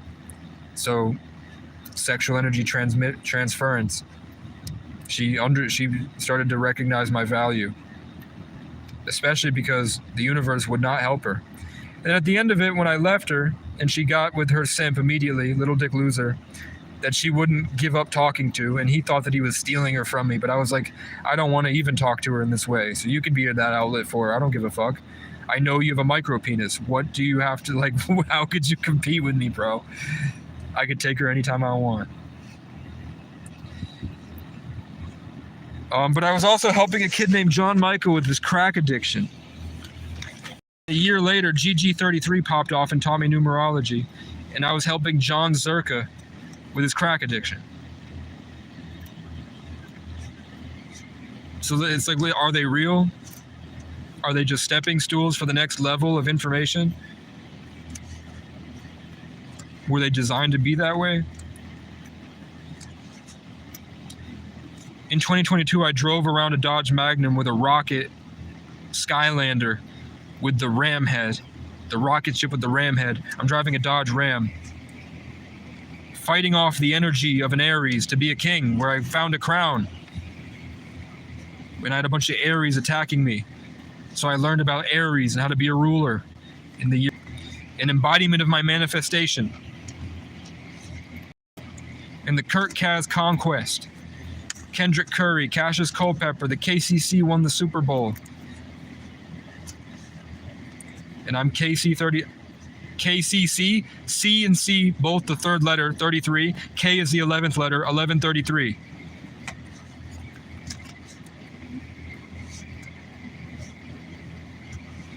So what else?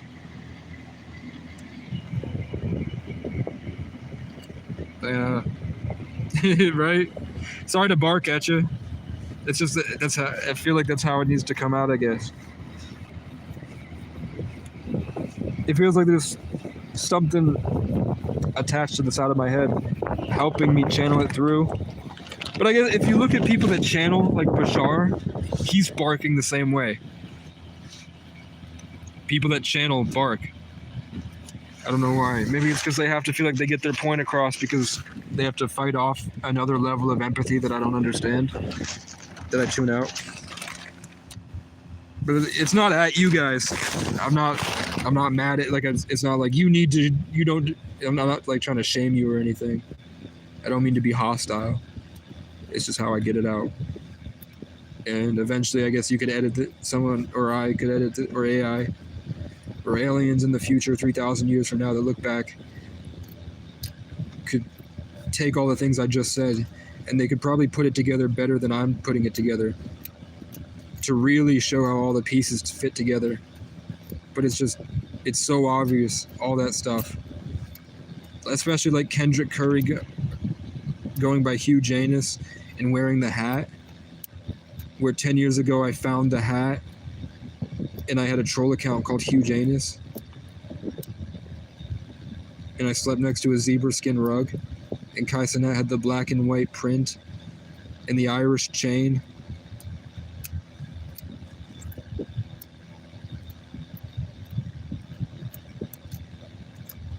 And he's from the area of Bronx that my grandfather had a restaurant.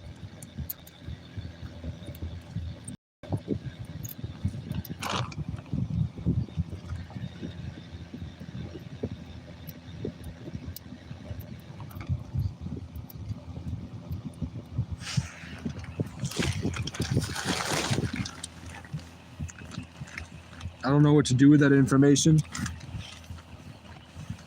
I was hoping I would win the lottery. Because then I could buy my dream car and a boat and an RV and a guitar and a studio and land.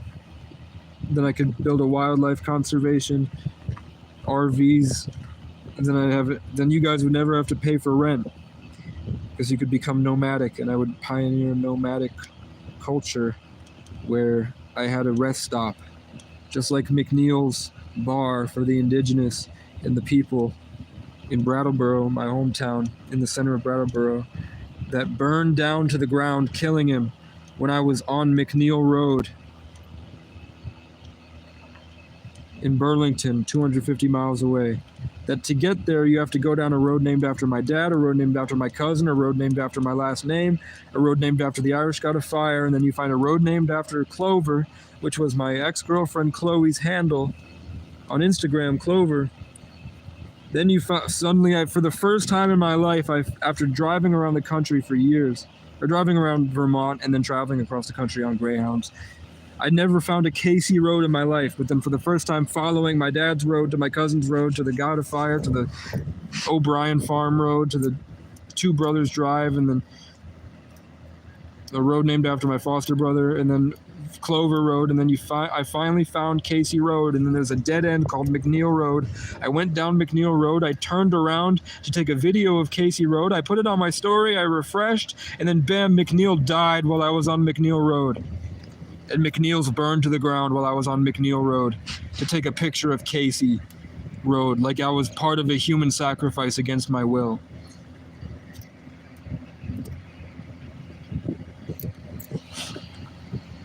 So how would you handle it? But I tried to help friends of McNeil's.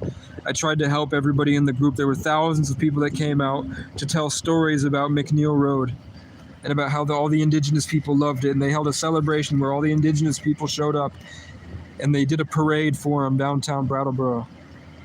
So I've been trying to help.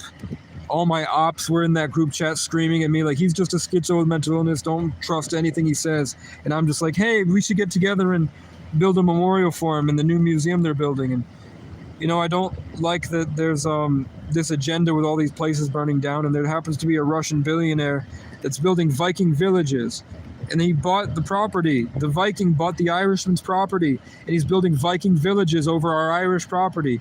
And he has this cult that, if you look at his website, it's cult Roman chaos magic. You guys don't see anything wrong with that? And then these fucking nerdy, drug-addicted, wimpy, hiding behind a gun, think that they're a hood from Instagram, would get their ass beat in a moment. And I was mad when they fucking started with me, and I hunted them down in Brattleboro and almost whooped them. Overpowered them in the year of the tiger with a guy who was born in the year of the tiger, who taught me MMA, and his name was Gabriel, and the last person that taught me MMA, his name was Michael.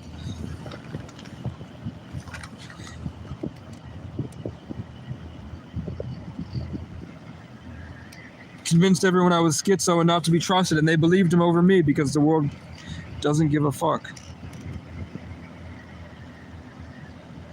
When the truth of the matter is evident to me, and I can articulate it well enough, but I just come across as crazy.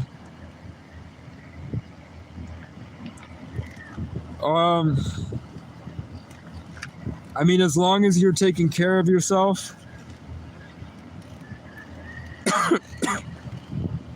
and you're healing, you boost your immune system, you fast, sunlight, probiotics, ketosis, autophagy, neurogenesis, fasting, plus multivitamins, omega-3s, reading scripture, getting sunlight, connecting to nature, becoming a factory of good vibes, building a resistance against the demonic matrix of people, learning how to empathize and know thyself better, be a conscious co-creator of your reality, develop creative habits and hobbies to pursuing your passion, take risks, find your excitement, put all the pieces of your life together to find the overarching narrative of your life, to get to this grander perspective from a fifth dimensional space of who you really are, to become this candlelight or this light in the darkness, to control energies, to be who you want to be and are supposed to be, and then be a better version of yourself, and then pursue greatness if you want, or chase a magnum opus, or just do what you want, have fun, go around and embrace this positivity. And then as you learn to kind of co-create in harmony with the world around you, you're going to pick up things you like and things you don't like, to not succumb to the darkness that will come at you when you embody this light. Eventually you'll gain a high, because of the pressure of the world against you, and you maintain this optimistic positivity with this connection to the light that you'll develop after fasting, sunlight, probiotics, rest, ketosis, autophagy, neurogenesis, multivitamin, omega-3s, protein supplements, ginger, parasite cleanse to get the parasites guiding your nervous system out that are in all the foods we eat. Then you'll be able to start processing the chemtrails and the artificial intelligence, fauna and flora, and our bacteria in our throat, guiding us and taking over our brain through literal Neuralink nanoparticles. You see how it's harder to bring the nanoparticles through my brain to bring it to awareness? Like there's a programming me. But I read the book Pray by Michael Crichton when I was in an institution 10 years ago that taught me how to fix it by fasting, throwing up, sunlight, probiotics, learning from nature to outsmart an AI. The same guy that wrote Jurassic Park. I read that Michael Crichton book 10 years ago, which allows me to bypass this stuff because I can revert back to a previous iteration of myself before the gaslighting traumas. Like how Voldemort has the Horcruxes to keep his soul alive. Like the state police stole from me when I exposed them for their clandestine activity. And now they're coveting and hoarding all my precious mementos from childhood that I hold dear to myself.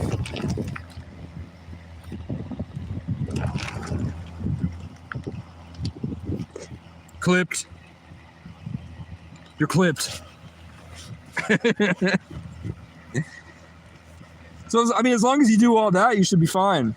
Then you'll probably have to have physical violence, and they'll frame you, and they'll turn anyone who's still possessed against you, and you might have to fight your father to the death, like I did. You might have to fight crackheads on the street of death. You might be framed and go to jail for your whole life, like Nelson Mandela.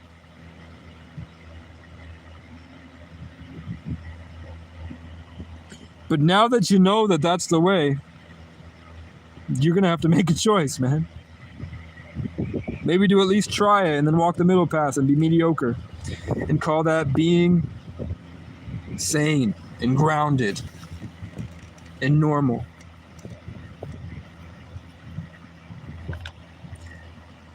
Or you can escape into the fifth dimension, and then you will be literally transported into a better world while one shifts into darkness and destruction and in the apocalypse, and one goes into a utopian life.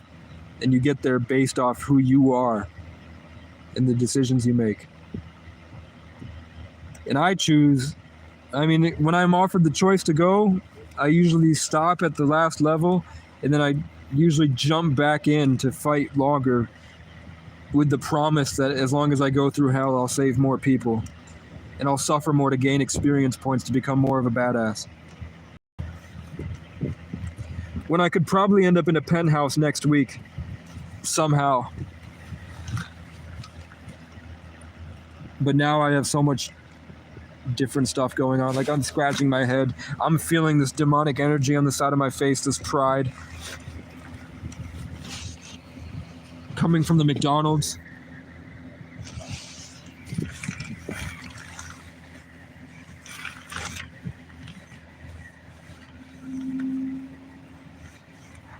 Or maybe I'm crazy.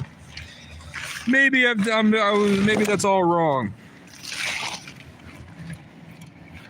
Maybe I'm programmed by the CIA or something, and that's why it's hard for me to exist. I don't know.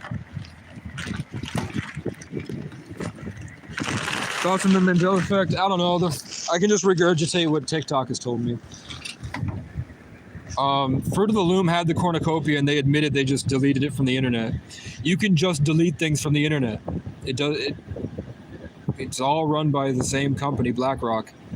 If BlackRock doesn't want something on the internet, it's gone forever. It's changed forever.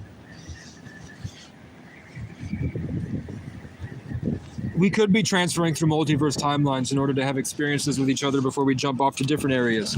So different aspects of our soul are put into the same test chamber when we wake up into the morning. When you go to sleep, imagine a bunch of empty vessels, and then your soul goes into the 5D and then is transferred to the right parallel dimension where you can house the experience of your decisions. So during COVID, all these people were fighting each other, and all these people are raping each other, and the cops are abusing me because they want to steal my energy to, when they go to sleep at night, to jump into a better timeline where they can have cool sex. And I'm forced to be stuck in hell longer because I'm not playing the game, or I'm bad at it, or I'm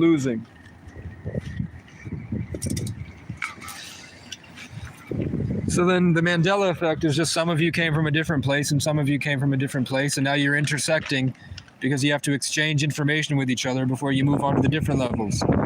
You have to coalesce and coincide and coagulate to embody a new harmony of truth and information and light to take with you to other places. Or maybe I'm just saying that because my higher self is trying to steal all your energy to manifest something that will go into a better perspective by converting and ritualistically changing it to give you guys a better perspective on life. And I'm like the overarching dragon on the word wall, breathing the fire at you to inspire you to do something greater. I don't know.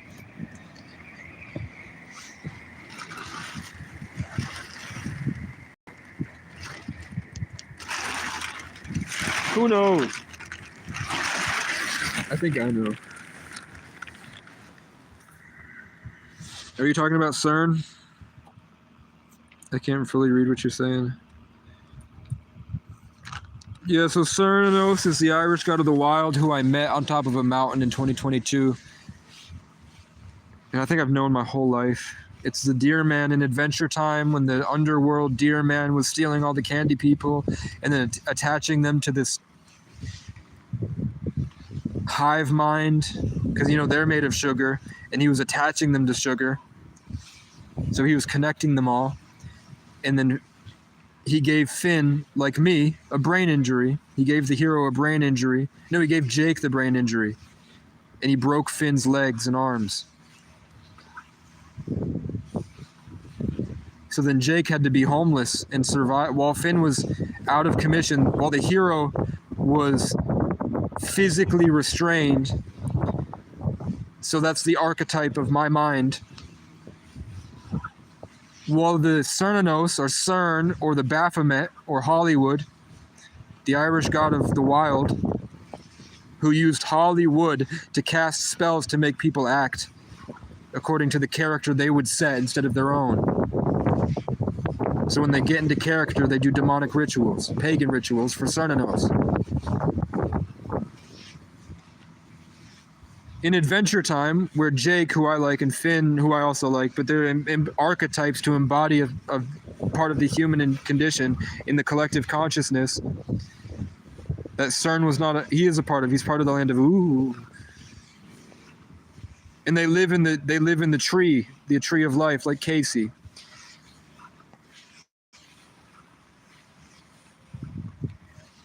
CERN killed him. He tried. He restrained Finn to a wheelchair, and he was locked in isolation in a coma. And Jake was forced to. So the hero was taken out in a coma, no longer active, severed from Jake, the best friend pair, two parts of the same whole. And they were left in isolation while everyone else disappeared. So they were left alone. So Jake, without the embodiment of the hero, Finn, without that ego archetype of the charismatic wizard that had a tree clone of him, Jake had a brain injury and was forced to be homeless and alone, digging through the dumpster by himself with the ghosts of his friends. I'd rather die a legend, adorned with a crown made of thorns, floating aflame to the sound of the horns, than to be strung out at the lake at the end of my rope, surrounded by the ghosts of my so-called friends, fading away to the same old songs about where it went wrong. That's a song called Legend I wrote.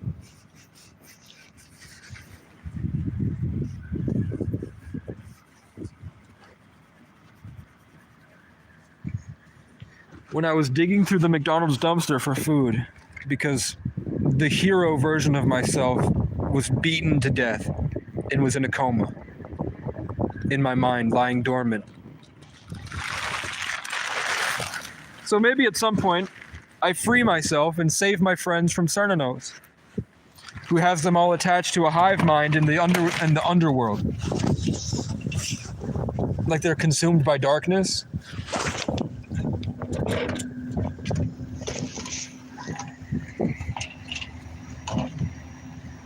Or maybe I'm just the case that all of them live inside. And because I think it's me, but really it's watching as a God exalted. 33 life path, born on the 11th. Or no, it's all me, because the 11 would be the transition between the heavens and the underground, where Cernunnos is. The embodiment of nature as the Sagittarius. So the underground, dear God, is only able to be accessed by Finn and Jake through the 11. So there's got to be 11 symbolism in there somewhere. And there's got to be some type of big orange symbolism. I want to say simulation, and then I saw the first episode I saw of Adventure Time where they all got possessed by a sugar virus that you need to fast to get rid of.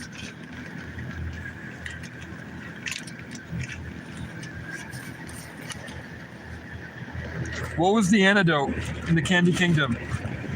How did they cure the zombie virus?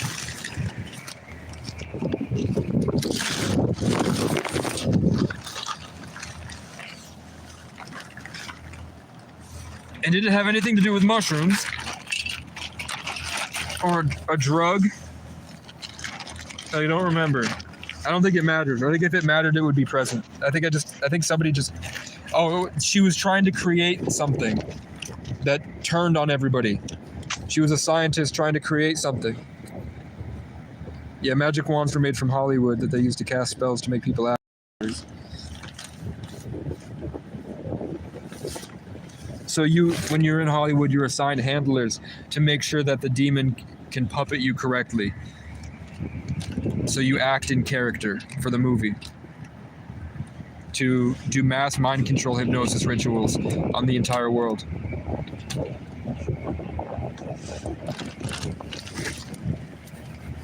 Yep, spirit guide said they just bled me dry. I just shared everything that I should have kept. You're welcome. I'm gonna be homeless still. I don't really want cigarettes.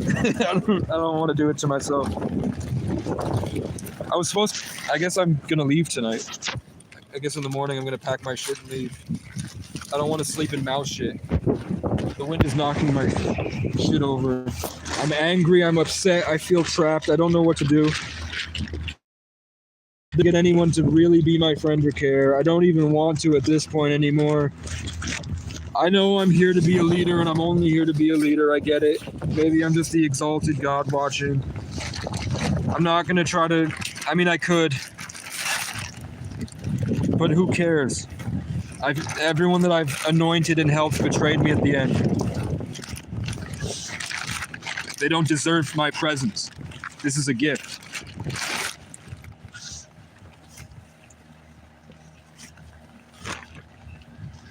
And it's draining my life. I'm sacrificing myself for the information I gave that I could have spent doing something else. But I'm going to be out of food. I'm out of water. I have soda now. I think I have one more McDonald's sandwich, which is fine. But I'm going to have to go back to the evil McDonald's to get the evil sandwich that isn't good for me. And then I guess I can go to Capstone because mine's full of mouse shit. And then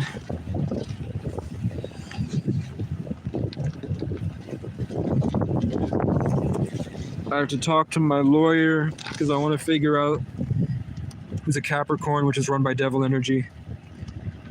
They want to steal your light for wealth. So that's who I'm working with. But he seems like a nice guy. You can't forgive them, for they know not what they do.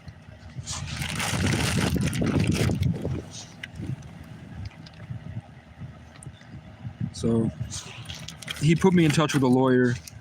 The lawyer's not gotten back to me about a lawsuit. So I don't know the right legal sense if I should go get a FOIA. But I've gone to college for a lot of things. I still have a lot of dreams and plans and goals that I'm not just gonna kill myself, because then my bitch of a mother will win.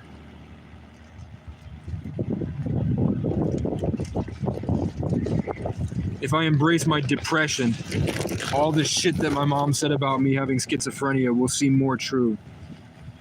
When in fact, I'm just tired of being alone. And the world doesn't help, it hurts. I help the world. The world doesn't help me. I help the world. I go around town as the homeless guy that heals everyone and helps them have the mental bandwidth because I protect them from the devil in order to reach to God, and I help God come through and connect to them. And then they ride it until they jerk themselves off and do drugs and relapse and murder and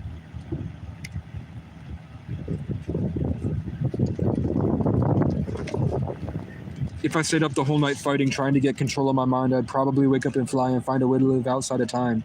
But when the morning comes and the sun and the clouds roll by and the strangers arrive, I'd probably just seem like a crazier guy. I stand to hide, but I can't spend every day trying to save what's become a society, one public place at a time.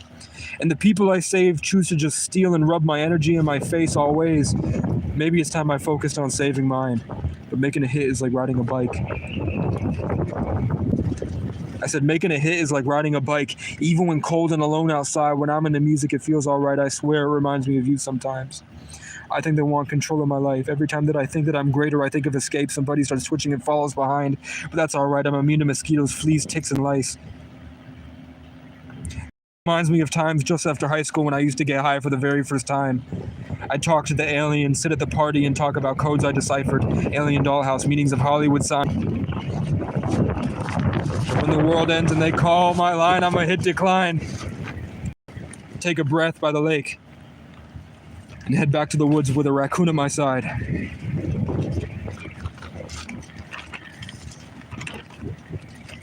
I am somewhere far, far away. You won't know when I'm gone. That's the Irish goodbye. Don't go out too far, he said.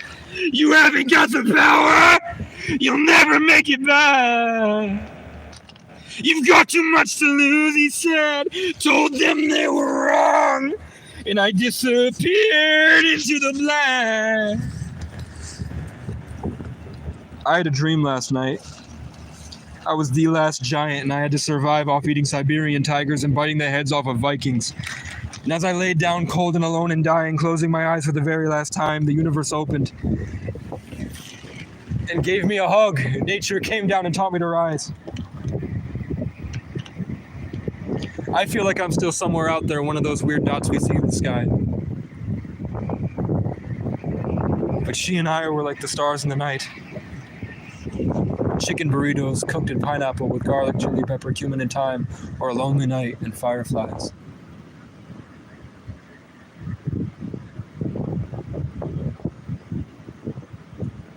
But she chose to be with inferior guys. And I chose to live outside. I can never be like these interior guys. I can't wait for the day they wake up and realize they were trying to emulate me the whole time.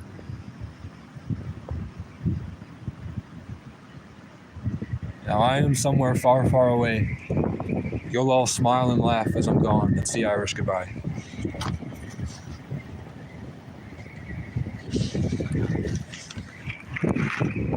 There's a firefly loose tonight. Better catch it before it burns this place down. I'll lie if I don't feel so right, but the world looks better through your eyes. There's a firefly loose tonight. Better catch it before it burns this place down.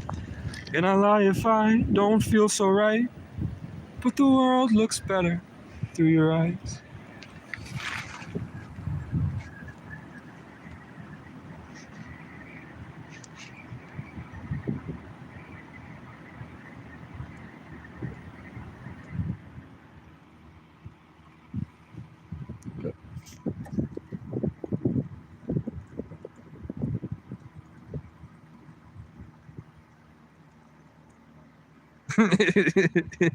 The candy cane lab rat named Science.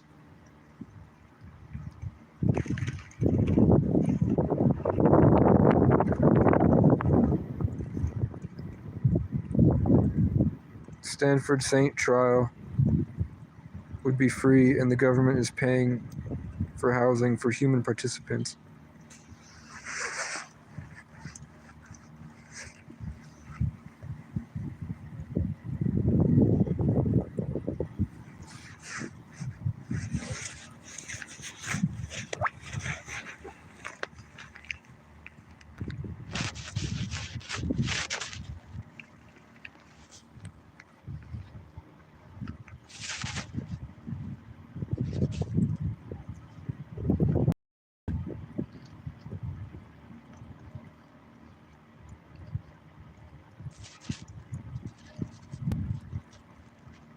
I think I'm already a saint. When I crashed my car into the pole and I went into the retreat and I had the sleep paralysis and I learned all this stuff about, like, I was just filled up with a bunch of knowledge. And I was trying to escape to go meet Mike Posner, who was traveling across the country. And I was just going to walk with him for as long as he'd let me. And I figured I had a gifted mind that he would appreciate and a knack for songwriting that I might be able to inspire him because I had what he lacked. He was going out there looking for what I had. And he would have told me very early on about what it's like at a Diddy party. But he might be an agent of the Matrix to embody a character. I don't know. But there was a book that stuck out to me the same way that in the live stream Exalted. There was a book that just stuck out to me and I read it. And it was about the Antarctic melting and the North Pole melting. And in the North Pole, there were these ancient spiders that had diseases. And it was a children's book, like a little cartoon illustration book about spiders that had this ancient disease. And the spiders were getting free because the ice caps were melting and letting them loose. And they were about to kill the whole world. And then there was another book that reached out to me, and it was The Diary of Saint Teresa. And my favorite quote from that, she talked about how she saw this black watcher over her right after I had the sleep paralysis, where there was a black watcher in my room. And she said, to become a saint, one had to suffer much, seek out the most perfect thing to do, and forget self. And I think I've done that for a long time. And I think I've made I've done something. I did something. The world changed my image for a while. It's still consistently following the themes and motifs that I value the most.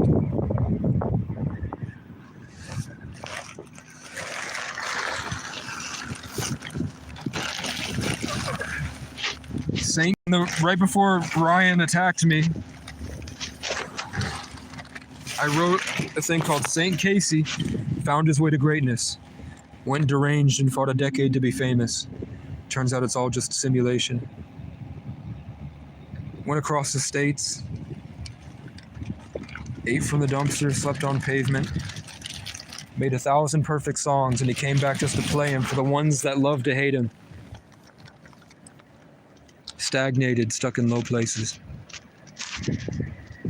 Lane switching, lane killing. He paved a trail for hopeless orphan children. He turned the state around by raising stakes and staying different. I ain't schizophrenic, bitch. My brain is gifted.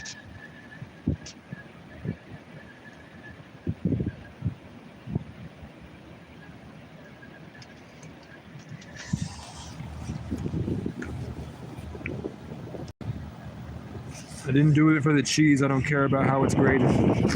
If you got a dream, set your hair and heart ablaze and work hard every single day to maintain it. Casey.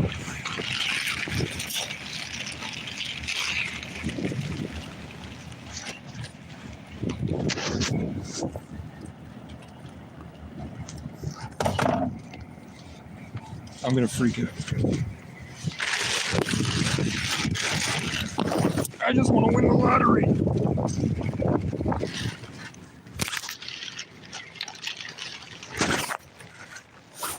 But I can't afford tickets.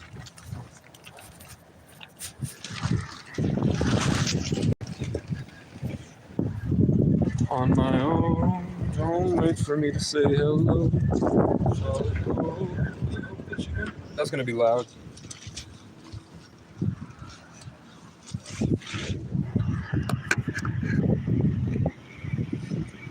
May fall.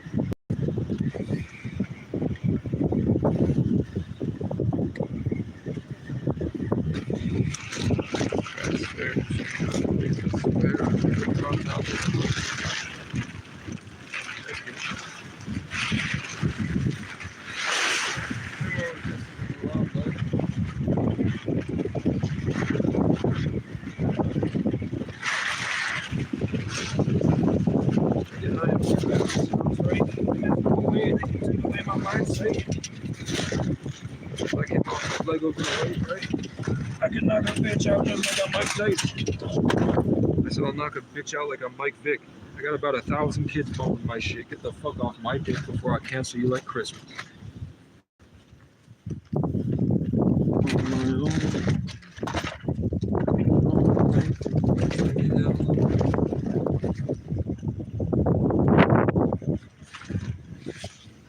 Every day of my life is torture.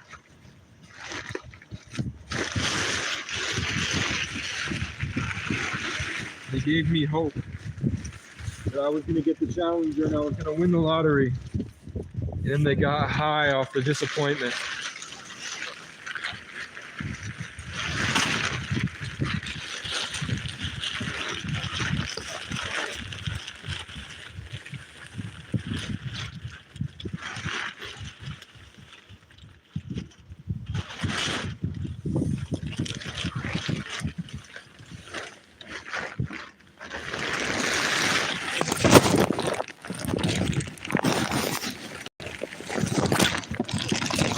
Now I'm hungry, broken, cold.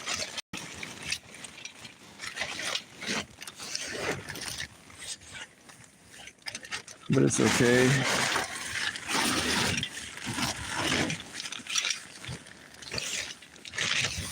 If I want girls that I don't respect to like me, just because they're physically attractive, but the eventuality that I might find somebody that's meant for me, they'd want me to be in good shape, so I have to get buff.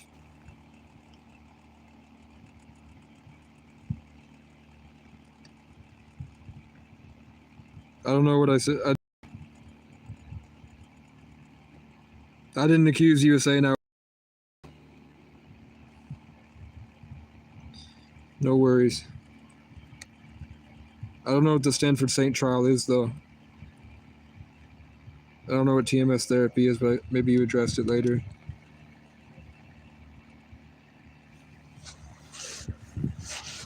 I appreciate you guys listening. It's concocted by... Okay, we got there. Stanford Saint trial would be free.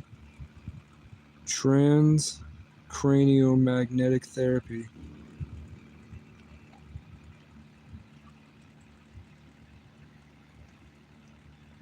No. I need to defeat the people that systematically abused me.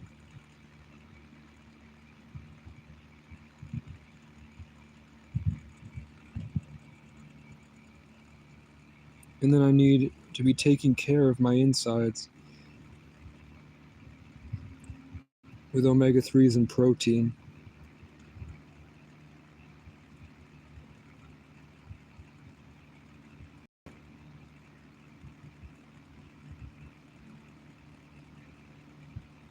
I guess I could look it up.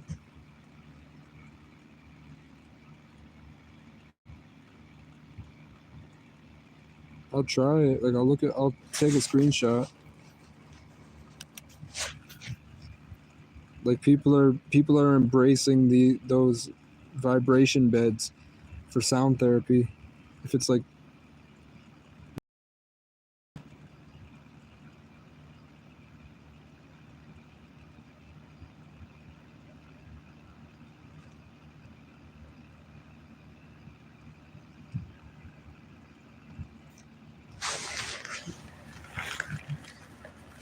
It feels more like I was roped into spell work, and then what used to be a bunch of different aspects of myself and pride in my own character felt like they put a spell to make me feel like I don't deserve to have a character, or I'm not able to embody my true self.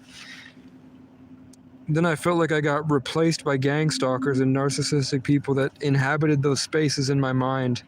And those people that I felt stole my energy, gaslit me, stole my character, my identity, and my manifestation, and destiny swapped me, energy vamped me, and then took space in my mind, would say hints to me. So like one time my ex, I got back with her for a day, we just hung out for a day. And she was saying shit like, you know, everything that I say, I said this to somebody and they said, you know, Casey would say that. You sound just like Casey. It's almost like you're Casey. And I was just standing there broke, and she had a nice car, depressed, and I was like, sorry I made you cool, because I wasn't going to acknowledge what I knew to be true, that they ritualistically farmed me of my soul essence to become me, to use me in the community, to take my legacy and my position.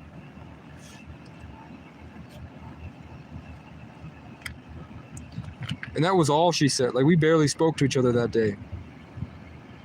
One of the only things she said was like, people are saying that I'm you now. And then the last time I saw her, we hooked up, and then as soon as I came, after we had sex, she got up, put her shit on, left, and then she said, I'm going to, and then she said the name of that guy, but it was a friend of hers that's a girl, but it's the same name. So in my head, I'm like, the same names.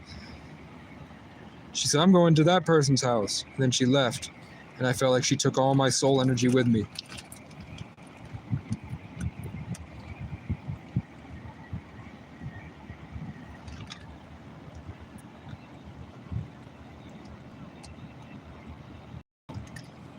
I don't know, what does it do?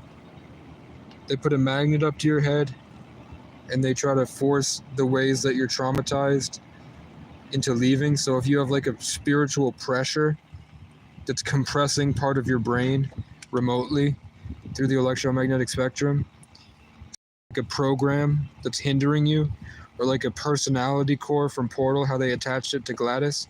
If you have like an entity attached to you that's compressing you and keeping your brain lulled, they put a magnet up to you to push the brain back out and flex it to help you regain control longer, or maybe it allows you to grow back against the parasitic. You can do the same thing with a lot of mental work, meditation, fasting, sunlight, probiotics. But I guess I can do both, and then if I do it, I can see if that's what it's doing. If all it is trying to release an electromagnetic tether that's compressing your brain so that you can feel comfortable to grow back into that space and utilize more of your cognitive ability. That's why in meditation, they say to raise your vibration. It's basically doing the same thing, but from the inside out instead of the outside in.